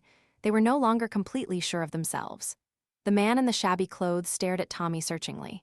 "He's bluffing you, Boris," he said quietly. Tommy hated him. Had the man seen through him? The German, with an effort, turned roughly to Tommy. "What do you mean? What do you think I mean?" parried Tommy, searching desperately in his own mind. Suddenly Boris stepped forward and shook his fist in Tommy's face. "Speak, you swine of an Englishman, speak." "Don't get so excited, my good fellow," said Tommy calmly. "That's the worst of you foreigners, you can't keep calm. Now I ask you, do I look as though I thought there were the least chance of your killing me?" He looked confidently round, and was glad they could not hear the persistent beating of his heart which gave the lie to his words. "No," admitted Boris at last sullenly, "you do not." "Thank God, he's not a mind-reader," thought Tommy. Aloud he pursued his advantage. "And why am I so confident? Because I know something that puts me in a position to propose a bargain." "A bargain?" The bearded man took him up sharply. "Yes, a bargain. My life and liberty against," he paused. "Against what?" The group pressed forward. You could have heard a pin drop. Slowly Tommy spoke. "The papers that Danvers brought over from America in the Lusitania." The effect of his words was electrical. Everyone was on his feet. The German waved them back. He leaned over Tommy, his face purple with excitement. "Himmel, you have got them, then?" With magnificent calm, Tommy shook his head. "You know where they are?" persisted the German. Again Tommy shook his head. "Not in the least." Then, angry and baffled, the words failed him. Tommy looked round. He saw anger and bewilderment on every face, but his calm assurance had done its work. No one doubted, but that something lay behind his words. "I don't know where the papers are, but I believe that I can find them. I have a theory." "Pa!" Tommy raised his hand and silenced the clamors of disgust. "I call it a theory, but I'm pretty sure of my facts that are known to no one but myself. In any case, what do you lose? If I can produce the papers, you give me my life and liberty in exchange. Is it a bargain?" "And if we refuse," said the German quietly. Tommy lay back on the couch. "The 29th, he said thoughtfully, "is less than a fortnight ahead." For a moment the German hesitated. Then he made a sign to Conrad. "Take him into the other room." For 5 minutes, Tommy sat on the bed in the dingy room next door. His heart was beating violently. He had risked all on this throw. How would they decide? And all the while that this agonized questioning went on within him, he talked flippantly to Conrad, enraging the cross-grained doorkeeper to the point of homicidal mania. At last the door opened, and the German called imperiously to Conrad to return. "Let's hope the judge hasn't put his black cap on," remarked Tommy frivolously. "That's right, Conrad, march me in. The prisoner is at the bar, gentlemen." The German was seated once more behind the table. He motioned to Tommy to sit down opposite to him. "We accept," he said harshly, "on terms. The papers must be delivered to us before you go free." "Idiot," said Tommy amiably. "How do you think I can look for them if you keep me tied by the leg here? What do you expect then? I must have liberty to go about the business in my own way." The German laughed. "Do you think we are little children to let you walk out of here leaving us a pretty story full of promises?" "No," said Tommy thoughtfully.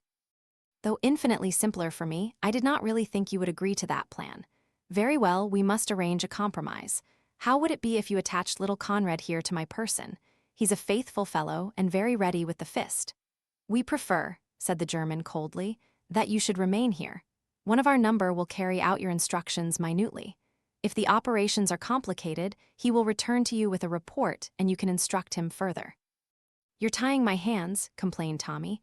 "It's a very delicate affair and the other fellow will muff it up as likely as not, and then where shall I be? I don't believe one of you has got an ounce of tact." The German rapped the table. "Those are our terms, otherwise death." Tommy leaned back wearily. "I like your style. Curt but attractive, so be it then, but one thing is essential, I must see the girl." "What girl?" "Jane Finn, of course." The other looked at him curiously for some minutes, then he said slowly, and as though choosing his words with care, "Do you not know that she can tell you nothing?" Tommy's heart beat a little faster. Would he succeed in coming face to face with the girl he was seeking? "I shall not ask her to tell me anything," he said quietly. "Not in so many words, that is." "Then why see her?" Tommy paused. "To watch her face when I ask her one question," he replied at last. Again there was a look in the German's eyes that Tommy did not quite understand. "She will not be able to answer your question." "That does not matter. I shall have seen her face when I ask it." "And you think that will tell you anything?" He gave a short, disagreeable laugh. More than ever, Tommy felt that there was a factor somewhere that he did not understand. The German looked at him searchingly. "I wonder whether, after all, you know as much as we think," he said softly. Tommy felt his ascendancy less sure than a moment before. His hold had slipped a little, but he was puzzled. What had he said wrong? He spoke out on the impulse of the moment. "There may be things that you know which I do not. I have not pretended to be aware of all the details of your show, but equally I've got something up my sleeve that you don't know about, and that's where I mean to score." Danvers was a damned clever fellow. He broke off as if he had said too much, but the German's face had lightened a little. "Danvers," he murmured. "I see." He paused a minute, then waved to Conrad. "Take him away." "Upstairs, you know." "Wait a minute," said Tommy. "What about the girl?" "That may perhaps be arranged." "It must be. We will see about it. Only one person can decide that." "Who?" asked Tommy, but he knew the answer. "Mr. Brown, shall I see him?" "Perhaps." "Come," said Conrad harshly. Tommy rose obediently. Outside the door his jailer motioned to him to mount the stairs. He himself followed close behind. On the floor above Conrad opened a door and Tommy passed into a small room. Conrad lit a hissing gas burner and went out. Tommy heard the sound of the key being turned in the lock. He set to work to examine his prison. It was a smaller room than the one downstairs, and there was something peculiarly airless about the atmosphere of it. Then he realized that there was no window.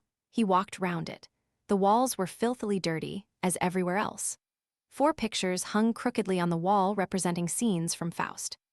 Marguerite with her box of jewels, the church scene, Sibyl and his flowers, and Faust and Mephistopheles. The latter brought Tommy's mind back to Mr. Brown again. In this sealed and closed chamber with its close-fitting heavy door, he felt cut off from the world, and the sinister power of the arch-criminal seemed more real. Shout as he would, no one could ever hear him.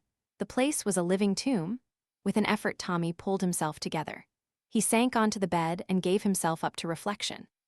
His head ached badly, also he was hungry. The silence of the place was dispiriting. "Anyway," said Tommy, trying to cheer himself, "I shall see the chief, the mysterious Mr. Brown, and with a bit of luck and bluffing I shall see the mysterious Jane Finn also." After that, Tommy was forced to admit the prospect looked dreary. Chapter 17. The troubles of the future, however, soon faded before the troubles of the present. And of these, the most immediate and pressing was that of hunger. Tommy had a healthy and vigorous appetite. The steak and chips partaken of for lunch seemed now to belong to another decade. He regretfully recognized the fact that he would not make a success of a hunger strike. He prowled aimlessly about his prison. Once or twice he discarded dignity and pounded on the door, but nobody answered the summons. "Hang it all," said Tommy indignantly. "They can't mean to starve me to death." A newborn fear passed through his mind that this might, perhaps, be one of those pretty ways of making a prisoner speak, which had been attributed to Boris. But on reflection, he dismissed the idea. "It's that sour-faced brute Conrad," he decided. "That's a fellow I shall enjoy getting even with one of these days. This is just a bit of spite on his part. I'm certain of it." Further meditations induced in him the feeling that it would be extremely pleasant to bring something down with a whack on Conrad's egg-shaped head. Tommy stroked his own head tenderly and gave himself up to the pleasures of imagination. Finally, a bright idea flashed across his brain. Why not convert imagination into reality? Conrad was undoubtedly the tenant of the house. The others, with the possible exception of the bearded German, merely used it as a rendezvous. Therefore, why not wait in ambush for Conrad behind the door, and when he entered bring down a chair, or one of the decrepit pictures, smartly onto his head? One would, of course, be careful not to hit too hard. And then, simply walk out. If he met anyone on the way down, well, Tommy brightened at the thought of an encounter with his fists. Such an affair was infinitely more in his line than the verbal encounter of this afternoon. Intoxicated by his plan, Tommy gently unhooked the picture of the devil and Faust and settled himself in position. His hopes were high. The plan seemed to him simple but excellent. Time went on, but Conrad did not appear. Night and day were the same in this prison room, but Tommy's wristwatch, which enjoyed a certain degree of accuracy, informed him that it was 9 o'clock in the evening.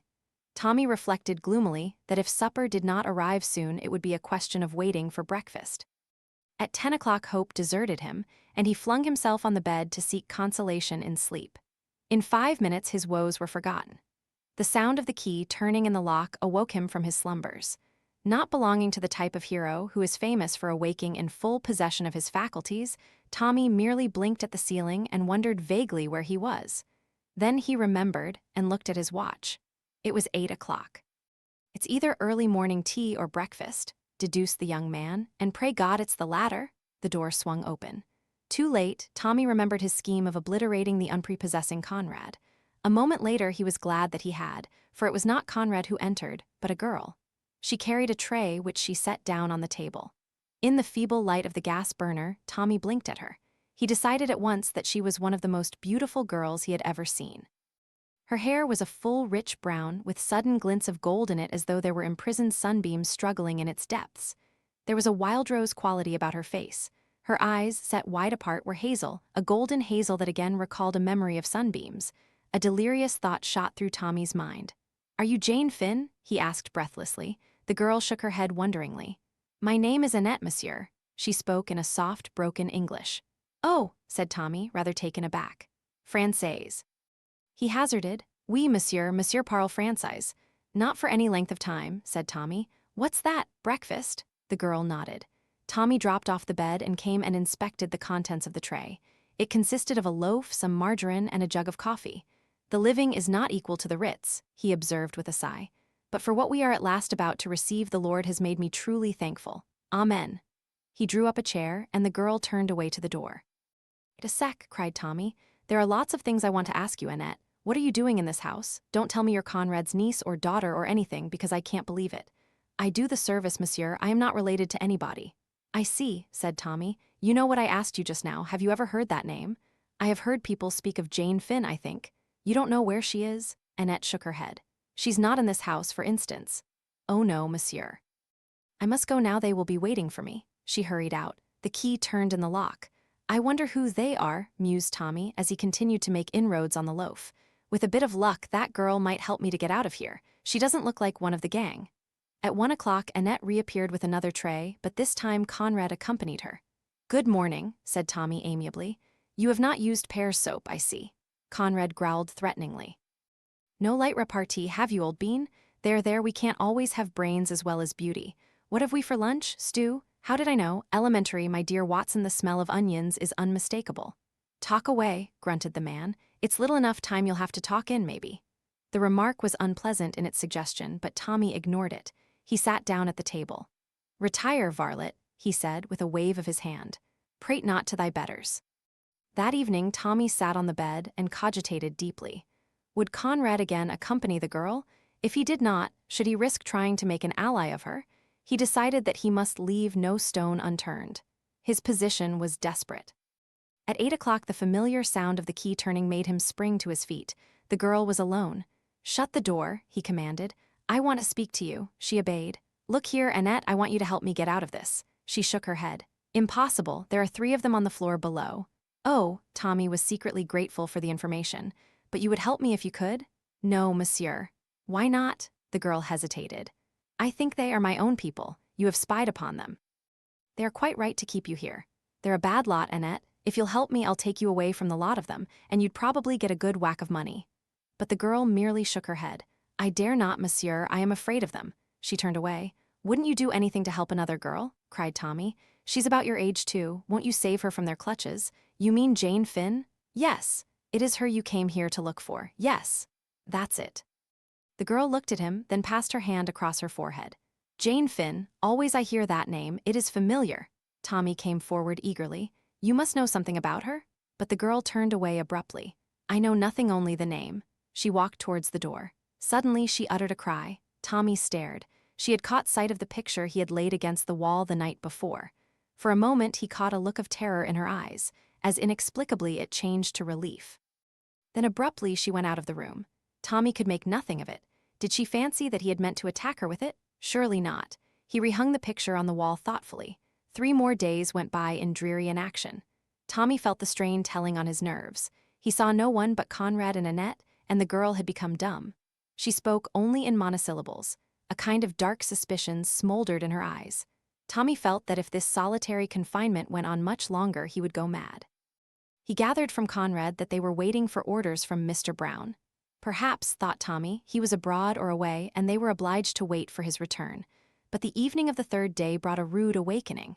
It was barely 7 o'clock when he heard the tramp of footsteps outside in the passage. In another minute the door was flung open. Conrad entered. With him was the evil-looking number 14. Tommy's heart sank at the sight of them. "Evenin', governor," said the man with a leer. "Got those ropes, mate?" The silent Conrad produced a length of fine cord. The next minute number 14's hands, horribly dexterous, were winding the cord round his limbs while Conrad held him down. "What the devil?" began Tommy, but the slow, speechless grin of the silent Conrad froze the words on his lips. Number 14 proceeded deftly with his task. In another minute Tommy was a mere helpless bundle. Then at last Conrad spoke. "Thought you de-bluffed us, did you? With what you knew and what you didn't know, bargained with us, and all the time it was bluff. Bluff, you know less than a kitten. But your number's up now all right, you be swine." Tommy lay silent. There was nothing to say. He had failed. Somehow or other the omnipotent Mr. Brown had seen through his pretensions. Suddenly a thought occurred to him. "A very good speech, Conrad," he said approvingly. "But where for the bonds and fetters? Why not let this kind gentleman here cut my throat without delay?" "Garn," said number 14 unexpectedly. "Think we're as green as to do you in here and have the police nosing round? Not Alf, we've ordered the carriage for your lordship tomorrow mornin', but in the meantime we're not taking any chances, see?" "Nothing," said Tommy, "could be plainer than your words unless it was your face." "Stow it," said number 14. "With pleasure," replied Tommy. "You're making a sad mistake, but yours will be the loss." "You don't kid us that way again," said number 14. "Talking as though you were still at the blooming Ritz, aren't you?" Tommy made no reply. He was engaged in wondering how Mr. Brown had discovered his identity. He decided that Tuppence, in the throes of anxiety, had gone to the police, and that his disappearance having been made public, the gang had not been slow to put 2 and 2 together. The 2 men departed and the door slammed. Tommy was left to his meditations. They were not pleasant ones. Already his limbs felt cramped and stiff. He was utterly helpless and he could see no hope anywhere. About an hour had passed when he heard the key softly turned and the door opened. It was Annette. Tommy's heart beat a little faster. He had forgotten the girl. Was it possible that she had come to his help? Suddenly he heard Conrad's voice. "Come out of it, Annette. He doesn't want any supper tonight." Oui, G sighs Bien, but I must take the other tray. We need the things on it." "Well, hurry up," growled Conrad. Without looking at Tommy, the girl went over to the table and picked up the tray. She raised a hand and turned out the light. "Curse you," Conrad had come to the door. "Why did you do that?" "I always turn it out. You should have told me. Shall I relight it, Monsieur Conrad?" "No, come on out of it." "Le beau petit monsieur," cried Annette, pausing by the bed in the darkness. "You have tied him up well, Hein. He is like a trussed chicken." The frank amusement in her tone jarred on the boy, but at that moment, to his amazement, he felt her hand running lightly over his bonds, and something small and cold was pressed into the palm of his hand. "Come on, Annette." "Mais me voilà." The door shut. Tommy heard Conrad say, "Lock it and give me the key." The footsteps died away. Tommy lay petrified with amazement. The object Annette had thrust into his hand was a small penknife, the blade open. From the way she had studiously avoided looking at him, and her action with the light, he came to the conclusion that the room was overlooked. There must be a peephole somewhere in the walls. Remembering how guarded she had always been in her manner, he saw that he had probably been under observation all the time. Had he said anything to give himself away? Hardly. He had revealed a wish to escape, and a desire to find Jane Finn, but nothing that could have given a clue to his own identity. True, his question to Annette had proved that he was personally unacquainted with Jane Finn, but he had never pretended otherwise. The question now was, did Annette really know more? Were her denials intended primarily for the listeners? On that point, he could come to no conclusion, but there was a more vital question that drove out all others. Could he, bound as he was, manage to cut his bonds? He essayed cautiously to rub the open blade up and down on the cord that bound his 2 wrists together. It was an awkward business, and drew a smothered ow of pain from him as the knife cut into his wrist. But slowly and doggedly he went on sawing to and fro. He cut the flesh badly, but at last he felt the cord slacken. With his hands free, the rest was easy. 5 minutes later, he stood upright with some difficulty, owing to the cramp in his limbs. His first care was to bind up his bleeding wrist. Then he sat on the edge of the bed to think. Conrad had taken the key of the door, so he could expect little more assistance from Annette. The only outlet from the room was the door, consequently he would perforce have to wait until the two men returned to fetch him. But when they did, Tommy smiled. Moving with infinite caution in the dark room, he found and unhooked the famous picture. He felt an economical pleasure that his first plan would not be wasted. There was now nothing to do but to wait. He waited. The night passed slowly. Tommy lived through an eternity of hours, but at last he heard footsteps. He stood upright, drew a deep breath, and clutched the picture firmly. The door opened. A faint light streamed in from outside. Conrad went straight towards the gas to light it. Tommy deeply regretted that it was he who had entered first. It would have been pleasant to get even with Conrad. Number 14 followed. As he stepped across the threshold, Tommy brought the picture down with terrific force on his head. Number 14 went down amidst a stupendous crash of broken glass. In a minute, Tommy had slipped out and pulled to the door. The key was in the lock. He turned it and withdrew it just as Conrad hurled himself against the door from the inside with a volley of curses. For a moment, Tommy hesitated. There was the sound of someone stirring on the floor below. Then the German's voice came up the stairs. "Gott I am Himmel, Conrad, what is it?" Tommy felt a small hand thrust into his. Beside him stood Annette. She pointed up a rickety ladder that apparently led to some attics. "Quick up here," she dragged him after her up the ladder. In another moment they were standing in a dusty garret littered with lumber. Tommy looked round. "This won't do. It's a regular trap. There's no way out." "Hush, wait." The girl put her finger to her lips. She crept to the top of the ladder and listened. The banging and beating on the door was terrific. The German and another were trying to force the door in. Annette explained in a whisper, "They will think you are still inside. They cannot hear what Conrad says. The door is too thick. I thought you could hear what went on in the room. There is a peephole into the next room. It was clever of you to guess. But they will not think of that. They are only anxious to get in." "Yes, but look here. Leave it to me." She bent down. To his amazement, Tommy saw that she was fastening the end of a long piece of string to the handle of a big cracked jug.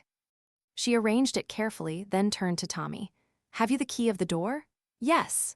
"Give it to me." He handed it to her. "I am going down. Do you think you can go halfway and then swing yourself down behind the ladder so that they will not see you?" Tommy nodded. "There's a big cupboard in the shadow of the landing. Stand behind it. Take the end of this string in your hand. When I've let the others out, pull." Before he had time to ask her anything more, she had flitted lightly down the ladder and was in the midst of the group with a loud cry. Mon Dieu, questi quil voyez." The German turned on her with an oath. "Get out of this. Go to your room." Very cautiously, Tommy swung himself down the back of the ladder. So long as they did not turn round, all was well. He crouched behind the cupboard. They were still between him and the stairs. "Ah!" Annette appeared to stumble over something. She stooped. "Mon Dieu, voilà la clef." The German snatched it from her. He unlocked the door. Conrad stumbled out, swearing. "Where is he? Have you got him?" "We have seen no one," said the German sharply. His face paled. "Who do you mean?" Conrad gave vent to another oath. "He's got away." "Impossible. He would have passed us." At that moment, with an ecstatic smile, Tommy pulled the string. A crash of crockery came from the attic above. In a trice, the men were pushing each other up the rickety ladder and had disappeared into the darkness above. Quick as a flash, Tommy leapt from his hiding place and dashed down the stairs, pulling the girl with him. There was no one in the hall. He fumbled over the bolts and chain. At last they yielded, the door swung open. He turned. Annette had disappeared. Tommy stood spellbound. Had she run upstairs again? What madness possessed her? He fumed with impatience, but he stood his ground. He would not go without her. And suddenly there was an outcry overhead, an exclamation from the German, and then Annette's voice, clear and high. "Ma foi, he has escaped, and quickly, who would have thought it?" Tommy still stood rooted to the ground. Was that a command to him to go? He fancied it was. And then, louder still, the words floated down to him. "This is a terrible house. I want to go back to Marguerite, to Marguerite, to Marguerite." Tommy had run back to the stairs. She wanted him to go and leave her. But why? At all costs he must try and get her away with him. Then his heart sank. Conrad was leaping down the stairs, uttering a savage cry at the sight of him. After him came the others. Tommy stopped Conrad's rush with a straight blow with his fist. It caught the other on the point of the jaw, and he fell like a log. The second man tripped over his body and fell. From higher up the staircase there was a flash, and a bullet grazed Tommy's ear. He realized that it would be good for his health to get out of this house as soon as possible. As regards Annette, he could do nothing. He had got even with Conrad, which was one satisfaction. The blow had been a good one. He leapt for the door, slamming it behind him. The square was deserted. In front of the house was a baker's van.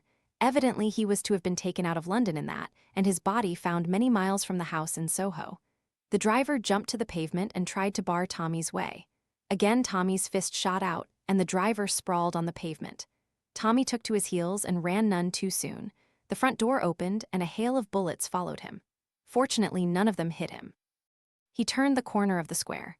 There's one thing, he thought to himself, they can't go on shooting. They'll have the police after them if they do. I wonder they dared to there.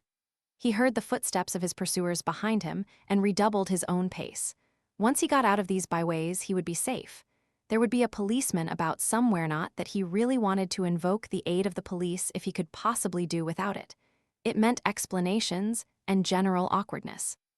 In another moment, he had reason to bless his luck. He stumbled over a prostrate figure, which started up with a yell of alarm and dashed off down the street. Tommy drew back into a doorway. In a minute, he had the pleasure of seeing his two pursuers, of whom the German was one, industriously tracking down the red herring. Tommy sat down quietly on the doorstep and allowed a few moments to elapse while he recovered his breath. Then he strolled gently in the opposite direction. He glanced at his watch.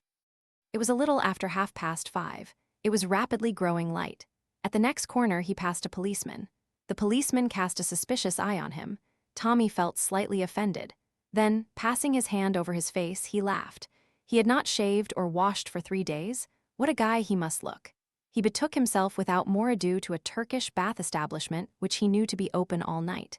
He emerged into the busy daylight feeling himself once more and able to make plans. First of all, he must have a square meal. He had eaten nothing since midday yesterday. He turned into an ABC shop and ordered eggs and bacon and coffee. Whilst he ate, he read a morning paper propped up in front of him. Suddenly, he stiffened. There was a long article on Kremlin, who was described as the man behind Bolshevism in Russia, and who had just arrived in London, some thought, as an unofficial envoy. His career was sketched lightly, and it was firmly asserted that he, and not the figurehead leaders, had been the author of the Russian Revolution. In the center of the page was his portrait. "So that's who number one is," said Tommy with his mouth full of eggs and bacon. "Not a doubt about it, I must push on." He paid for his breakfast and betook himself to Whitehall. There he sent up his name and the message that it was urgent. A few minutes later, he was in the presence of the man who did not here go by the name of Mr. Carter. There was a frown on his face. "Look here, you've no business to come asking for me in this way. I thought that was distinctly understood." "It was, sir, but I judged it important to lose no time." And as briefly and succinctly as possible, he detailed the experiences of the last few days. Halfway through, Mr. Carter interrupted him to give a few cryptic orders through the telephone. All traces of displeasure had now left his face. He nodded energetically when Tommy had finished. "Quite right. Every moment is of value. Fear we shall be too late anyway. They wouldn't wait, would clear out at once. Still, they may have left something behind them that will be a clue. You say you've recognized number one to be Kremlin? That's important. We want something against him badly to prevent the cabinet falling on his neck too freely. What about the others? You say 2 faces were familiar to you. One's a labor man, you think? Just look through these photos and see if you can spot him." A minute later, Tommy held one up. Mr. Carter exhibited some surprise. "Ah, Westway, shouldn't have thought it. Poses as being moderate. As for the other fellow, I think I can give a good guess." He handed another photograph to Tommy and smiled at the other's exclamation. "I'm right then. Who is he? Irishman. Prominent Unionist MP, all a blind, of course. We've suspected it but couldn't get any proof. Yes, you've done very well, young man. The 29th, you say, is the date. That gives us very little time indeed." But Tommy hesitated. Mr. Carter read his thoughts. "We can deal with the general strike menace, I think. It's a toss-up, but we've got a sporting chance. But if that draft treaty turns up, we're done. England will be plunged in anarchy." "Ah, what's that? The car? Come on, Beresford, we'll go and have a look at this house of yours." 2 constables were on duty in front of the house in Soho. An inspector reported to Mr. Carter in a low voice. The latter turned to Tommy. "The birds have flown as we thought. We might as well go over it." Going over the deserted house seemed to Tommy to partake of the character of a dream. Everything was just as it had been. The prison room with the crooked pictures, the broken jug in the attic, the meeting room with its long table. But nowhere was there a trace of papers. Everything of that kind had either been destroyed or taken away. And there was no sign of Annette. "What you tell me about the girl puzzled me," said Mr. Carter. "You believe that she deliberately went back?" "It would seem so, sir. She ran upstairs while I was getting the door open." She must belong to the gang then, but being a woman didn't feel like standing by to see a personable young man killed. But evidently she's in with them, or she wouldn't have gone back. "I can't believe she's really one of them, sir. She seemed so different. Good-looking, I suppose?" said Mr. Carter with a smile that made Tommy flush to the roots of his hair. He admitted Annette's beauty rather shamefacedly. "By the way," observed Mr. Carter, "have you shown yourself to Miss Tuppence yet? She's been bombarding me with letters about you." "Tuppence? I was afraid she might get a bit rattled. Did she go to the police?" Mr. Carter shook his head. "Then I wonder how they twigged me." Mr. Carter looked inquiringly at him and Tommy explained. The other nodded thoughtfully. "True, that's rather a curious point. Unless the mention of the writs was an accidental remark." "It might have been, sir. But they must have found out about me suddenly in some way." "Well," said Mr. Carter, looking round him, "there's nothing more to be done here. What about some lunch with me?"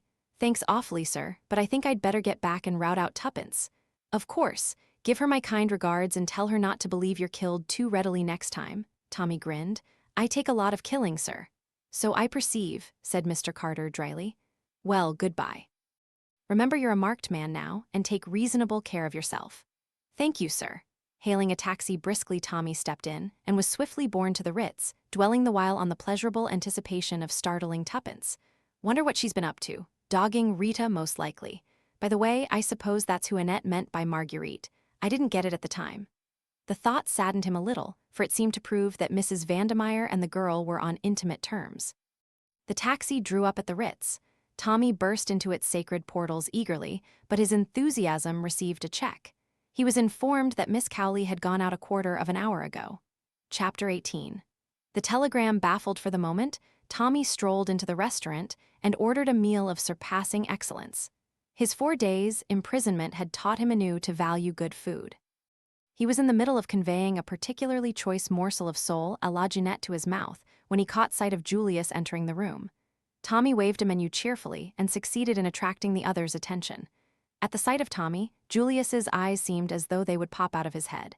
He strode across and pump-handled Tommy's hand with what seemed to the latter quite unnecessary vigor. "Holy snakes," he ejaculated. "Is it really you?" "Of course it is. Why shouldn't it be?"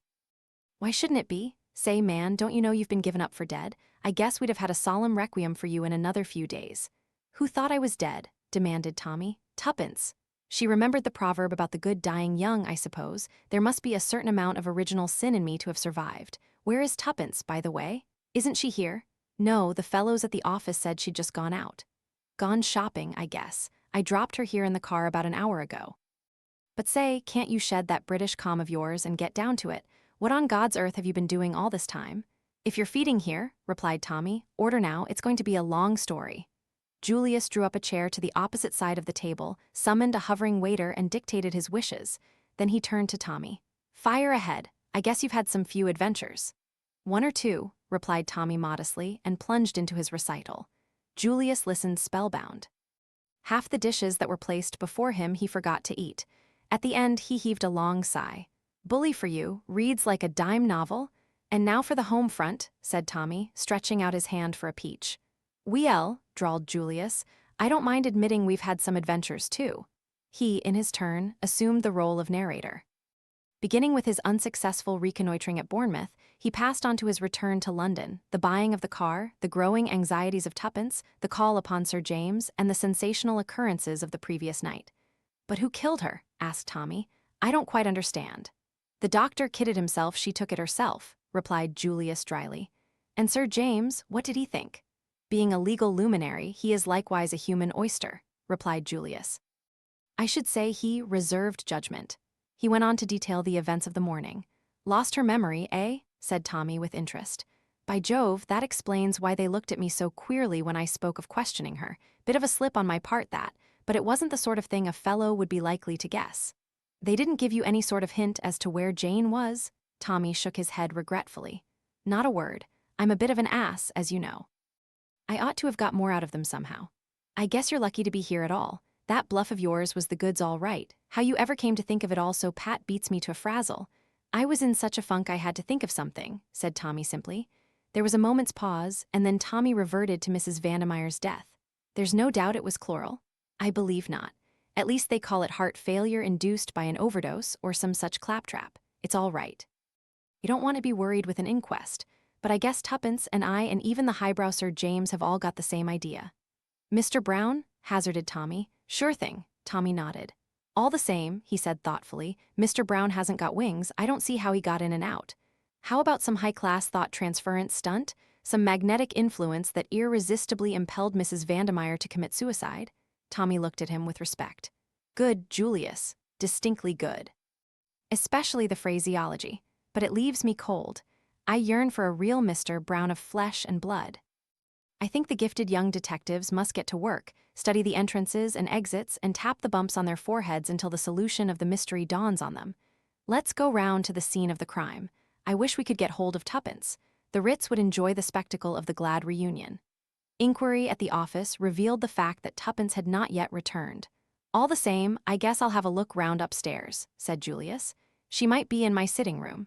He disappeared. Suddenly a diminutive boy spoke at Tommy's elbow. The young lady, she's gone away by train, I think, sir, he murmured shyly. What? Tommy wheeled round upon him. The small boy became pinker than before. The taxi, sir. I heard her tell the driver Charing Cross and to look sharp. Tommy stared at him, his eyes opening wide in surprise. Emboldened, the small boy proceeded. So I thought, having asked for an ABC and a Bradshaw. Tommy interrupted him. When did she ask for an ABC and a Bradshaw? When I took her the telegram, sir. A telegram? Yes, sir. When was that? About 12:30, sir. Tell me exactly what happened. The small boy drew a long breath. I took up a telegram to number 891. The lady was there. She opened it and gave a gasp, and then she said, very jolly-like, bring me up a Bradshaw and an ABC and look sharp, Henry. My name isn't Henry, but never mind your name, said Tommy impatiently. Go on. Yes, sir. I brought them, and she told me to wait and looked up something. And then she looks up at the clock and hurry up, she says. Tell them to get me a taxi. And she begins a shoving on of her hat in front of the glass, and she was down in 2 ticks, almost as quick as I was, and I seed her going down the steps and into the taxi, and I heard her call out what I told you. The small boy stopped and replenished his lungs. Tommy continued to stare at him. At that moment, Julius rejoined him. He held an open letter in his hand. I say, Hershamer, Tommy turned to him, Tuppence has gone off sleuthing on her own. Shucks. Yes, she has. She went off in a taxi to Charing Cross in the deuce of a hurry after getting a telegram. His eye fell on the letter in Julius's hand. Oh, she left a note for you. That's all right. Where's she off to? Almost unconsciously, he held out his hand for the letter, but Julius folded it up and placed it in his pocket. He seemed a trifle embarrassed. I guess this is nothing to do with it. It's about something else, something I asked her that she was to let me know about. Oh, Tommy looked puzzled and seemed waiting for more. See here, said Julius suddenly, I'd better put you wise. I asked Miss Tuppence to marry me this morning. Oh, said Tommy mechanically. He felt dazed. Julius's words were totally unexpected. For the moment they benumbed his brain. I'd like to tell you, continued Julius, that before I suggested anything of the kind to Miss Tuppence, I made it clear that I didn't want to butt in any way between her and you. Tommy roused himself. That's all right, he said quickly. Tuppence and I have been pals for years, nothing more. He lit a cigarette with a hand that shook ever so little. That's quite all right. Tuppence always said that she was looking out for. He stopped abruptly, his face crimsoning, but Julius was in no way discomposed. Oh, I guess it'll be the dollars that'll do the trick. Miss Tuppence put me wise to that right away. There's no humbug about her. We ought to gee along together very well. Tommy looked at him curiously for a minute, as though he were about to speak, then changed his mind and said nothing. Tuppence and Julius? Well, why not? Had she not lamented the fact that she knew no rich men? Had she not openly avowed her intention of marrying for money if she ever had the chance? Her meeting with the young American millionaire had given her the chance, and it was unlikely she would be slow to avail herself of it. She was out for money. She had always said so. Why blame her because she had been true to her creed? Nevertheless, Tommy did blame her. He was filled with a passionate and utterly illogical resentment. It was all very well to say things like that, but a real girl would never marry for money. Tuppence was utterly cold-blooded and selfish, and he would be delighted if he never saw her again. And it was a rotten world. Julius's voice broke in on these meditations. Yes, we ought to gee along together very well. I've heard that a girl always refuses you once a sort of convention. Tommy caught his arm. Refuses? Did you say refuses? Sure thing, didn't I tell you that? She just rapped out a no without any kind of reason to it. The eternal feminine, the Huns call it, I've heard, but she'll come round right enough. Likely enough, I hustled her some, but Tommy interrupted regardless of decorum. What did she say in that note? He demanded fiercely. The obliging Julius handed it to him. There's no earthly clue in it as to where she's gone, he assured Tommy, but you might as well see for yourself if you don't believe me. The note, in Tuppence's well-known schoolboy writing, ran as follows. Dear Julius, it's always better to have things in black and white. I don't feel I can be bothered to think of marriage until Tommy is found. Let's leave it till then. Yours affectionately, Tuppence. Tommy handed it back, his eyes shining. His feelings had undergone a sharp reaction. He now felt that Tuppence was all that was noble and disinterested. Had she not refused Julius without hesitation? True, the note betokened signs of weakening, but he could excuse that. It read almost like a bribe to Julius to spur him on in his efforts to find Tommy, but he supposed she had not really meant it that way. Darling Tuppence, there was not a girl in the world to touch her. When he saw her, his thoughts were brought up with a sudden jerk. As you say, he remarked, pulling himself together, there's not a hint here as to what she's up to. Hi, Henry. The small boy came obediently. Tommy produced 5 shillings. One thing more, do you remember what the young lady did with the telegram? Henry gasped and spoke. She crumpled it up into a ball and threw it into the grate and made a sort of noise like whoop, sir. Very graphic, Henry, said Tommy. Here's your 5 shillings. Come on, Julius, we must find that telegram. They hurried upstairs. Tuppence had left the key in her door. The room was as she had left it. In the fireplace was a crumpled ball of orange and white. Tommy disentangled it and smoothed out the telegram. Come at once, Moat House, Ebury, Yorkshire, Great Developments, Tommy. They looked at each other in stupefaction. Julius spoke first. You didn't send it? Of course not. What does it mean? I guess it means the worst, said Julius quietly. They've got her. What? Sure thing, they signed your name and she fell into the trap like a lamb. My God, what shall we do? Get busy and go after her. Right now, there's no time to waste. It's almighty luck that she didn't take the wire with her. If she had, we'd probably never have traced her. But we've got to hustle. Where's that Bradshaw? The energy of Julius was infectious. Left to himself, Tommy would probably have sat down to think things out for a good half-hour before he decided on a plan of action. But with Julius Hershimer about, hustling was inevitable. After a few muttered imprecations, he handed the Bradshaw to Tommy as being more conversant with its mysteries. Tommy abandoned it in favor of an ABC. Here we are, Ebury, Yorks, from King's Cross or St. Pancras. Boy must have made a mistake. It was King's Cross, not Charing Cross. 12.5, that's the train she went by. 2.1, that's gone. 3.2 is the next end, a damned slow train too. What about the car? Tommy shook his head. Send it up if you like, but we'd better stick to the train. The great thing is to keep calm. Julius groaned. That's so. But it gets my goat to think of that innocent young girl in danger. Tommy nodded abstractedly. He was thinking. In a moment or two, he said, I say, Julius, what do they want her for anyway? I don't get you. What I mean is that I don't think it's their game to do her any harm, explained Tommy, puckering his brow with the strain of his mental processes. She's a hostage, that's what she is. She's in no immediate danger, because if we tumble onto anything, she'd be damned useful to them.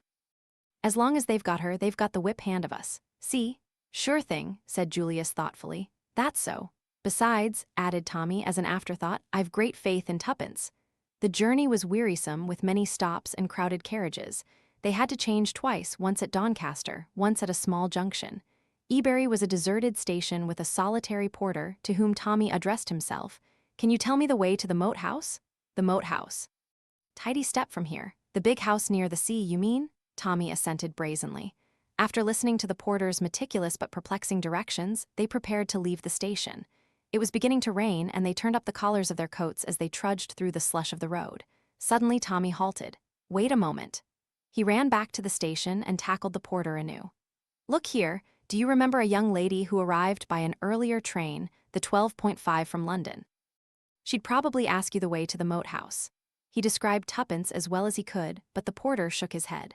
Several people had arrived by the train in question. He could not call to mind one young lady in particular, but he was quite certain that no one had asked him the way to the Moat House.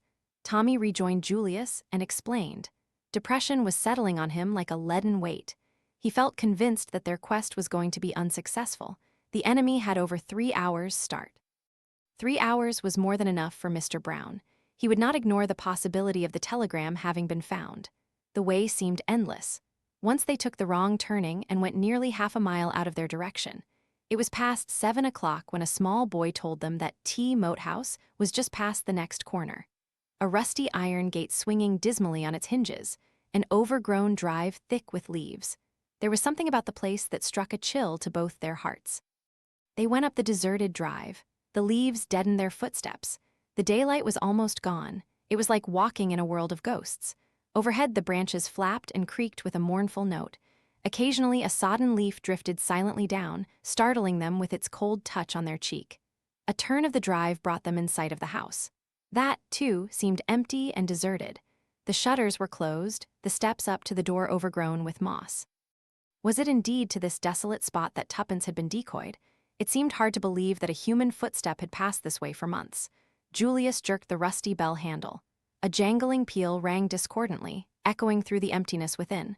No one came. They rang again and again, but there was no sign of life. Then they walked completely round the house.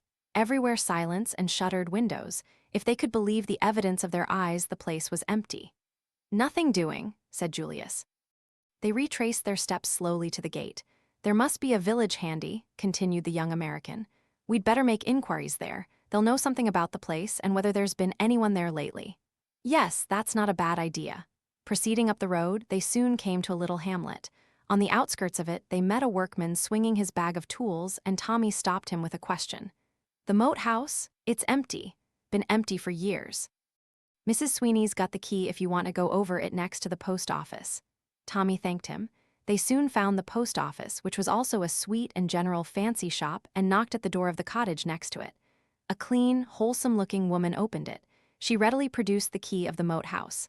"Though I doubt if it's the kind of place to suit you, sir. In a terrible state of repair, ceilings leaking and all. 'Twould need a lot of money spent on it." "Thanks," said Tommy cheerily. "I dare say it'll be a washout, but houses are scarce nowadays." "That they are," declared the woman heartily. "My daughter and son-in-law have been looking for a decent cottage for I don't know how long. It's all the war. Upset things terribly, it has.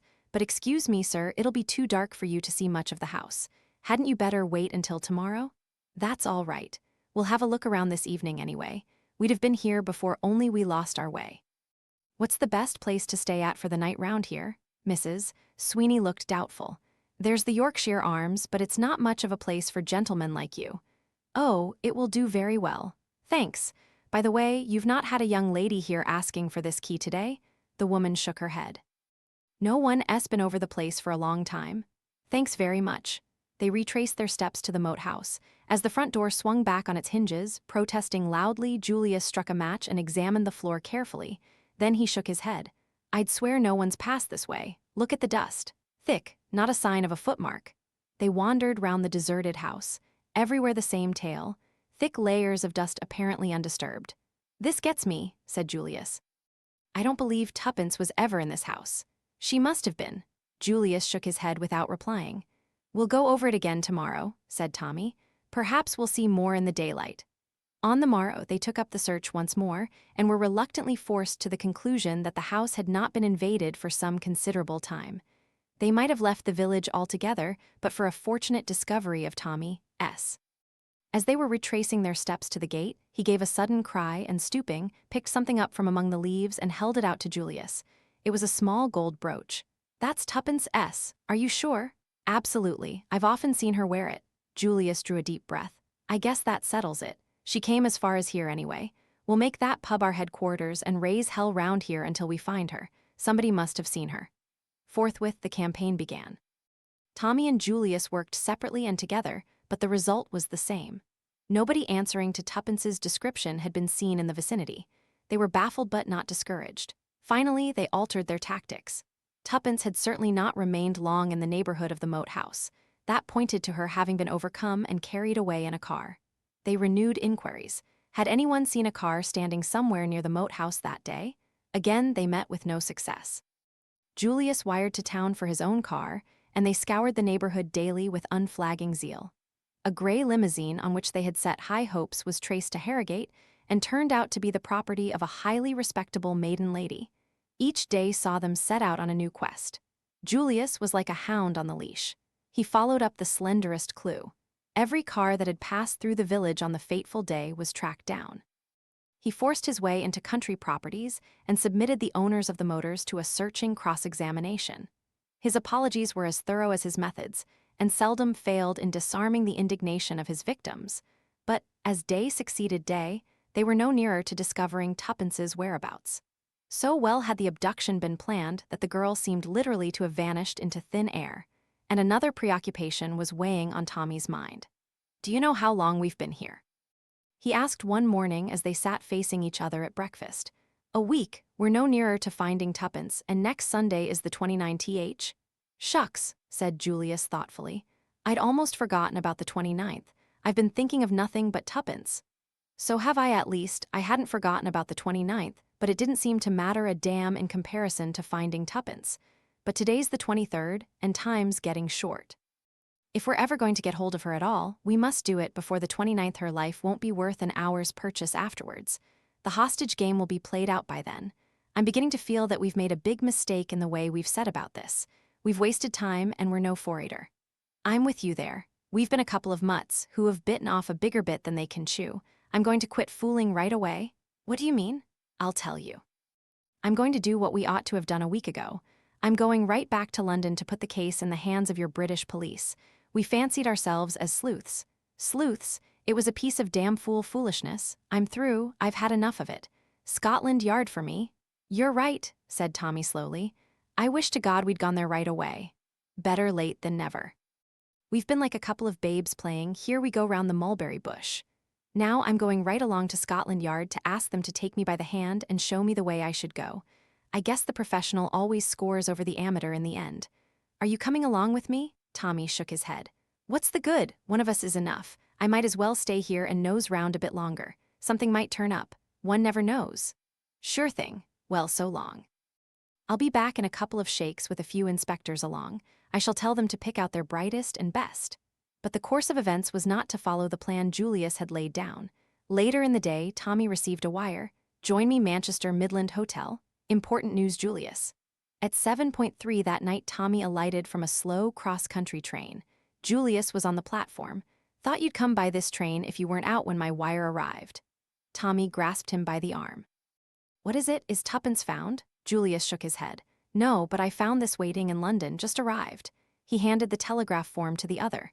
Tommy's eyes opened as he read, "Jane Finn found. Come Manchester Midland Hotel immediately, Peel EDGRTON." Julius took the form back and folded it up. "Queer," he said thoughtfully. "I thought that lawyer chap had quit." Chapter 19.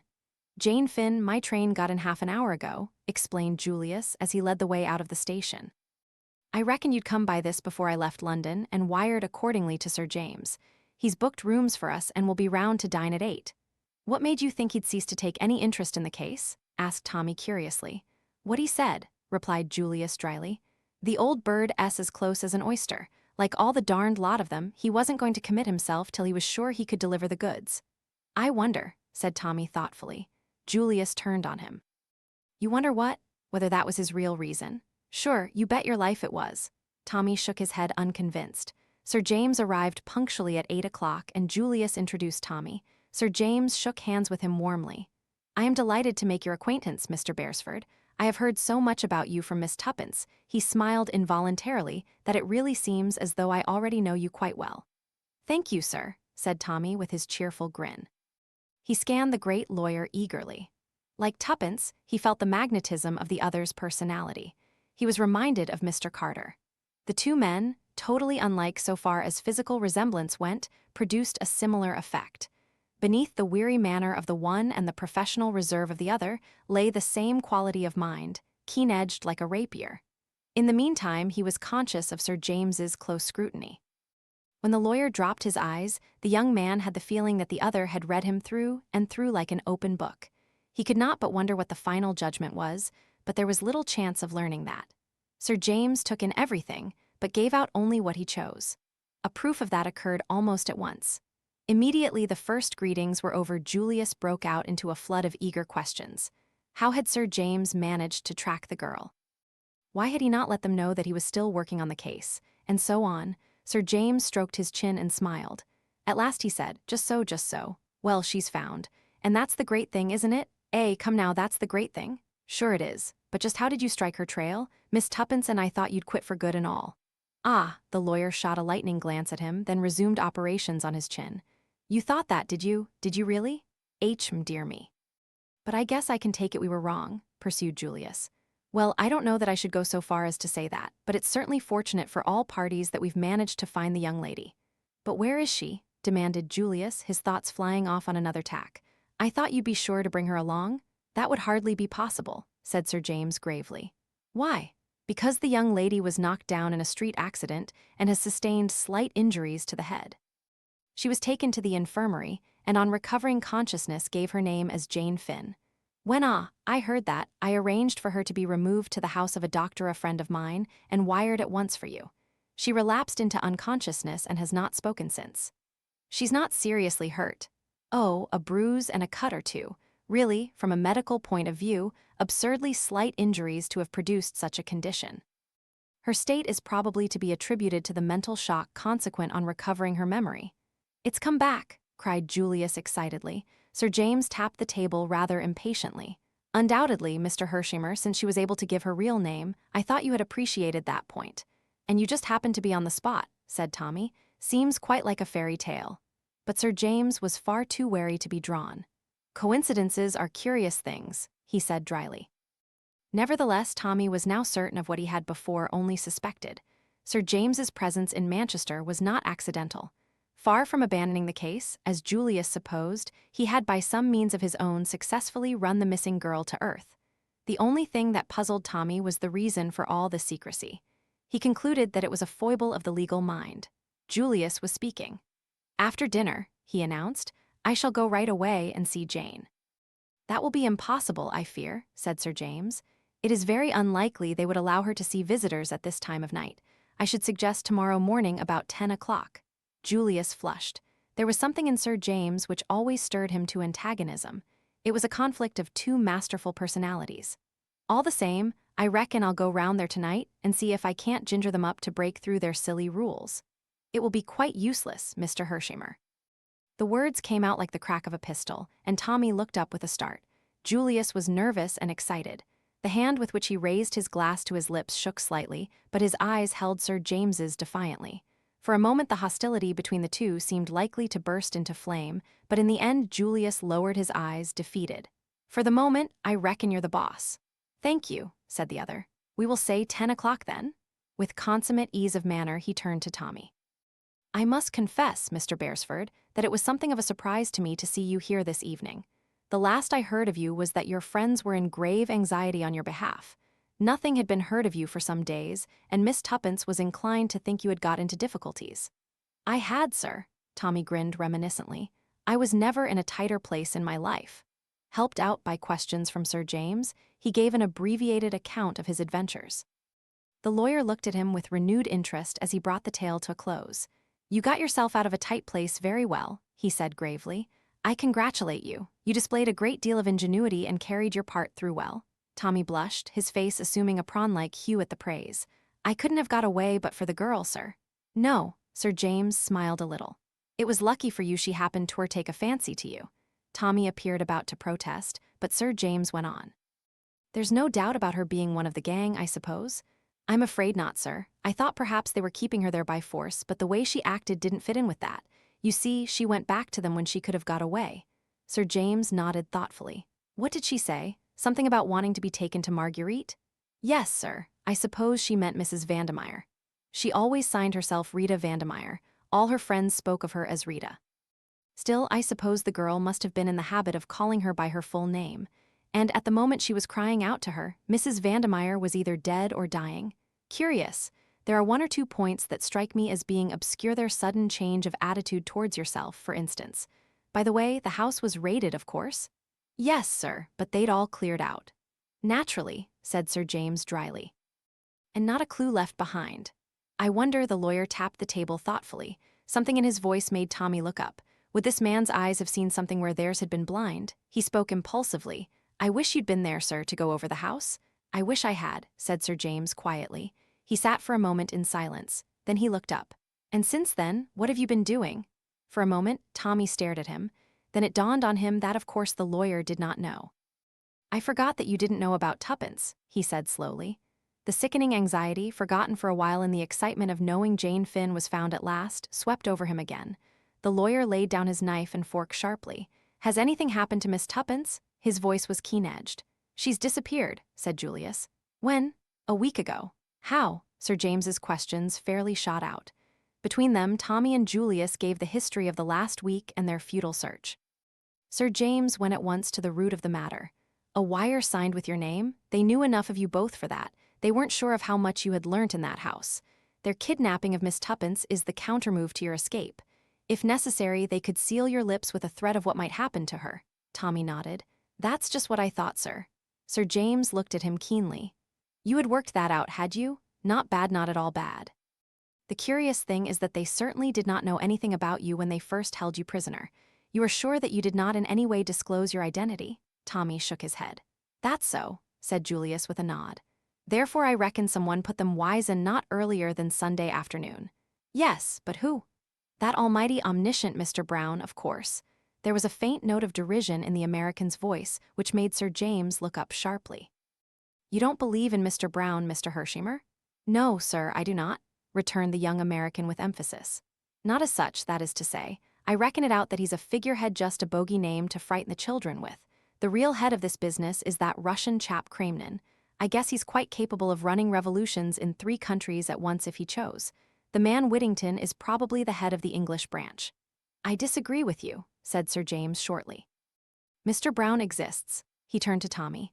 Did you happen to notice where that wire was handed in? No, sir, I'm afraid I didn't. Got it with you? It's upstairs, sir, in my kit. I'd like to have a look at it sometime. No hurry. You've wasted a week. Tommy hung his head. A day or so more is immaterial. We'll deal with Miss Jane Finn first. Afterwards, we'll set to work to rescue Miss Tuppence from bondage. I don't think she's in any immediate danger. That is, so long as they don't know that we've got Jane Finn and that her memory has returned. We must keep that dark at all costs. You understand? The other 2 assented, and after making arrangements for meeting on the morrow, the great lawyer took his leave. At 10 o'clock, the 2 young men were at the appointed spot. Sir James had joined them on the doorstep. He alone appeared unexcited. He introduced them to the doctor. Mr. Hershimer, Mr. Beresford, Dr. Roylance. How's the patient? Going on well? Evidently no idea of the flight of time. Asked this morning how many had been saved from the Lusitania. Was it in the papers yet?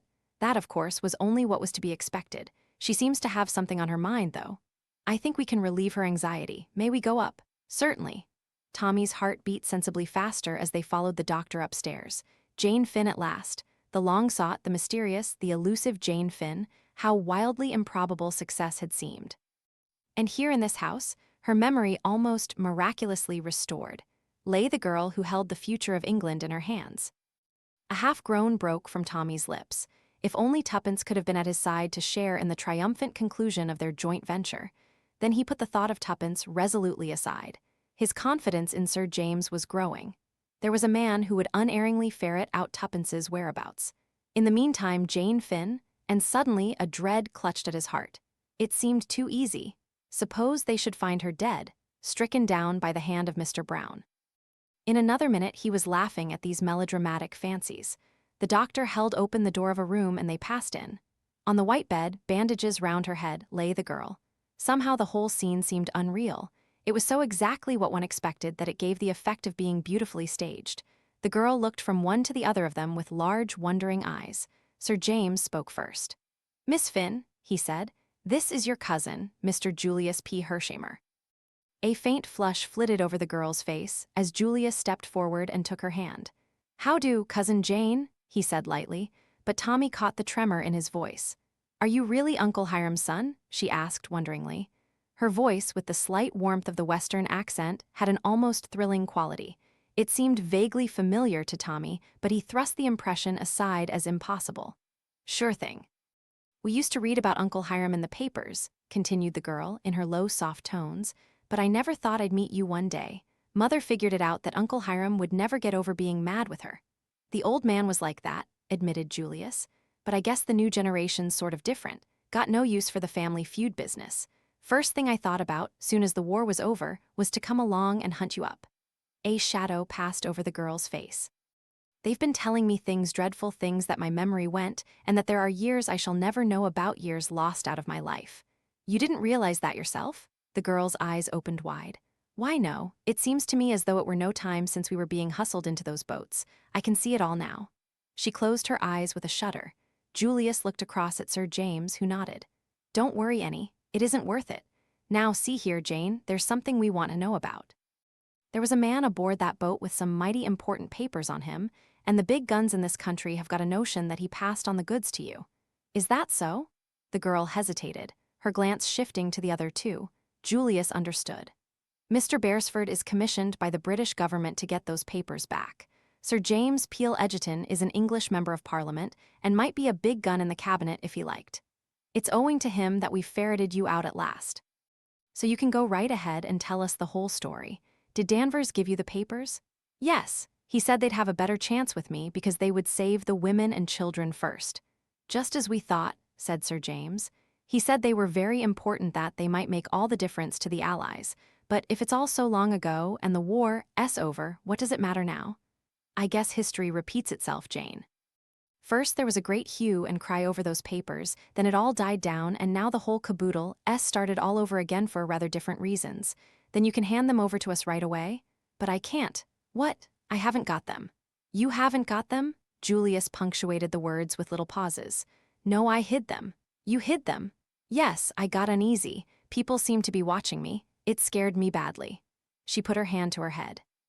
"It's almost the last thing I remember before waking up in the hospital." "Go on," said Sir James in his quiet, penetrating tones.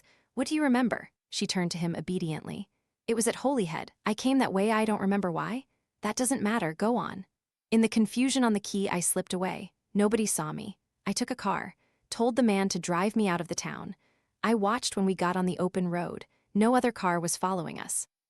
I saw a path at the side of the road. I told the man to wait." She paused, then went on. "The path led to the cliff and down to the sea between big yellow gorse bushes. They were like golden flames. I looked round. There wasn't a soul in sight. But just level with my head there was a hole in the rock. It was quite small, I could only just get my hand in, but it went a long way back. I took the oilskin packet from round my neck and shoved it right in as far as I could. Then I tore off a bit of gorsemy. But it did prick and plugged the hole with it so that you'd never guess there was a crevice of any kind there. Then I marked the place carefully in my own mind so that I'd find it again. There was a queer boulder in the path just there for all the world like a dog sitting up begging. Then I went back to the road. The car was waiting and I drove back. I just caught the train. I was a bit ashamed of myself for fancying things maybe, but by and by I saw the man opposite me wink at a woman who was sitting next to me, and I felt scared again and was glad the papers were safe. I went out in the corridor to get a little air. I thought I'd slip into another carriage, but the woman called me back, said I'd dropped something, and when I stooped to look, something seemed to hit me here. She placed her hand to the back of her head. I don't remember anything more until I woke up in the hospital. There was a pause. "Thank you, Miss Finn." It was Sir James who spoke. "I hope we have not tired you." "Oh, that's all right. My head aches a little, but otherwise I feel fine." Julius stepped forward and took her hand again. "So long, Cousin Jane. I'm going to get busy after those papers, but I'll be back in 2 shakes of a dog's tail, and I'll tote you up to London and give you the time of your young life before we go back to the States. I mean it, so hurry up and get well." Chapter 20. Too late in the street, they held an informal council of war. Sir James had drawn a watch from his pocket. "The boat train to Holyhead stops at Chester at 12:14. If you start at once, I think you can catch the connection." Tommy looked up, puzzled. "Is there any need to hurry, sir? Today is only the 24th. "I guess it's always well to get up early in the morning," said Julius, before the lawyer had time to reply. "We'll make tracks for the depot right away." A little frown had settled on Sir James's brow. "I wish I could come with you. I am due to speak at a meeting at 2 o'clock. It is unfortunate." The reluctance in his tone was very evident. It was clear, on the other hand, that Julius was easily disposed to put up with the loss of the other's company. "I guess there's nothing complicated about this deal," he remarked. "Just a game of hide-and-seek, that's all." "I hope so," said Sir James. "Sure thing, what else could it be? You are still young, Mr. Hershimer. At my age you will probably have learnt one lesson. Never underestimate your adversary. The gravity of his tone impressed Tommy, but had little effect upon Julius. You think Mr. Brown might come along and take a hand? If he does, I'm ready for him. He slapped his pocket. I carry a gun. Little Willie here travels round with me everywhere. He produced a murderous-looking automatic and tapped it affectionately before returning it to its home. But he won't be needed this trip. There's nobody to put Mr. Brown wise. The lawyer shrugged his shoulders. There was nobody to put Mr. Brown wise to the fact that Mrs. Vandemeyer meant to betray him. Nevertheless, Mrs. Vandemeyer died without speaking. Julius was silenced for once, and Sir James added on a lighter note, I only want to put you on your guard. Goodbye and good luck. Take no unnecessary risks once the papers are in your hands. If there is any reason to believe that you have been shadowed, destroy them at once. Good luck to you. The game is in your hands now. He shook hands with them both. 10 minutes later, the two young men were seated in a first-class carriage en route for Chester. For a long time, neither of them spoke. When at length Julius broke the silence, it was with a totally unexpected remark. Say, he observed thoughtfully, did you ever make a darned fool of yourself over a girl's face? Tommy, after a moment's astonishment, searched his mind. Can't say I have, he replied at last. Not that I can recollect anyhow. Why? Because for the last 2 months I've been making a sentimental idiot of myself over Jane. First moment I clapped eyes on her photograph, my heart did all the usual stunts you read about in novels. I guess I'm ashamed to admit it, but I came over here determined to find her and fix it all up, and take her back as Mrs. Julius P. Hershimer. Oh, said Tommy, amazed. Julius uncrossed his legs brusquely and continued. Just shows what an almighty fool a man can make of himself. One look at the girl in the flesh and I was cured. Feeling more tongue-tied than ever, Tommy ejaculated, oh, again. No disparagement to Jane, mind you, continued the other. She's a real nice girl and some fellow will fall in love with her right away. I thought her a very good-looking girl, said Tommy, finding his tongue. Sure she is, but she's not like her photo one bit.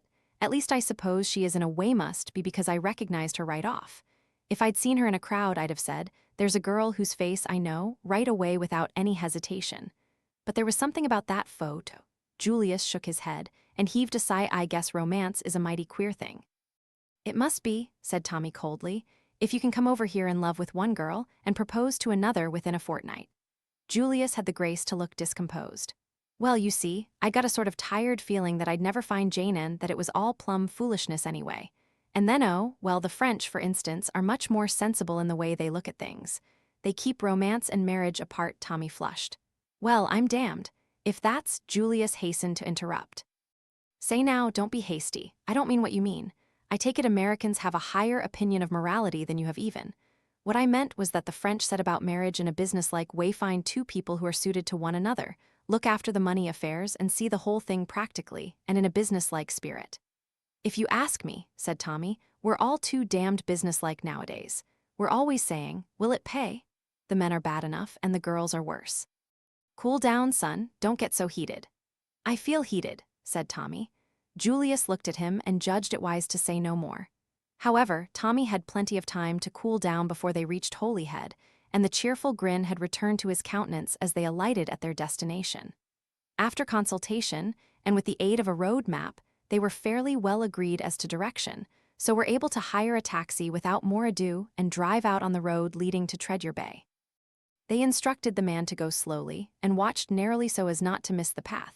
They came to it not long after leaving the town, and Tommy stopped the car promptly, asked in a casual tone whether the path led down to the sea, and hearing it did, paid off the man in handsome style. A moment later the taxi was slowly chugging back to Holyhead. Tommy and Julius watched it out of sight, and then turned to the narrow path. It's the right one, I suppose? Asked Tommy doubtfully. Must be simply heaps along here. Sure it is. Look at the gorse. Remember what Jane said? Tommy looked at the swelling hedges of golden blossom which bordered the path on either side and was convinced. They went down in single file, Julius leading. Twice Tommy turned his head uneasily. Julius looked back. What is it? I don't know. I've got the wind up somehow. Keep fancying there's someone following us. Can't be, said Julius positively. We'd see him. Tommy had to admit that this was true. Nevertheless, his sense of uneasiness deepened. In spite of himself, he believed in the omniscience of the enemy. I rather wish that fellow would come along, said Julius. He patted his pocket. Little William here is just aching for exercise. Do you always carry him with you? Inquired Tommy with burning curiosity. Most always. I guess you never know what might turn up. Tommy kept a respectful silence. He was impressed by little William. It seemed to remove the menace of Mr. Brown farther away. The path was now running along the side of the cliff, parallel to the sea. Suddenly Julius came to such an abrupt halt that Tommy cannoned into him. "What's up?" he inquired. "Look there, if that doesn't beat the band." Tommy looked.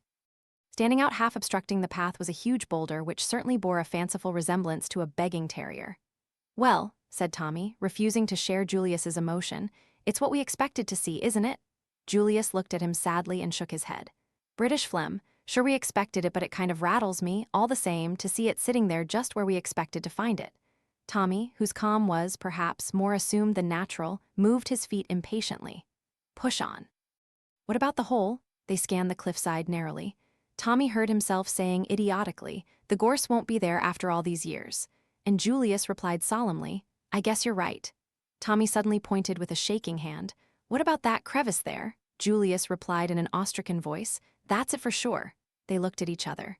"When I was in France," said Tommy reminiscently, "whenever my Batman failed to call me, he always said that he had come over queer. I never believed it. But whether he felt it or not, there is such a sensation. I've got it now, badly." He looked at the rock with a kind of agonized passion. "Damn it," he cried. "It's impossible. 5 years, think of it. Birds nesting, boys, picnic parties, thousands of people passing. It can't be there. It's 100 to 1 against its being there. It's against all reason." Indeed, he felt it to be impossible more, perhaps, because he could not believe in his own success where so many others had failed. The thing was too easy, therefore it could not be. The hole would be empty. Julius looked at him with a widening smile.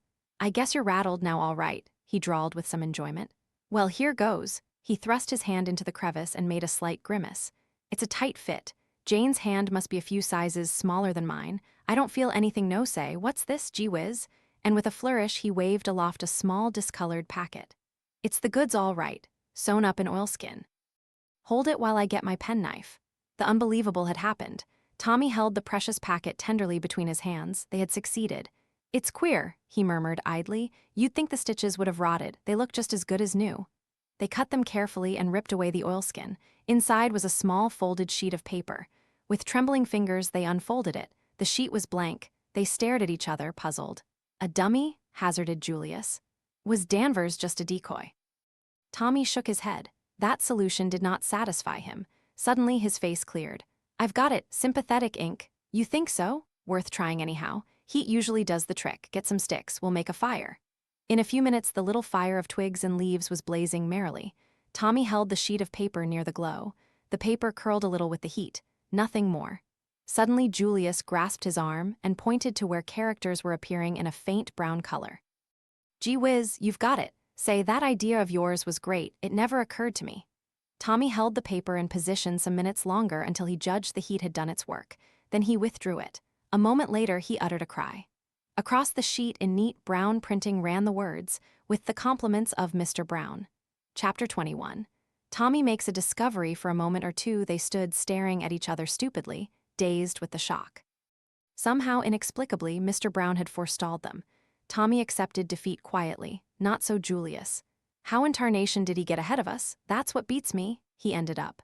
Tommy shook his head and said dully, "It accounts for the stitches being new. We might have guessed." "Never mind the darn stitches. How did he get ahead of us? We hustled all we knew. It's downright impossible for anyone to get here quicker than we did. And anyway, how did he know?" "Do you reckon there was a dictaphone in Jane's room? I guess there must have been." But Tommy's common sense pointed out objections. No one could have known beforehand that she was going to be in that house, much less that particular room. "That's so," admitted Julius. "Then one of the nurses was a crook and listened at the door." "How's that? I don't see that it matters anyway," said Tommy wearily. "He may have found out some months ago and removed the papers, then no, by Jove, that won't wash. They'd have been published at once. Sure thing they would. No, someone's got ahead of us today by an hour or so, but how they did it gets my goat." "I wish that chap Peel Egerton had been with us," said Tommy thoughtfully. "Why?" Julius stared. "The mischief was done when we came." "Yes," Tommy hesitated. He could not explain his own feeling the illogical idea that the Casey's presence would somehow have averted the catastrophe. He reverted to his former point of view. "It's no good arguing about how it was done. The game's up. We've failed. There's only one thing for me to do." What's that? Get back to London as soon as possible. Mr. Carter must be warned. It's only a matter of hours now before the blow falls, but at any rate, he ought to know the worst. The duty was an unpleasant one, but Tommy had no intention of shirking it. He must report his failure to Mr. Carter. After that, his work was done. He took the midnight mail to London. Julius elected to stay the night at Holyhead. Half an hour after arrival, haggard and pale, Tommy stood before his chief. "I've come to report, sir. I've failed badly." Mr. Carter eyed him sharply. "You mean that the treaty is in the hands of Mr. Brown, sir?" "Ah," said Mr. Carter quietly. The expression on his face did not change, but Tommy caught the flicker of despair in his eyes. It convinced him as nothing else had done that the outlook was hopeless. "Well," said Mr. Carter after a minute or two, "we mustn't sag at the knees, I suppose. I'm glad to know definitely. We must do what we can." Through Tommy's mind flashed the assurance, "It's hopeless, and he knows it's hopeless." The other looked up at him. "Don't take it to heart, lad," he said kindly. "You did your best. You were up against one of the biggest brains of the century, and you came very near success. Remember that." "Thank you, sir. It's awfully decent of you. I blame myself. I have been blaming myself ever since I heard this other news." Something in his tone attracted Tommy's attention. A new fear gripped at his heart. "Is there something more, sir?" "I'm afraid so," said Mr. Carter gravely. He stretched out his hand to a sheet on the table. "Tuppence," faltered Tommy. "Read for yourself." The typewritten words danced before his eyes. The description of a green toque, a coat with a handkerchief in the pocket marked PLC. He looked an agonized question at Mr. Carter. The latter replied to it. "Washed up on the Yorkshire coast near Ebury. I'm afraid it looks very much like foul play." "My God," gasped Tommy. "Tuppence, those devils, I'll never rest till I've got even with them. I'll hunt them down." The pity on Mr. Carter's face stopped him. "I know what you feel like, my poor boy, but it's no good. You'll waste your strength uselessly. It may sound harsh, but my advice to you is, cut your losses, time's merciful, you'll forget." "Forget Tuppence? Never." Mr. Carter shook his head. "So you think now? Well, it won't bear thinking of that brave little girl. I'm sorry about the whole business, confoundedly sorry." Tommy came to himself with a start.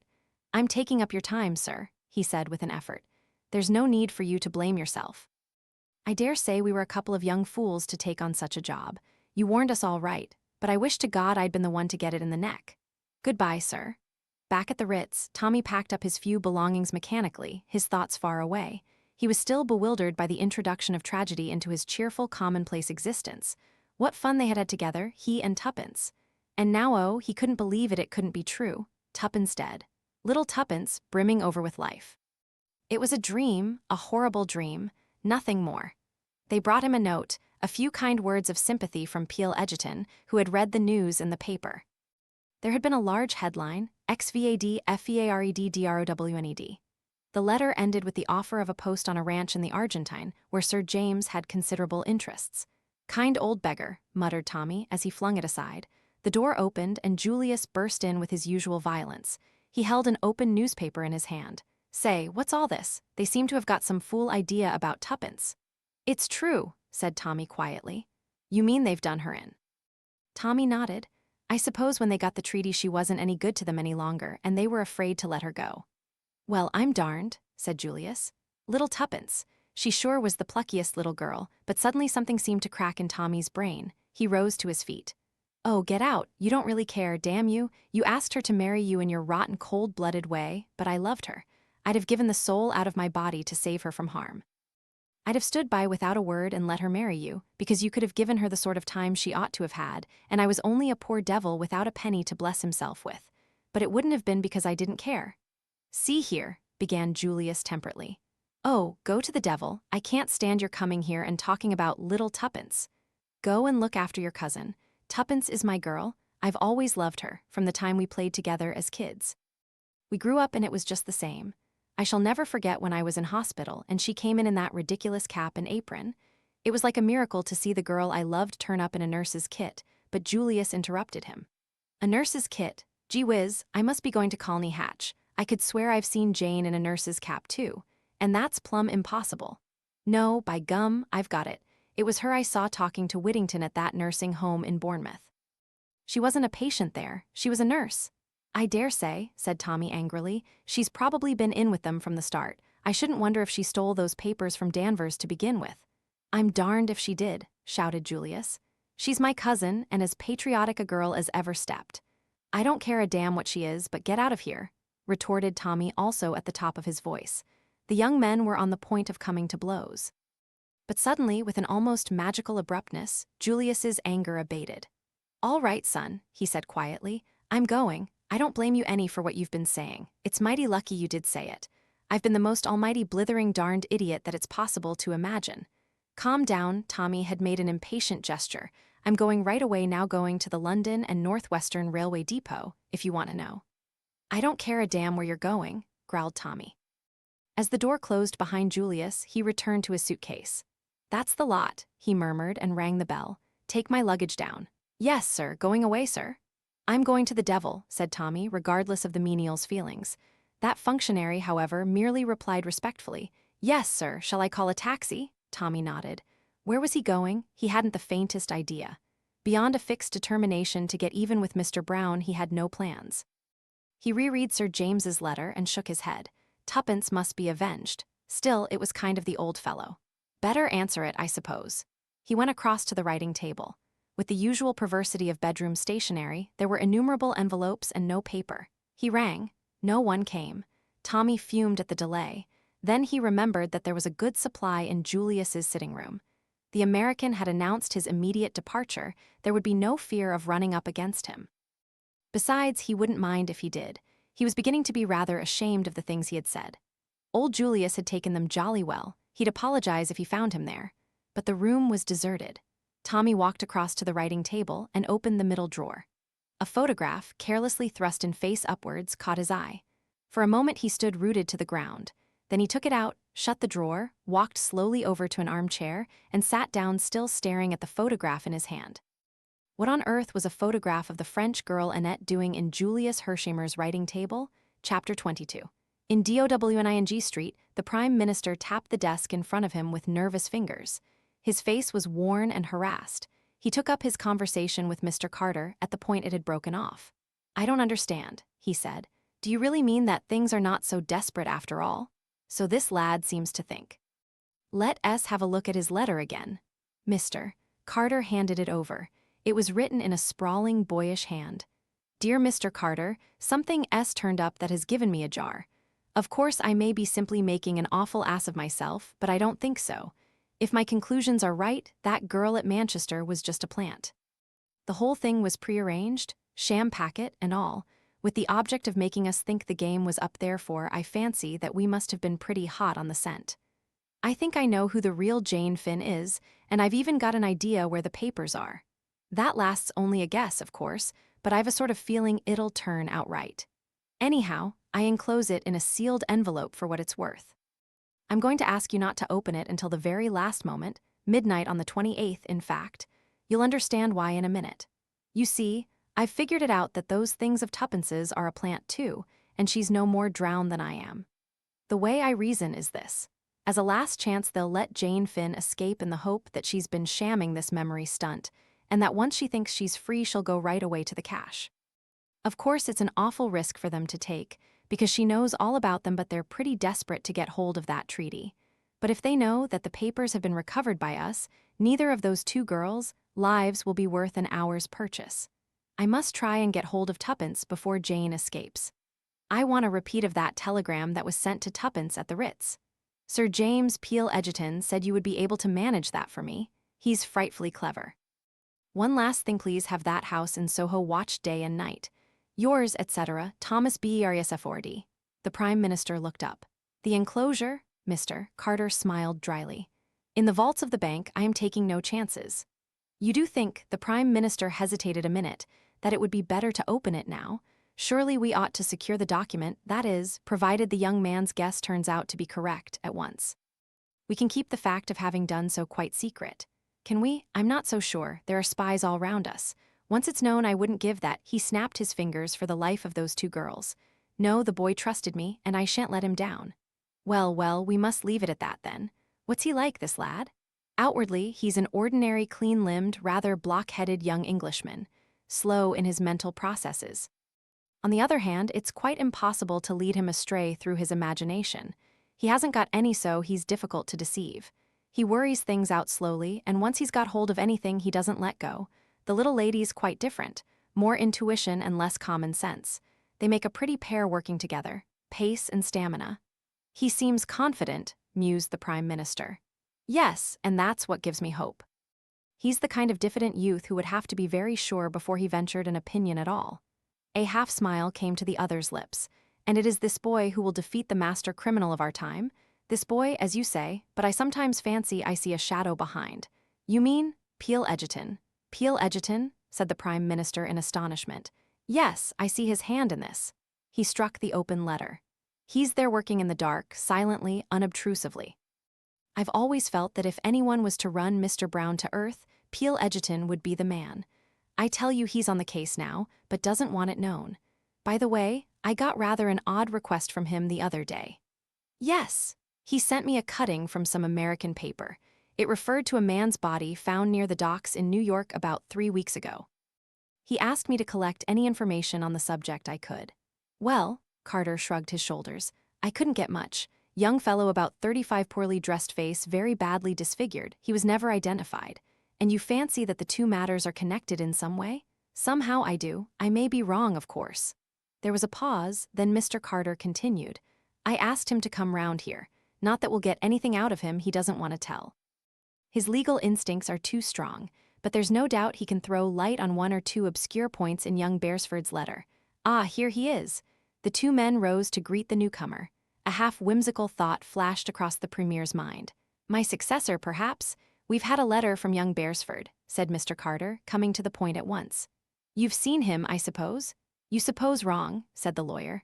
Oh, Mr. Carter was a little nonplussed. Sir James smiled and stroked his chin. He rang me up, he volunteered. Would you have any objection to telling us exactly what passed between you? Not at all. He thanked me for a certain letter which I had written to him as a matter of fact. I had offered him a job. Then he reminded me of something I had said to him at Manchester respecting that bogus telegram which lured Miss Cowley away. I asked him if anything untoward had occurred. He said it had that in a drawer in Mr. Hershimer's room he had discovered a photograph. The lawyer paused, then continued. I asked him if the photograph bore the name and address of a Californian photographer. He replied, You're on to it, sir, it had. Then he went on to tell me something I didn't know. The original of that photograph was the French girl, Annette, who saved his life. What? Exactly. I asked the young man with some curiosity what he had done with the photograph. He replied that he had put it back where he found it. The lawyer paused again. That was good, you know, distinctly good. He can use his brains, that young fellow. I congratulated him. The discovery was a providential one. Of course, from the moment that the girl in Manchester was proved to be a plant, everything was altered. Young Beresford saw that for himself without my having to tell it him. But he felt he couldn't trust his judgment on the subject of Miss Cowley. Did I think she was alive? I told him, duly weighing the evidence, that there was a very decided chance in favor of it. That brought us back to the telegram. Yes, I advised him to apply to you for a copy of the original wire. It had occurred to me as probable that, after Miss Cowley flung it on the floor, certain words might have been erased and altered with the express intention of setting searchers on a false trail. Carter nodded. He took a sheet from his pocket and read aloud. Come at once, Astley Priors, Gatehouse, Kent. Great developments, Tommy. Very simple, said Sir James, and very ingenious. Just a few words to alter and the thing was done, and the one important clue they overlooked. What was that? The page boy's statement that Miss Cowley drove to Charing Cross. They were so sure of themselves that they took it for granted he had made a mistake. Then young Beresford is now? At Gatehouse, Kent, unless I am much mistaken. Mr. Carter looked at him curiously. I rather wonder you're not there too, Peel Egerton. Ah, I'm busy on a case. I thought you were on your holiday. Oh, I've not been briefed. Perhaps it would be more correct to say I'm preparing a case. Any more facts about that American chap for me? I'm afraid not. Is it important to find out who he was? Oh, I know who he was, said Sir James easily. I can't prove it yet, but I know. The other two asked no questions. They had an instinct that it would be mere waste of breath. But what I don't understand, said the Prime Minister suddenly, is how that photograph came to be in Mr. Hershimer's drawer? Perhaps it never left it, suggested the lawyer gently. But the bogus inspector, Inspector Brown? Ah, said Sir James thoughtfully. He rose to his feet. I mustn't keep you. Go on with the affairs of the nation. I must get back to my case. 2 days later, Julius Hershimer returned from Manchester. A note from Tommy lay on his table. Dear HERSHEMMER, sorry I lost my temper. In case I don't see you again, goodbye. I've been offered a job in the Argentine and might as well take it. Yours, Tommy BERSFORD. A peculiar smile lingered for a moment on Julius's face. He threw the letter into the wastepaper basket. The darned fool, he murmured. Chapter 23. A race against time. After ringing up Sir James, Tommy's next procedure was to make a call at South Audley Mansions. He found Albert discharging his professional duties and introduced himself without more ado as a friend of Tuppence. Albert unbent immediately. Things has been very quiet here lately, he said wistfully. Hope the young lady's keeping well, sir? That's just the point, Albert. She's disappeared. You don't mean as the crooks have got her? They have. In the underworld? No, dash it all, in this world. It's a H expression, sir, explained Albert. At the pictures, the crooks always have a restaurant in the underworld. But do you think as they've done her in, sir? I hope not. By the way, have you by any chance an aunt, a cousin, a grandmother, or any other suitable female relation who might be represented as being likely to kick the bucket? A delighted grin spread slowly over Albert's countenance. I'm on, sir. My poor aunt what lives in the country has been mortal bad for a long time, and she's asking for me with her dying breath. Tommy nodded approval. Can you report this in the proper quarter and meet me at Charing Cross in an hour's time? I'll be there, sir. You can count on me. As Tommy had judged, the faithful Albert proved an invaluable ally. The two took up their quarters at the inn in Gatehouse. To Albert fell the task of collecting information. There was no difficulty about it. Astley Priors was the property of a Dr. Adams. The doctor no longer practiced, had retired, the landlord believed, but he took a few private patients here. The good fellow tapped his forehead knowingly, balmy ones, you understand. The doctor was a popular figure in the village, subscribed freely to all the local sports, a very pleasant, affable gentleman. Been there long? Oh, a matter of 10 years or so, might be longer. Scientific gentleman he was. Professors and people often came down from town to see him. Anyway, it was a gay house, always visitors. In the face of all this volubility, Tommy felt doubts. Was it possible that this genial, well-known figure could be in reality a dangerous criminal? His life seemed so open and above board. No hint of sinister doings. Suppose it was all a gigantic mistake. Tommy felt a cold chill at the thought. Then he remembered the private patients, balmy ones. He inquired carefully if there was a young lady amongst them, describing Tuppence. But nothing much seemed to be known about the patients. They were seldom seen outside the grounds. A guarded description of Annette also failed to provoke recognition. Astley Priors was a pleasant red-brick edifice, surrounded by well-wooded grounds which effectually shielded the house from observation from the road. On the first evening, Tommy, accompanied by Albert, explored the grounds. Owing to Albert's insistence, they dragged themselves along painfully on their stomachs, thereby producing a great deal more noise than if they had stood upright. In any case, these precautions were totally unnecessary. The grounds, like those of any other private house after nightfall, seemed untenanted. Tommy had imagined a possible fierce watchdog. Albert's fancy ran to a puma or a tame cobra, but they reached a shrubbery near the house quite unmolested. The blinds of the dining room window were up. There was a large company assembled round the table. The port was passing from hand to hand. It seemed a normal, pleasant company. Through the open window, scraps of conversation floated out disjointedly on the night air. It was a heated discussion on county cricket. Again, Tommy felt that cold chill of uncertainty. It seemed impossible to believe that these people were other than they seemed. Had he been fooled once more? The fair-bearded, spectacled gentleman who sat at the head of the table looked singularly honest and normal. Tommy slept badly that night. The following morning, the indefatigable Albert, having cemented an alliance with the greengrocer's boy, took the latter's place and ingratiated himself with the cook at Malthouse. He returned with the information that she was undoubtedly one of the crooks, but Tommy mistrusted the vividness of his imagination. Questioned, he could adduce nothing in support of his statement except his own opinion that she wasn't the usual kind. You could see that at a glance.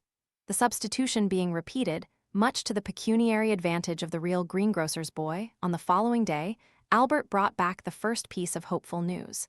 There was a French young lady staying in the house.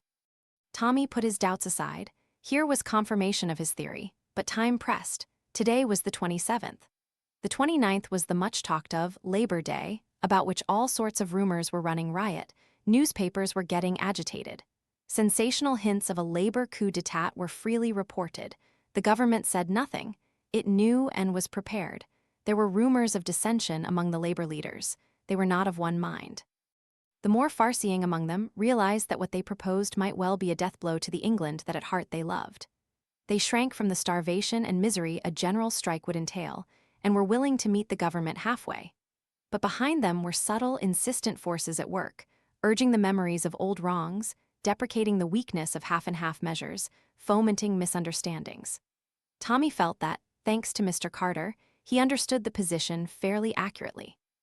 With the fatal document in the hands of Mr. Brown, public opinion would swing to the side of the labor extremists and revolutionists. Failing that, the battle was an even chance. The government with a loyal army and police force behind them might win, but at a cost of great suffering. But Tommy nourished another and a preposterous dream.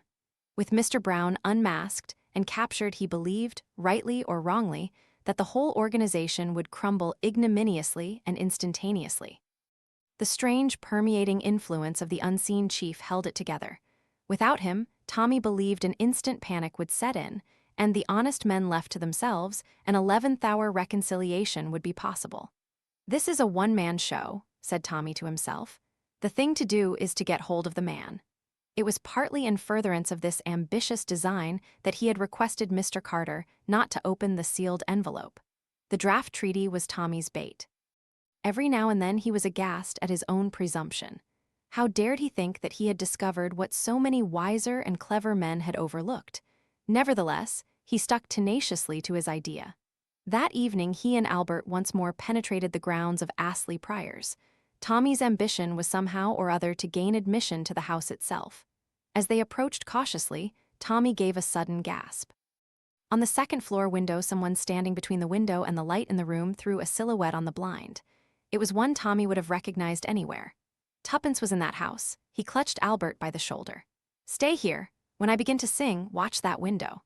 He retreated hastily to a position on the main drive and began in a deep roar, coupled with an unsteady gait, the following ditty. "I am a soldier, a jolly British soldier. You can see that I'm a soldier by my feet." It had been a favorite on the gramophone in Tuppence's hospital days. He did not doubt but that she would recognize it and draw her own conclusions. Tommy had not a note of music in his voice, but his lungs were excellent. The noise he produced was terrific. Presently an unimpeachable butler, accompanied by an equally unimpeachable footman, issued from the front door. The butler remonstrated with him. Tommy continued to sing, addressing the butler affectionately as "dear old Whiskers." The footman took him by one arm, the butler by the other. They ran him down the drive and neatly out of the gate. The butler threatened him with the police if he intruded again. It was beautifully done soberly and with perfect decorum. Anyone would have sworn that the butler was a real butler, the footman a real footman only. As it happened, the butler was Whittington. Tommy retired to the inn and waited for Albert's return. At last that worthy made his appearance.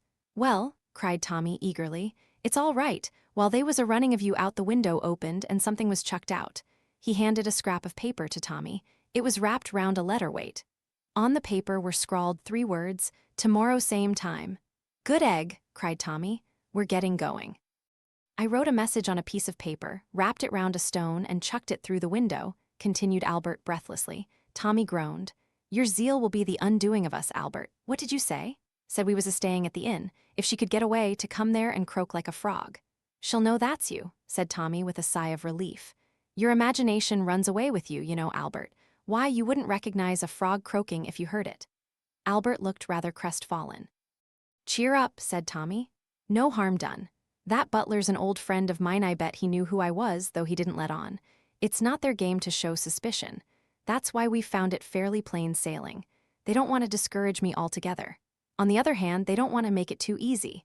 I'm a pawn in their game, Albert, that's what I am.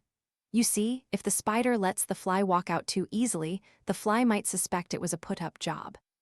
Hence the usefulness of that promising youth, Mr. T. Beresford, who's blundered in just at the right moment for them. But later, Mr. T. Beresford had better look out." Tommy retired for the night in a state of some elation. He had elaborated a careful plan for the following evening. He felt sure that the inhabitants of Astley Priors would not interfere with him up to a certain point. It was after that that Tommy proposed to give them a surprise. About 12 o'clock, however, his calm was rudely shaken. He was told that someone was demanding him in the bar. The applicant proved to be a rude-looking carter well coated with mud. "Well, my good fellow, what is it?" asked Tommy. "Might this be for you, sir?" The carter held out a very dirty folded note, on the outside of which was written, "Take this to the gentleman at the inn near Astley Priors. He will give you 10 shillings. The handwriting was Tuppence's.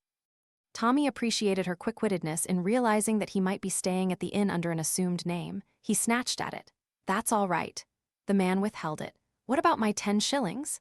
Tommy hastily produced a 10-shilling note, and the man relinquished his find. Tommy unfastened it. "Dear Tommy, I knew it was you last night. Don't go this evening. They'll be lying in wait for you. They're taking us away this morning. I heard something about Wales Holyhead, I think. Drop this on the road if I get a chance. Annette told me how you'd escaped. Buck up. Yours, Tuppence." Tommy raised a shout for Albert before he had even finished perusing this characteristic epistle. "Pack my bag, we're off." "Yes, sir." The boots of Albert could be heard racing upstairs. Holyhead? Did that mean that, after all? Tommy was puzzled. He read on slowly. The boots of Albert continued to be active on the floor above. Suddenly, a second shout came from below. "Albert, I'm a damned fool." "Unpack that bag?" "Yes, sir." Tommy smoothed out the note thoughtfully. "Yes, a damned fool," he said softly, "but so's someone else, and at last one know who it is." Chapter 24. Julius Takes a hand in his suite at Claridge. Cramden reclined on a couch and dictated to his secretary in sibilant Russian. Presently the telephone at the secretary's elbow purred, and he took up the receiver, spoke for a minute or two, then turned to his employer. "Someone below is asking for you. Who is it?" "He gives the name of Mr. Julius P. Hershamer." "Hershamer," repeated Cramden thoughtfully. "I have heard that name before. His father was one of the steel kings of America," explained the secretary, whose business it was to know everything. "This young man must be a millionaire several times over." The other's eyes narrowed appreciatively. "You had better go down and see him, Ivan. Find out what he wants." The secretary obeyed, closing the door noiselessly behind him. In a few minutes he returned. "He declines to state his business, says it is entirely private and personal, and that he must see you." "A millionaire several times over," murmured Cramden. "Bring him up, my dear Ivan." The secretary left the room once more and returned escorting Julius. "Monsieur Cramden," said the latter abruptly. The Russian, studying him attentively with his pale, venomous eyes, bowed. "Pleased to meet you," said the American. "I've got some very important business I'd like to talk over with you if I can see you alone." He looked pointedly at the other. "My secretary, Monsieur Grieber, from whom I have no secrets." "That may be so, but I have," said Julius dryly. "So I'd be obliged if you tell him to scoot." "Ivan," said the Russian softly, "perhaps you would not mind retiring into the next room." "The next room won't do," interrupted Julius. "I know these ducal suites, and I want this one plum empty except for you and me. Send him round to a store to buy a pen'orth of peanuts." Though not particularly enjoying the American's free and easy manner of speech, Cramden was devoured by curiosity. "Will your business take long to state?" "Might be an all-night job if you caught on." "Very good, Ivan. I shall not require you again this evening. Go to the theater, take a night off." "Thank you, Your Excellency." The secretary bowed and departed. Julius stood at the door watching his retreat. Finally, with a satisfied sigh, he closed it and came back to his position in the center of the room. "Now, Mr. Hershamer, perhaps you will be so kind as to come to the point." "I guess that won't take a minute," drawled Julius.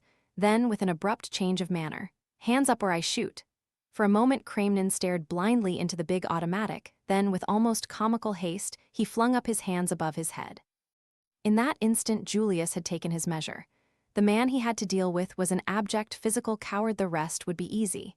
"This is an outrage," cried the Russian in a high, hysterical voice. "An outrage? Do you mean to kill me?" "Not if you keep your voice down. Don't go edging sideways towards that bell. That's better." "What do you want? Do nothing rashly. Remember, my life is of the utmost value to my country." "I may have been maligned, I reckon," said Julius, "that the man who let daylight into you would be doing humanity a good turn. But you needn't worry any. I'm not proposing to kill you this trip, that is, if you're reasonable." The Russian quailed before the stern menace in the other's eyes. He passed his tongue over his dry lips. "What do you want, money?" "No, I want Jane Finn." "Jane Finn? I never heard of her." "You're a darned liar. You know perfectly who I mean." "I tell you I've never heard of the girl." "And I tell you," retorted Julius, "that little Willie here is just hopping mad to go off." The Russian wilted visibly.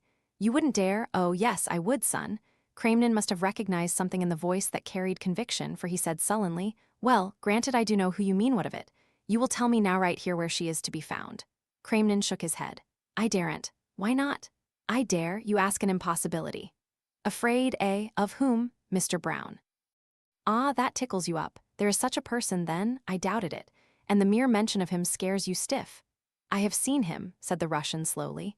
Spoken to him face to face. I did not know it until afterwards. He was one of a crowd. I should not know him again. Who is he really? I do not know, but I know this: he is a man to fear. He'll never know, said Julius. He knows everything, and his vengeance is swift. Even I, Cramnin, would not be exempt. Then you won't do as I ask you? You ask an impossibility. Sure, that's a pity for you, said Julius cheerfully, but the world in general will benefit. He raised the revolver. Stop, shrieked the Russian. You cannot mean to shoot me? Of course I do. I've always heard you revolutionists held life cheap, but it seems there's a difference when it's your own life in question. I gave you just one chance of saving your dirty skin, and that you wouldn't take. They would kill me. Well, said Julius pleasantly, it's up to you, but I'll just say this. Little Willie here is a dead cert, and if I was you I'd take a sporting chance with Mr. Brown. You will hang if you shoot me, muttered the Russian irresolutely. No, stranger, that's where you're wrong. You forget the dollars. A big crowd of solicitors will get busy, and they'll get some highbrow doctors on the job, and the end of it all will be that they'll say my brain was unhinged. I shall spend a few months in a quiet sanatorium, my mental health will improve, the doctors will declare me sane again, and all will end happily for little Julius. I guess I can bear a few months, retirement, in order to rid the world of you, but don't you kid yourself, I'll hang for it. The Russian believed him. Corrupt himself, he believed implicitly in the power of money. He had read of American murder trials running much on the lines indicated by Julius. He had bought and sold justice himself. This virile young American with the significant drawling voice had the whip hand of him. I'm going to count 5, continued Julius, and I guess, if you let me get past 4, you needn't worry any about Mr. Brown. Maybe he'll send some flowers to the funeral, but you won't smell them. Are you ready? I'll begin. 1, 2, 3, 4, the Russian interrupted with a shriek. Do not shoot, I will do all you wish. Julius lowered the revolver. I thought you'd hear sense. Where is the girl? At Gatehouse in Kent, Astley Priors the place is called. Is she a prisoner there? She's not allowed to leave the house, though. It's safe enough, really. The little fool has lost her memory, curse her. That's been annoying for you and your friends, I reckon. What about the other girl, the one you decoyed away over a week ago? She's there too, said the Russian sullenly. That's good, said Julius. Isn't it all panning out beautifully, and a lovely night for the run? What run? Demanded Cramnin with a stare. Down to Gatehouse Shore. I hope you're fond of motoring. What do you mean I refuse to go? Now don't get mad. You must see I'm not such a kid as to leave you here. You'd ring up your friends on that telephone first thing. Ah, he observed the fall on the other's face. You see, you'd got it all fixed. No, sir, you're coming along with me. This your bedroom next door here? Walk right in. Little Willie and I will come behind. Put on a thick coat, that's right. Fur-lined, and you a socialist. Now we're ready. We walk downstairs and out through the hall to where my car is waiting. And don't you forget I've got you covered every inch of the way. I can shoot just as well through my coat pocket. One word, or a glance even, at one of those liveried menials, and there'll sure be a strange face in the sulphur and brimstone works. Together they descended the stairs and passed out to the waiting car. The Russian was shaking with rage. The hotel servants surrounded them. A cry hovered on his lips, but at the last minute his nerve failed him. The American was a man of his word. When they reached the car, Julius breathed a sigh of relief. The danger zone was past. Fear had successfully hypnotized the man by his side. Get in, he ordered. Then, as he caught the other's sidelong glance, no, the chauffeur won't help you any. Naval man, was on a submarine in Russia when the revolution broke out. A brother of his was murdered by your people. George? Yes, sir. The chauffeur turned his head. This gentleman is a Russian Bolshevik. We don't want to shoot him, but it may be necessary. You understand? Perfectly, sir. I want to go to Gatehouse in Kent. Know the road at all? Yes, sir. It will be about an hour and a half's run. Make it an hour. I'm in a hurry. I'll do my best, sir. The car shot forward through the traffic. Julius ensconced himself comfortably by the side of his victim. He kept his hand in the pocket of his coat, but his manner was urbane to the last degree. There was a man I shot once in Arizona, he began cheerfully. At the end of the hour's run, the unfortunate Cramnin was more dead than alive. In succession to the anecdote of the Arizona man, there had been a tough from Frisco and an episode in the Rockies. Julius's narrative style, if not strictly accurate, was picturesque. Slowing down, the chauffeur called over his shoulder that they were just coming into Gatehouse. Julius bade the Russian direct them. His plan was to drive straight up to the house. Their Kremlin was to ask for the two girls. Julius explained to him that little Willie would not be tolerant of failure. Kremlin, by this time, was as putty in the other's hands. The terrific pace they had come had still further unmanned him. He had given himself up for dead at every corner. The car swept up the drive and stopped before the porch. The chauffeur looked round for orders. "Turn the car first, George, then ring the bell and get back to your place. Keep the engine going and be ready to scoot like hell when I give the word." "Very good, sir." The front door was opened by the butler. Kremlin felt the muzzle of the revolver pressed against his ribs. "Now," hissed Julius, "and be careful." The Russian beckoned. His lips were white and his voice was not very steady. "It is I, Kremlin. Bring down the girl at once. There is no time to lose." Whittington had come down the steps. He uttered an exclamation of astonishment at seeing the other. "You, what's up?" "Surely you know the plan," Kremlin interrupted him, using the words that have created many unnecessary panics. "We have been betrayed. Plans must be abandoned. We must save our own skins. The girl, and at once, it's our only chance." Whittington hesitated, but for hardly a moment. "You have orders from him?" "Naturally, should I be here otherwise? Hurry, there is no time to be lost. The other little fool had better come too." Whittington turned and ran back into the house. The agonizing minutes went by. Then two figures hastily huddled in cloaks appeared on the steps and were hustled into the car. The smaller of the two was inclined to resist, and Whittington shoved her in unceremoniously. Julius leaned forward, and in doing so the light from the open door lit up his face. Another man on the steps behind Whittington gave a startled exclamation. Concealment was at an end. "Get a move on, George," shouted Julius. The chauffeur slipped in his clutch, and with a bound the car started. The man on the steps uttered an oath. His hand went to his pocket. There was a flash and a report. The bullet just missed the taller girl by an inch. "Get down, Jane," cried Julius. "Flat on the bottom of the car." He thrust her sharply forward, then standing up, he took careful aim and fired. "Have you hit him?" cried Tuppence eagerly. "Sure," replied Julius. "He isn't killed, though. Skunks like that take a lot of killing." "Are you all right, Tuppence?" "Of course I am. Where's Tommy, and who's this?" She indicated the shivering Kremlin. "Tommy's making tracks for the Argentine. I guess he thought you'd turned up your toes. Steady through the gate, George, that's right. It'll take at least 5 minutes to get busy after us. They'll use the telephone, I guess, so look out for snares ahead and don't take the direct route. Who's this, did you say, Tuppence? Let me present Monsieur Kremlin." I persuaded him to come on the trip for his health. The Russian remained mute, still livid with terror. "But what made them let us go?" demanded Tuppence suspiciously. "I reckon Monsieur Kremlin here asked them so prettily they just couldn't refuse." This was too much for the Russian. He burst out vehemently, curse you, they know now that I betrayed them. My life won't be safe for an hour in this country." "That's so," assented Julius. "I'd advise you to make tracks for Russia right away." "Let me go then," cried the other. "I have done what you asked. Why do you still keep me with you?" "Not for the pleasure of your company. I guess you can get right off now if you want to. I thought you'd rather I tooled you back to London." "You may never reach London," snarled the other. "Let me go here and now." "Sure thing. Pull up, George. The gentleman's not making the return trip." "If I ever come to Russia, Monsieur Kremlin, I shall expect a rousing welcome." But before Julius had finished his speech, and before the car had finally halted, the Russian had swung himself out and disappeared into the night.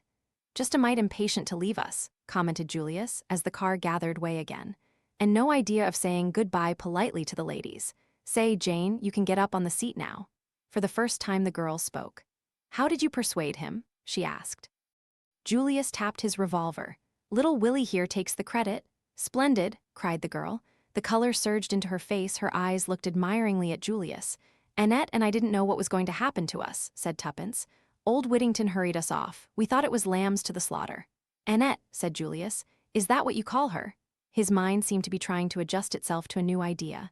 "It's her name," said Tuppence, opening her eyes very wide. "Shucks," retorted Julius. "She may think it's her name because her memory's gone, poor kid, but it's the one real and original Jane Finn we've got here." "What?" cried Tuppence, but she was interrupted. With an angry spurt, a bullet embedded itself in the upholstery of the car just behind her head. "Down with you," cried Julius. "It's an ambush. These guys have got busy pretty quickly. Push her a bit, George. The car fairly leapt forward.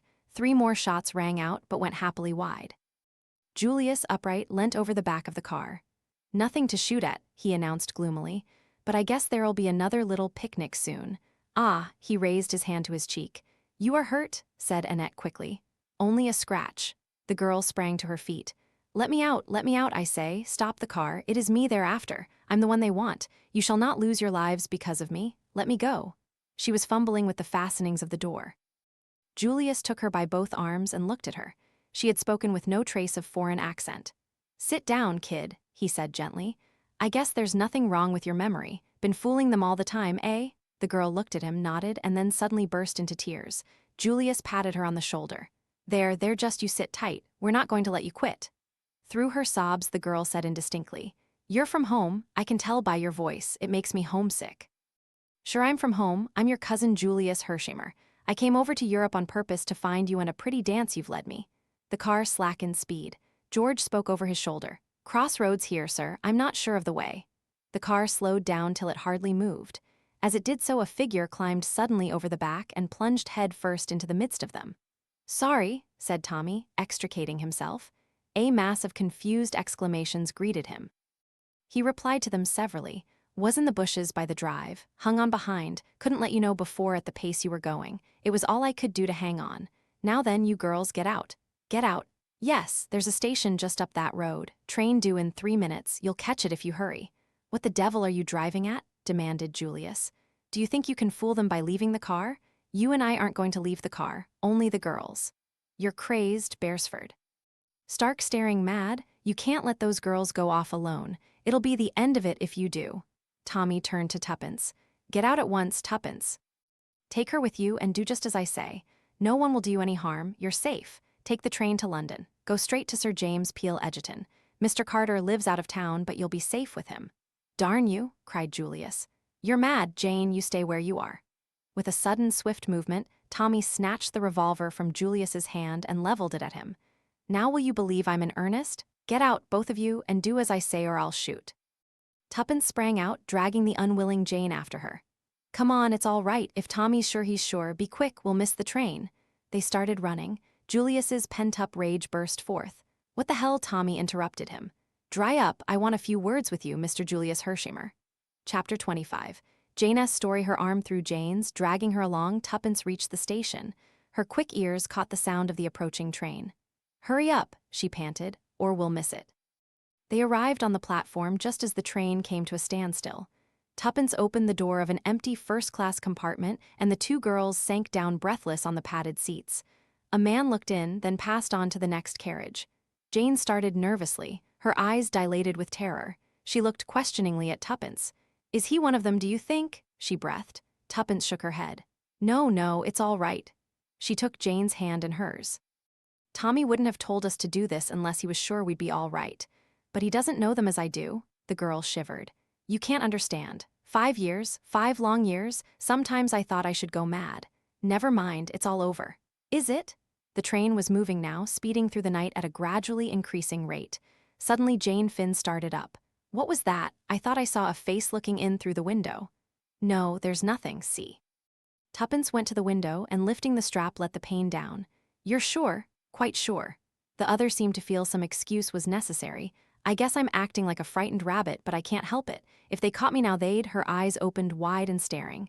Don't, implored Tuppence. Lie back and don't think. You can be quite sure that Tommy wouldn't have said it was safe if it was. My cousin didn't think so. He didn't want us to do this. No, said Tuppence, rather embarrassed. What are you thinking of? Said Jane sharply. Why? Your voice was so queer. I was thinking of something, confessed Tuppence. But I don't want to tell you not now. I may be wrong, but I don't think so. It's just an idea that came into my head a long time ago. Tommy's got it too, I'm almost sure he has. But don't you worry, there'll be time enough for that later. And it mayn't be so at all. Do what I tell you, lie back and don't think of anything. I'll try. The long lashes drooped over the hazel eyes. Tuppence, for her part, sat bolt upright much in the attitude of a watchful terrier on guard. In spite of herself, she was nervous. Her eyes flashed continually from one window to the other. She noted the exact position of the communication cord. What it was that she feared, she would have been hard put to it to say. But in her own mind, she was far from feeling the confidence displayed in her words. Not that she disbelieved in Tommy, but occasionally she was shaken with doubts as to whether anyone so simple and honest as he was could ever be a match for the fiendish subtlety of the arch-criminal. If they once reached Sir James Peel Egerton in safety, all would be well. But would they reach him? Would not the silent forces of Mr. Brown already be assembling against them? Even that last picture of Tommy, revolver in hand, failed to comfort her. By now he might be overpowered, borne down by sheer force of numbers. Tuppence mapped out her plan of campaign. As the train at length drew slowly into Charing Cross, Jane Finn sat up with a start. "Have we arrived? I never thought we should. Oh, I thought we'd get to London all right. If there's going to be any fun, now is when it will begin. Quick, get out, we'll nip into a taxi." In another minute they were passing the barrier, had paid the necessary fares, and were stepping into a taxi. "King's Cross," directed Tuppence. Then she gave a jump. A man looked in at the window just as they started. She was almost certain it was the same man who had got into the carriage next to them. She had a horrible feeling of being slowly hemmed in on every side. "You see," she explained to Jane, "if they think we're going to Sir James, this will put them off the scent. Now they'll imagine we're going to Mr. Carter. His country place is north of London somewhere." Crossing Holborn there was a block, and the taxi was held up. This was what Tuppence had been waiting for. "Quick," she whispered. "Open the right-hand door." The two girls stepped out into the traffic. 2 minutes later they were seated in another taxi and were retracing their steps, this time direct to Carlton House Terrace. "There," said Tuppence with great satisfaction, "this ought to do them. I can't help thinking that I'm really rather clever. How that other taxi man will swear. But I took his number, and I'll send him a postal order tomorrow so that he won't lose by it if he happens to be genuine. What's this thing swerving, oh?" There was a grinding noise and a bump. Another taxi had collided with them. In a flash, Tuppence was out on the pavement. A policeman was approaching. Before he arrived, Tuppence had handed the driver 5 shillings, and she and Jane had merged themselves in the crowd. "It's only a step or two now," said Tuppence breathlessly. The accident had taken place in Trafalgar Square. "Do you think the collision was an accident or done deliberately?" "I don't know. It might have been either." Hand in hand, the two girls hurried along. "It may be my fancy," said Tuppence suddenly, "but I feel as though there was someone behind us."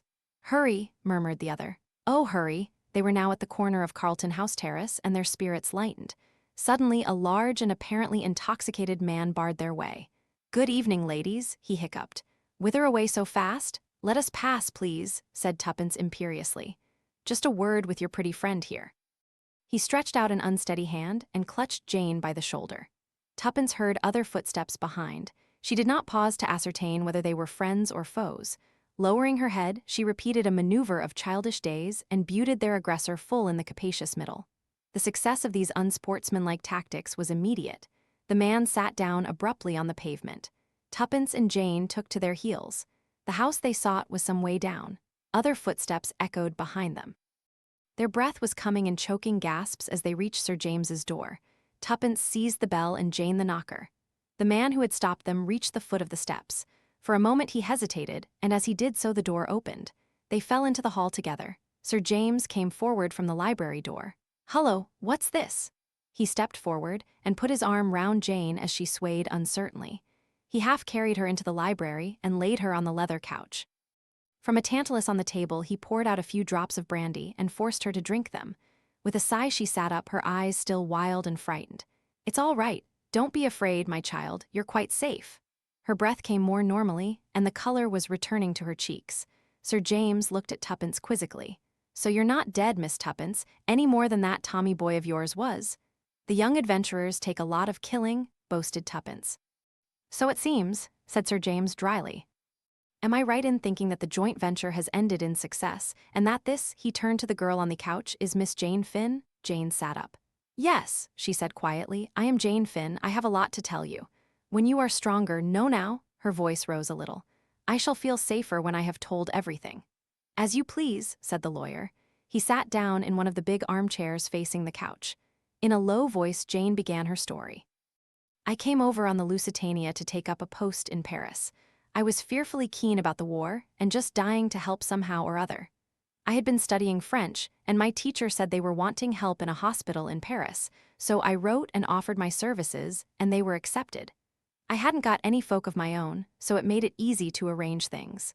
When the Lusitania was torpedoed, a man came up to me. I'd noticed him more than once and I'd figured it out in my own mind that he was afraid of somebody or something. He asked me if I was a patriotic American and told me he was carrying papers which were just life or death to the Allies. He asked me to take charge of them. I was to watch for an advertisement in the Times. If it didn't appear, I was to take them to the American ambassador. Most of what followed seems like a nightmare still. I see it in my dreams sometimes. I'll hurry over that part. Mr. Danvers had told me to watch out. He might have been shadowed from New York, but he didn't think so. At first, I had no suspicions, but on the boat to Holyhead, I began to get uneasy. There was one woman who had been very keen to look after me and chum up with me, generally a Mrs. Vandemeyer. At first, I'd been only grateful to her for being so kind to me, but all the time I felt there was something about her I didn't like, and on the Irish boat, I saw her talking to some queer-looking men, and from the way they looked I saw that they were talking about me. I remembered that she'd been quite near me on the Lusitania when Mr. Danvers gave me the packet, and before that she'd tried to talk to him once or twice. I began to get scared, but I didn't quite see what to do. I had a wild idea of stopping at Holyhead and not going on to London that day, but I soon saw that that would be plumb foolishness.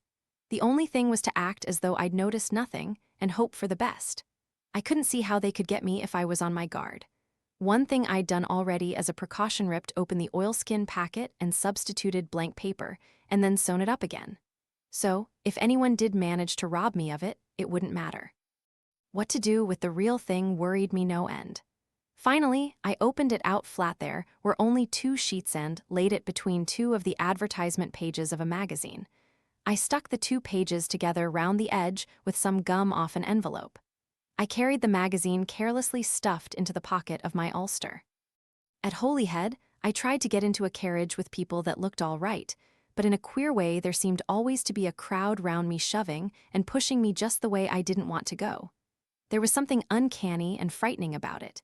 In the end, I found myself in a carriage with Mrs. Vandemeyer after all. I went out into the corridor, but all the other carriages were full, so I had to go back and sit down. I consoled myself with the thought that there were other people in the carriage. There was quite a nice-looking man and his wife sitting just opposite, so I felt almost happy about it until just outside London. I had leaned back and closed my eyes. I guess they thought I was asleep, but my eyes weren't quite shut, and suddenly I saw the nice-looking man get something out of his bag and hand it to Mrs. Vandemeyer, and as he did so he winked. I can't tell you how that wink sort of froze me through and through. My only thought was to get out in the corridor as quick as ever I could. I got up, trying to look natural and easy. Perhaps they saw something I don't know, but suddenly Mrs. Vandemeyer said "now" and flung something over my nose and mouth as I tried to scream. At the same moment I felt a terrific blow on the back of my head. She shuddered. Sir James murmured something sympathetically. In a minute she resumed. I don't know how long it was before I came back to consciousness. I felt very ill and sick. I was lying on a dirty bed. There was a screen round it, but I could hear 2 people talking in the room. Mrs. Vandemeyer was one of them.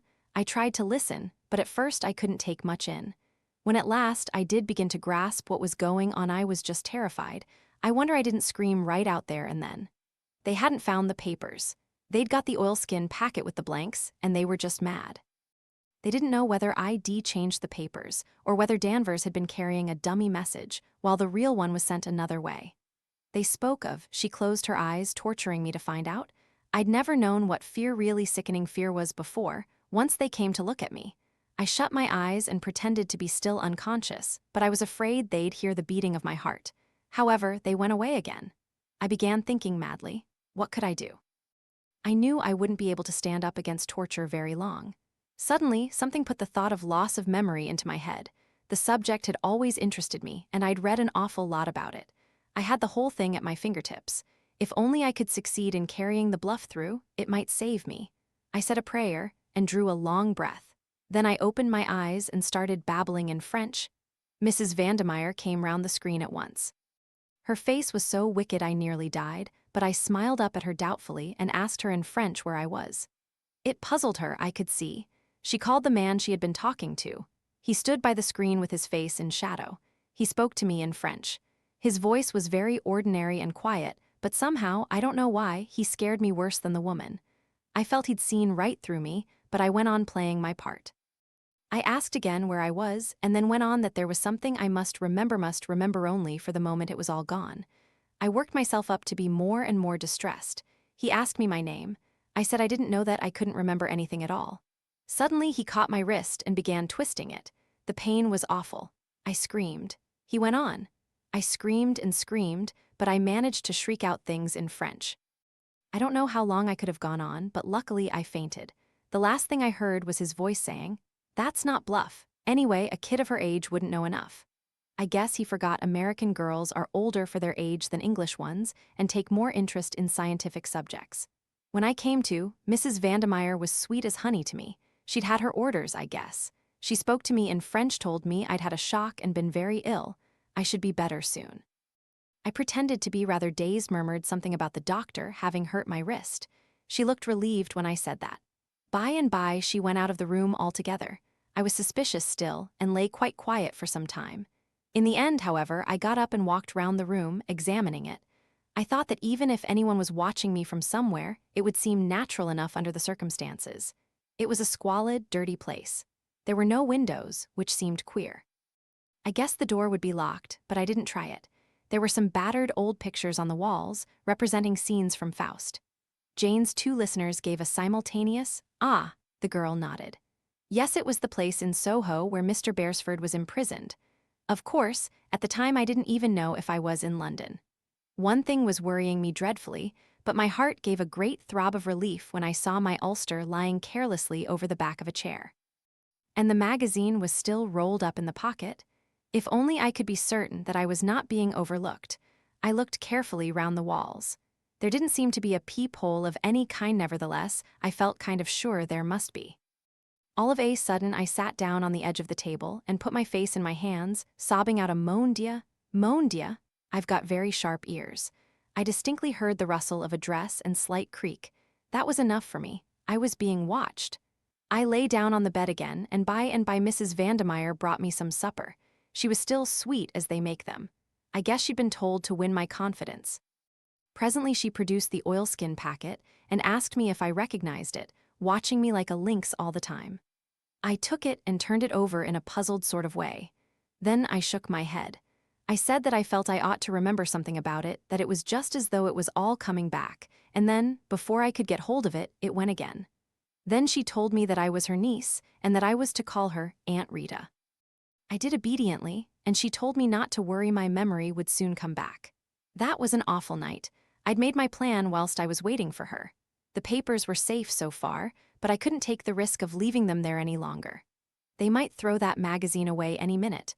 I lay awake waiting until I judged it must be about 2 o'clock in the morning. Then I got up as softly as I could and felt in the dark along the left-hand wall. Very gently, I unhooked one of the pictures from its nail marguerite with her casket of jewels. I crept over to my coat and took out the magazine and an odd envelope or two that I had shoved in. Then I went to the washstand and damped the brown paper at the back of the picture all round. Presently I was able to pull it away. I had already torn out the 2 stuck-together pages from the magazine, and now I slipped them with their precious enclosure between the picture and its brown paper backing. A little gum from the envelopes helped me to stick the latter up again. No one would dream the picture had ever been tampered with. I rehung it on the wall, put the magazine back in my coat pocket, and crept back to bed. I was pleased with my hiding place. They'd never think of pulling to pieces one of their own pictures. I hoped that they'd come to the conclusion that Danvers had been carrying a dummy all along, and that, in the end, they'd let me go. As a matter of fact, I guess that's what they did think at first, and in a way, it was dangerous for me. I learnt afterwards that they nearly did away with me then, and there was never much chance of their letting me go, but the first man, who was the boss, preferred to keep me alive on the chance of my having hidden them, and being able to tell where if I recovered my memory. They watched me constantly for weeks. Sometimes they'd ask me questions. By the hour I guessed there was nothing they didn't know about the 3rd degree, but somehow I managed to hold my own. The strain of it was awful, though. They took me back to Ireland, and over every step of the journey again, in case I'd hidden it somewhere en route. Mrs. Vandemeyer and another woman never left me for a moment. They spoke of me as a young relative of Mrs. Vandemeyer's whose mind was affected by the shock of the Lusitania. There was no one I could appeal to for help without giving myself away to them, And if I risked it and failed Mrs. Vandermeyer looked so rich and so beautifully dressed that I felt convinced they'd take her word against mine and think it was part of my mental trouble to think myself persecuted. I felt that the horrors in store for me would be too awful once they knew I'd been only shamming. Sir James nodded comprehendingly. Mrs. Vandermeyer was a woman of great personality. With that and her social position, she would have had little difficulty in imposing her point of view in preference to yours. Your sensational accusations against her would not easily have found credence. That's what I thought. It ended in my being sent to a sanatorium at Bournemouth. I couldn't make up my mind at first whether it was a sham affair or genuine. A hospital nurse had charge of me. I was a special patient. She seemed so nice and normal that at last I determined to confide in her. A merciful providence just saved me in time from falling into the trap. My door happened to be ajar, and I heard her talking to someone in the passage. She was one of them. They still fancied it might be a bluff on my part, and she was put in charge of me to make sure. After that, my nerve went completely. I dared trust nobody. I think I almost hypnotized myself. After a while, I almost forgot that I was really Jane Finn. I was so bent on playing the part of Janet Vandermeyer that my nerves began to play me tricks. I became really ill for months. I sank into a sort of stupor. I felt sure I should die soon, and that nothing really mattered. A sane person shut up in a lunatic asylum often ends by becoming insane, they say. I guess I was like that. Playing my part had become second nature to me. I wasn't even unhappy in the end, just apathetic. Nothing seemed to matter, and the years went on. And then suddenly things seemed to change. Mrs. Vandermeyer came down from London. She and the doctor asked me questions, experimented with various treatments. There was some talk of sending me to a specialist in Paris. In the end, they did not dare risk it. I overheard something that seemed to show that other friends were looking for me. I learnt later that the nurse who had looked after me went to Paris and consulted a specialist, representing herself to be me. He put her through some searching tests and exposed her loss of memory to be fraudulent, but she had taken a note of his methods and reproduced them on me. I dare say I couldn't have deceived the specialist for a minute. A man who has made a lifelong study of a thing is unique, but I managed once again to hold my own with them. The fact that I'd not thought of myself as Jane Finn for so long made it easier. One night I was whisked off to London at a moment's notice. They took me back to the house in Soho. Once I got away from the sanatorium, I felt different, as though something in me that had been buried for a long time was waking up again. They sent me in to wait on Mr. Beresford. Of course I didn't know his name then. I was suspicious. I thought it was another trap, but he looked so honest, I could hardly believe it. However, I was careful in all I said, for I knew we could be overheard. There's a small hole high up in the wall. But on the Sunday afternoon, a message was brought to the house. They were all very disturbed. Without their knowing, I listened. Word had come that he was to be killed. I needn't tell the next part because you know it. I thought I'd have time to rush up and get the papers from their hiding place, but I was caught. So I screamed out that he was escaping, and I said I wanted to go back to Marguerite. I shouted the name 3 times very loud. I knew the others would think I meant Mrs. Vandermeyer, but I hoped it might make Mr. Beresford think of the picture. He'd unhooked one the first day. That's what made me hesitate to trust him. She paused. Then the papers, said Sir James slowly, are still at the back of the picture in that room. Yes. The girl had sunk back on the sofa, exhausted with the strain of the long story. Sir James rose to his feet. He looked at his watch. Come, he said, we must go at once. Tonight? Queried Tuppence, surprised. Tomorrow may be too late, said Sir James gravely. Besides, by going tonight we have the chance of capturing that great man and supercriminal Mr. Brown. There was dead silence, and Sir James continued. You have been followed here, not a doubt of it. When we leave the house we shall be followed again, but not molested, for it is Mr. Brown's plan that we are to lead him. But the Soho house is under police supervision night and day. There are several men watching it.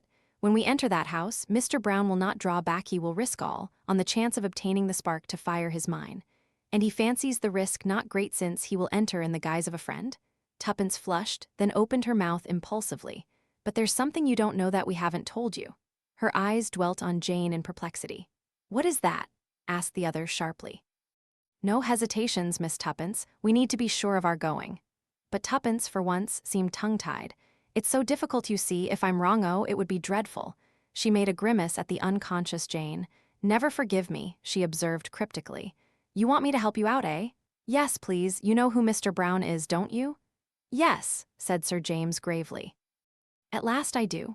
At last? Queried Tuppence doubtfully. Oh, but I thought she paused. You thought correctly, Miss Tuppence. I have been morally certain of his identity for some time ever since the night of Mrs. Vandemeyer's mysterious death. Ah, breathed Tuppence. For there we are up against the logic of facts. There are only two solutions. Either the chloral was administered by her own hand, which theory I reject utterly, or else. Yes. Or else it was administered in the brandy you gave her.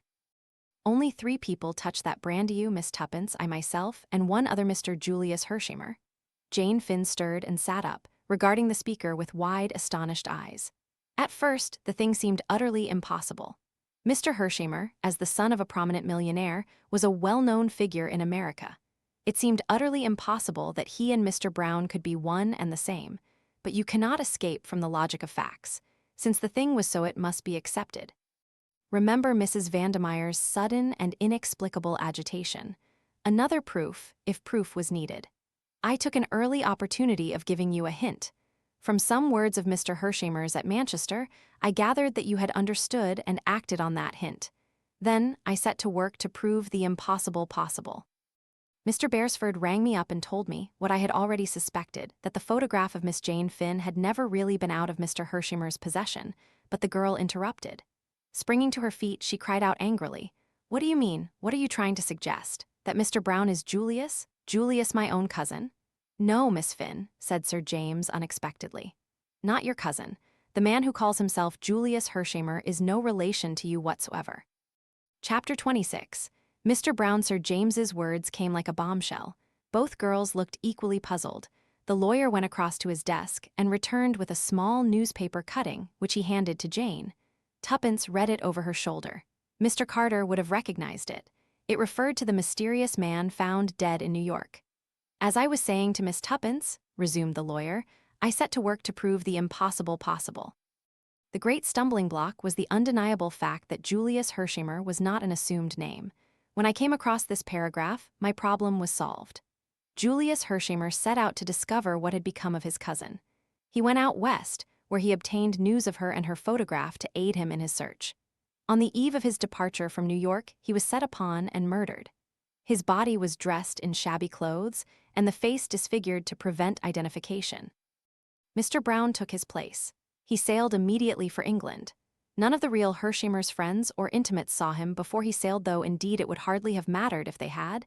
The impersonation was so perfect. Since then he had been hand and glove with those sworn to hunt him down. Every secret of theirs has been known to him. Only once did he come near disaster. Mrs. Vandemeyer knew his secret. It was no part of his plan that that huge bribe should ever be offered to her.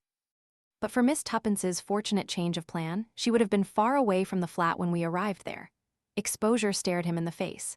He took a desperate step, trusting in his assumed character to avert suspicion. He nearly succeeded, but not quite. "I can't believe it," murmured Jane. "He seemed so splendid." The real Julius Hershemer was a splendid fellow, and Mr. Brown is a consummate actor. But ask Miss Tuppence if she also has not had her suspicions. Jane turned mutely to Tuppence. The latter nodded. "I didn't want to say it, Jane. I knew it would hurt you, and after all, I couldn't be sure. I still don't understand why, if he's Mr. Brown, he rescued us."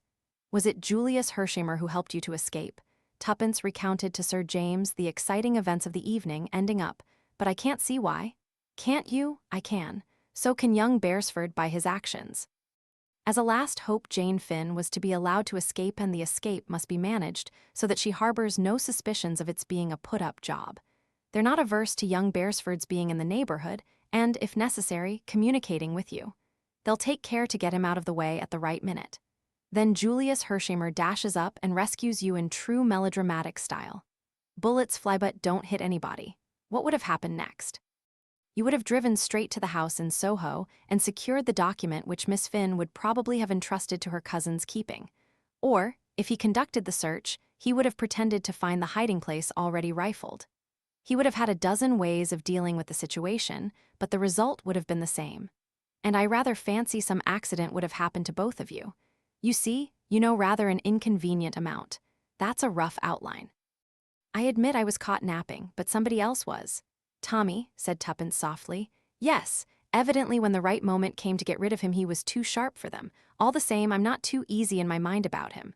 "Why?" Because Julius Hershimer is Mr. Brown, said Sir James dryly, and it takes more than one man and a revolver to hold up Mr. Brown. Tuppence paled a little. What can we do? Nothing until we've been to the house in Soho. Beresford has still got the upper hand, there's nothing to fear. If otherwise, our enemy will come to find us, and he will not find us unprepared. From a drawer in the desk, he took a service revolver and placed it in his coat pocket. Now we're ready. I know better than even to suggest going without you, Miss Tuppence. I should think so indeed. But I do suggest that Miss Finn should remain here. She will be perfectly safe, and I am afraid she is absolutely worn out with all she has been through. But to Tuppence's surprise, Jane shook her head. No, I guess I'm going too. Those papers were my trust. I must go through with this business to the end. I'm heaps better now anyway. Sir James's car was ordered round. During the short drive, Tuppence's heart beat tumultuously. In spite of momentary qualms of uneasiness respecting Tommy, she could not but feel exultation. They were going to win. The car drew up at the corner of the square and they got out. Sir James went up to a plainclothes man who was on duty with several others and spoke to him. Then he rejoined the girls. No one has gone into the house so far. It is being watched at the back as well, so they are quite sure of that.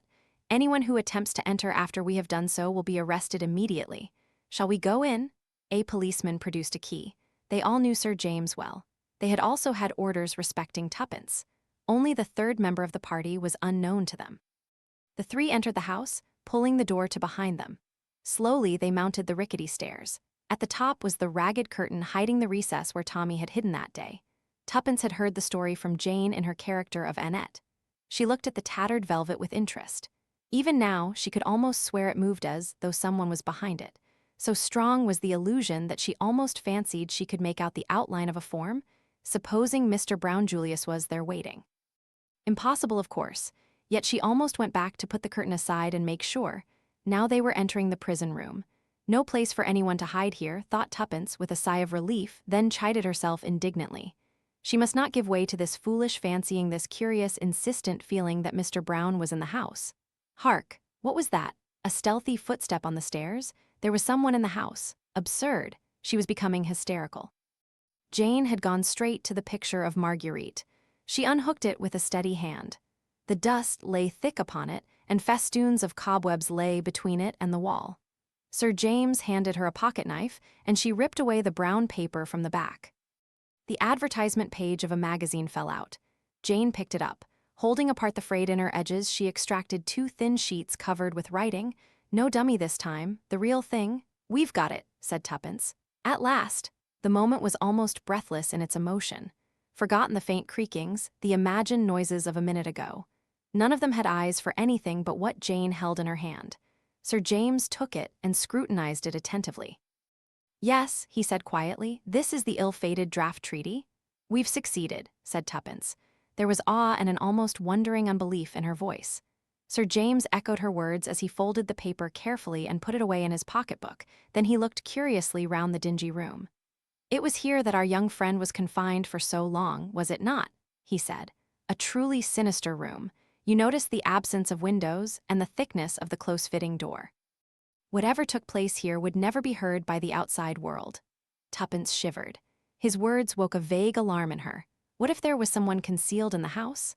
Someone who might bar that door on them and leave them to die like rats in a trap? Then she realized the absurdity of her thought. The house was surrounded by police who, if they failed to reappear, would not hesitate to break in and make a thorough search. She smiled at her own foolishness, then looked up with a start to find Sir James watching her. He gave her an emphatic little nod. Quite right, Miss Tuppence. You scent danger. So do I, so does Miss Finn. Yes, admitted Jane. It's absurd, but I can't help it. Sir James nodded again. You feel as we all feel the presence of Mr. Bone. Yes, as Tuppence made a movement, not a doubt of it, Mr. Brown is here. In this house. In this room. You don't understand. I am Mr. Brown. Stupefied, unbelieving, they stared at him. The very lines of his face had changed. It was a different man who stood before them. He smiled a slow, cruel smile. Neither of you will leave this room alive. You said just now we had succeeded. I have succeeded. The draft treaty is mine. His smile grew wider as he looked at Tuppence. Shall I tell you how it will be? Sooner or later the police will break in, and they will find 3 victims of Mr. Brown, 3, not 2, you understand. But fortunately the third will not be dead, only wounded, and will be able to describe the attack with a wealth of detail. The treaty? It is in the hands of Mr. Brown, so no one will think of searching the pockets of Sir James Peel Egerton. He turned to Jane. You outwitted me. I make my acknowledgments, but you will not do it again. There was a faint sound behind him, but intoxicated with success, he did not turn his head. He slipped his hand into his pocket. Checkmate to the young adventurers, he said, and slowly raised the big automatic, but even as he did so, he felt himself seized from behind in a grip of iron. The revolver was wrenched from his hand, and the voice of Julius Hershamer said drawlingly, I guess you're caught red-handed with the goods upon you. The blood rushed to the K.C.'s face, but his self-control was marvelous as he looked from one to the other of his two captors. He looked longest at Tommy. You, he said beneath his breath, you I might have known. Seeing that he was disposed to offer no resistance, their grip slackened. Quick as a flash, his left hand, the hand which bore the big signet ring, was raised to his lips. Ave Caesar, te mortuary salutant, he said, still looking at Tommy. Then his face changed, and with a long convulsive shudder, he fell forward in a crumpled heap, whilst an odor of bitter almonds filled the air. Chapter 27. A supper party at the Savoy. The supper party given by Mr. Julius Hershamer to a few friends on the evening of the 30th will long be remembered in catering circles. It took place in a private room, and Mr. Hershamer's orders were brief and forcible. He gave carte blanche, and when a millionaire gives carte blanche, he usually gets it. Every delicacy out of season was duly provided. Waiters carried bottles of ancient and royal vintage with loving care. The floral decorations defied the seasons, and fruits of the earth as far apart as May and November found themselves miraculously side by side. The list of guests was small and select. The American ambassador, Mr. Carter, who had taken the liberty, he said, of bringing an old friend, Sir William Beresford, with him, Archdeacon Cowley, Dr. Hall, those two youthful adventurers, Miss Prudence Cowley and Mr. Thomas Beresford, and last but not least, as guest of honor, Miss Jane Finn. Julius had spared no pains to make Jane's appearance a success. A mysterious knock had brought Tuppence to the door of the apartment she was sharing with the American girl. It was Julius. In his hand he held a check. Say, Tuppence, he began, will you do me a good turn? Take this and get Jane regularly togged up for this evening. You're all coming to supper with me at the Savoy. See? Spare no expense. You get me? Sure thing, mimicked Tuppence. We shall enjoy ourselves. It will be a pleasure dressing Jane. She's the loveliest thing I've ever seen. That's so, agreed Mr. Hershamer fervently. His fervor brought a momentary twinkle to Tuppence's eye. By the way, Julius, she remarked demurely, I haven't given you my answer yet. Answer? Said Julius. His face paled. You know when you asked me to marry you, faltered Tuppence, her eyes downcast in the true manner of the early Victorian heroine, and wouldn't take no for an answer. I've thought it well over. Yes, said Julius. The perspiration stood on his forehead. Tuppence relented suddenly. You great idiot, she said. What on earth induced you to do it? I could see at the time you didn't care a tuppenny dip for me. Not at all. I had and still have the highest sentiments of esteem and respect and admiration for you. Said Tuppence. Those are the kind of sentiments that very soon go to the wall when the other sentiment comes along. Don't they, old thing? I don't know what you mean, said Julius stiffly, but a large and burning blush overspread his countenance. Shucks, retorted Tuppence. She laughed and closed the door, reopening it to add with dignity, morally, I shall always consider I have been jilted. What was it? Asked Jane as Tuppence rejoined her. Julius. What did he want? Really, I think he wanted to see you, but I wasn't going to let him. Not until tonight, when you're going to burst upon everyone like King Solomon in his glory. Come on, we're going to shop. To most people the 29th, the much-heralded Labor Day, had passed much as any other day. Speeches were made in the Park and Trafalgar Square. Straggling processions, singing the red flag, wandered through the streets in a more or less aimless manner. Newspapers which had hinted at a general strike and the inauguration of a reign of terror were forced to hide their diminished heads. The bolder and more astute among them sought to prove that peace had been effected by following their counsels.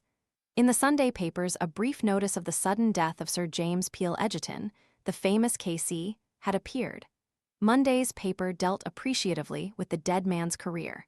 The exact manner of his sudden death was never made public. Tommy had been right in his forecast of the situation. It had been a one-man show. Deprived of their chief, the organization fell to pieces. Cramnin had made a precipitate return to Russia, leaving England early on Sunday morning. The gang had fled from Astley Priors in a panic, leaving behind, in their haste, various damaging documents which compromised them hopelessly. With these proofs of conspiracy in their hands, aided further by a small brown diary taken from the pocket of the dead man, which had contained a full and damning resume of the whole plot, the government had called an 11th-hour conference. The labor leaders were forced to recognize that they had been used as a cat's paw.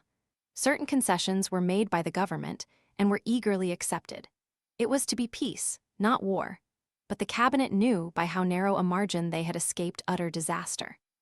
And burnt in on Mr. Carter's brain was the strange scene which had taken place in the house in Soho the night before. He had entered the squalid room to find that great man, the friend of a lifetime, dead betrayed out of his own mouth. From the dead man's pocketbook he had retrieved the Eloman draft treaty, and then and there, in the presence of the other three, it had been reduced to ashes. England was saved. And now, on the evening of the 30th, in a private room at the Savoy, Mr. Julius P. Hershimer was receiving his guests. Mr. Carter was the first to arrive. With him was a choleric-looking old gentleman, at sight of whom Tommy flushed up to the roots of his hair. He came forward. "Ha," said the old gentleman, surveying him apoplectically. "So you're my nephew, are you? Not much to look at, but you've done good work, it seems. Your mother must have brought you up well after all. Shall we let bygones be bygones, eh? You're my heir, you know, and in future I propose to make you an allowance and you can look upon Chalmers Park as your home." "Thank you, sir, it's awfully decent of you. Where's this young lady I've been hearing such a lot about?" Tommy introduced Tuppence. "Ha," said Sir William, eyeing her. "Girls aren't what they used to be in my young days." "Yes, they are," said Tuppence. "Their clothes are different perhaps, but they themselves are just the same." "Well, perhaps you're right. Minxes then minxes now." "That's it," said Tuppence. "I'm a frightful minx myself." "I believe you," said the old gentleman, chuckling, and pinched her ear in high good humor. Most young women were terrified of the old bear, as they termed him. Tuppence's pertness delighted the old misogynist. Then came the timid archdeacon, a little bewildered by the company in which he found himself, glad that his daughter was considered to have distinguished herself, but unable to help glancing at her from time to time with nervous apprehension. But Tuppence behaved admirably. She forbore to cross her legs, set a guard upon her tongue, and steadfastly refused to smoke. Dr. Hall came next, and he was followed by the American ambassador. "We might as well sit down," said Julius, when he had introduced all his guests to each other. "Tuppence, will you?" He indicated the place of honor with a wave of his hand. But Tuppence shook her head. "No, that's Jane's place. When one thinks of how she's held out all these years, she ought to be made the queen of the feast tonight." Julius flung her a grateful glance, and Jane came forward shyly to the allotted seat. Beautiful as she had seemed before, it was as nothing to the loveliness that now went fully adorned. Tuppence had performed her part faithfully. The model gown supplied by a famous dressmaker had been entitled "A Tiger Lily." It was all golds and reds and browns, and out of it rose the pure column of the girl's white throat and the bronze masses of hair that crowned her lovely head. There was admiration in every eye as she took her seat. Soon the supper party was in full swing, and with one accord Tommy was called upon for a full and complete explanation. "You've been too darned close about the whole business," Julius accused him. "You let on to me that you were off to the Argentine, though. I guess you had your reasons for that." "The idea of both you and Tuppence casting me for the part of Mr. Brown just tickles me to death." "The idea was not original to them," said Mr. Carter gravely. "It was suggested, and the poison very carefully instilled, by a past master in the art. The paragraph in the New York paper suggested the plan to him, and by means of it he wove a web that nearly enmeshed you fatally." "I never liked him," said Julius. "I felt from the first that there was something wrong about him, and I always suspected that it was he who silenced Mrs. Vandemeyer so appositely. But it wasn't till I heard that the order for Tommy's execution came right on the heels of our interview with him, that Sunday, that I began to tumble to the fact that he was the big bug himself." "I never suspected it at all," lamented Tuppence. "I've always thought I was so much cleverer than Tommy, but he's undoubtedly scored over me handsomely." Julius agreed. Tommy"s been the goods this trip, and instead of sitting there as dumb as a fish, let him banish his blushes and tell us all about it. "Here, here." "There's nothing to tell," said Tommy, acutely uncomfortable. "I was an awful mug right up to the time I found that photograph of Annette and realized that she was Jane Finn. Then I remembered how persistently she had shouted out that word, Marguerite, and I thought of the pictures, and well, that's that. Then of course I went over the whole thing to see where I'd made an ass of myself." "Go on," said Mr. Carter, as Tommy showed signs of taking refuge in silence once more. That business about Mrs. Vandermeyer had worried me when Julius told me about it. On the face of it, it seemed that he or Sir James must have done the trick, but I didn't know which. Finding that photograph in the drawer, after that story of how it had been got from him by Inspector Brown, made me suspect Julius. Then I remembered that it was Sir James who had discovered the false Jane Finn. In the end, I couldn't make up my mind and just decided to take no chances either way. I left a note for Julius, in case he was Mr. Brown, saying I was off to the Argentine, and I dropped Sir James's letter with the offer of the job by the desk so that he would see it was a genuine stunt. Then I wrote my letter to Mr. Carter and rang up Sir James. Taking him into my confidence would be the best thing either way, so I told him everything except where I believed the papers to be hidden. The way he helped me to get on the track of Tuppence and Annette almost disarmed me, but not quite. I kept my mind open between the two of them, and then I got a bogus note from Tuppence and I knew. But how? Tommy took the note in question from his pocket and passed it round the table. It's her handwriting all right, but I knew it wasn't from her because of the signature. She'd never spell her name Tuppence, but anyone who'd never seen it written might quite easily do so. Julius had seen it. He showed me a note of hers to him once, but Sir James hadn't. After that, everything was plain sailing. I sent off Albert post-haste to Mr. Carter. I pretended to go away, but doubled back again. When Julius came bursting up in his car, I felt it wasn't part of Mr. Brown's plan and that there would probably be trouble. Unless Sir James was actually caught in the act, so to speak, I knew Mr. Carter would never believe it of him on my bare word. I didn't, interposed Mr. Carter ruefully. That's why I sent the girls off to Sir James. I was sure they'd fetch up at the house in Soho sooner or later. I threatened Julius with the revolver because I wanted Tuppence to repeat that to Sir James so that he wouldn't worry about us. The moment the girls were out of sight, I told Julius to drive like hell for London, and as we went along I told him the whole story. We got to the Soho house in plenty of time and met Mr. Carter outside. After arranging things with him, we went in and hid behind the curtain in the recess. The policemen had orders to say, if they were asked, that no one had gone into the house. That's all. And Tommy came to an abrupt halt. There was silence for a moment. By the way, said Julius suddenly, you're all wrong about that photograph of Jane. It was taken from me, but I found it again. Where? Cried Tuppence. In that little safe on the wall in Mrs. Vandemeyer's bedroom. I knew you found something, said Tuppence reproachfully. To tell you the truth, that's what started me off suspecting you. Why didn't you say? I guess I was a mite suspicious, too. It had been got away from me once, and I determined I wouldn't let on I'd got it until a photographer had made a dozen copies of it. We all kept back something or other, said Tuppence thoughtfully. I suppose Secret Service work makes you like that. In the pause that ensued, Mr. Carter took from his pocket a small, shabby brown book. Beresford has just said that I would not have believed Sir James Peel Egerton to be guilty unless, so to speak, he was caught in the act. That is so. Indeed, not until I read the entries in this little book could I bring myself fully to credit the amazing truth. This book will pass into the possession of Scotland Yard, but it will never be publicly exhibited. Sir James's long association with the law would make it undesirable. But to you, who know the truth, I propose to read certain passages which will throw some light on the extraordinary mentality of this great man. He opened the book and turned the thin pages. It is madness to keep this book. Know that, it is documentary evidence against me, but I have never shrunk from taking risks, and I feel an urgent need for self-expression. The book will only be taken from my dead body. From an early age I realized that I had exceptional abilities. Only a fool underestimates his capabilities. My brain power was greatly above the average. I know that I was born to succeed. My appearance was the only thing against me. I was quiet and insignificant, utterly nondescript. When I was a boy, I heard a famous murder trial. I was deeply impressed by the power and eloquence of the counsel for the defense. For the first time, I entertained the idea of taking my talents to that particular market. Then I studied the criminal in the dock. The man was a fool. He had been incredibly, unbelievably stupid. Even the eloquence of his counsel was hardly likely to save him. I felt an immeasurable contempt for him. Then it occurred to me that the criminal standard was a low one. It was the wastrels, the failures, the general riffraff of civilization who drifted into crime. Strange that men of brains had never realized its extraordinary opportunities. I played with the idea. What a magnificent field, what unlimited possibilities. It made my brain reel. I read standard works on crime and criminals. They all confirmed my opinion.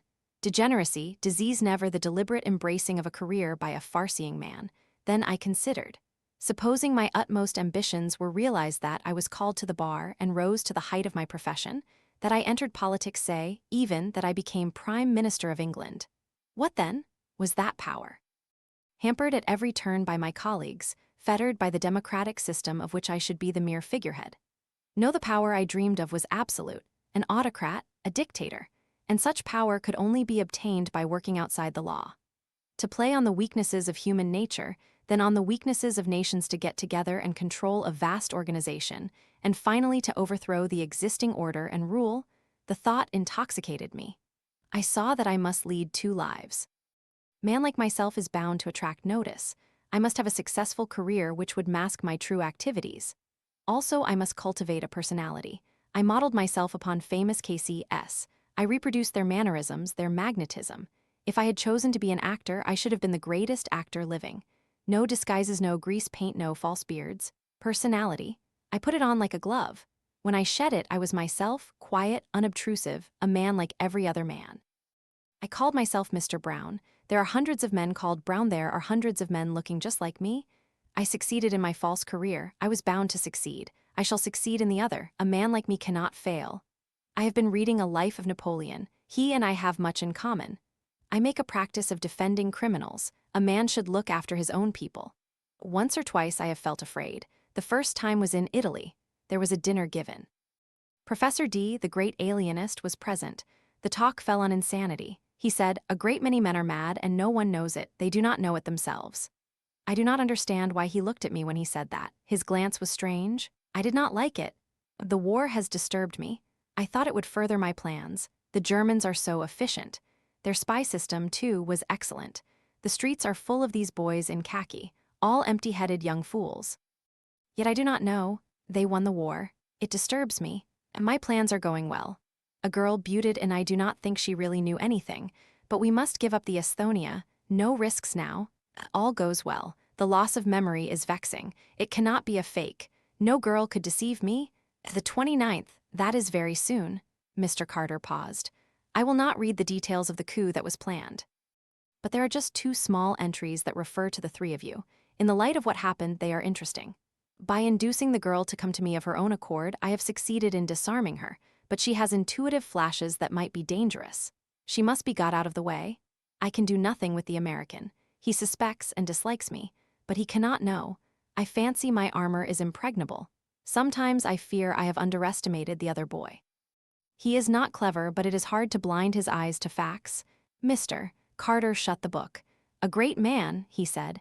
Genius or insanity, who can say? There was silence. Then Mr. Carter rose to his feet. I will give you a toast. The joint venture which has so amply justified itself by success. It was drunk with acclamation. There's something more we want to hear, continued Mr. Carter. He looked at the American ambassador. I speak for you also, I know. We'll ask Miss Jane Finn to tell us the story that only Miss Tuppence has heard so far, but before we do so we'll drink her health. The health of one of the bravest of America's daughters, to whom is due the thanks and gratitude of two great countries. Chapter 28. And after that was a mighty good toast, Jane, said Mr. Hershimer, as he and his cousin were being driven back in the Rolls-Royce to the Ritz.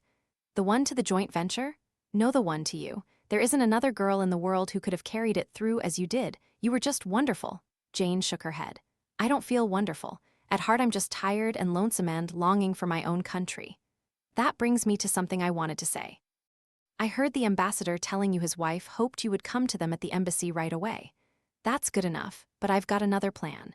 Jane, I want you to marry me. Don't get scared and say no at once. You can't love me right away, of course. That's impossible.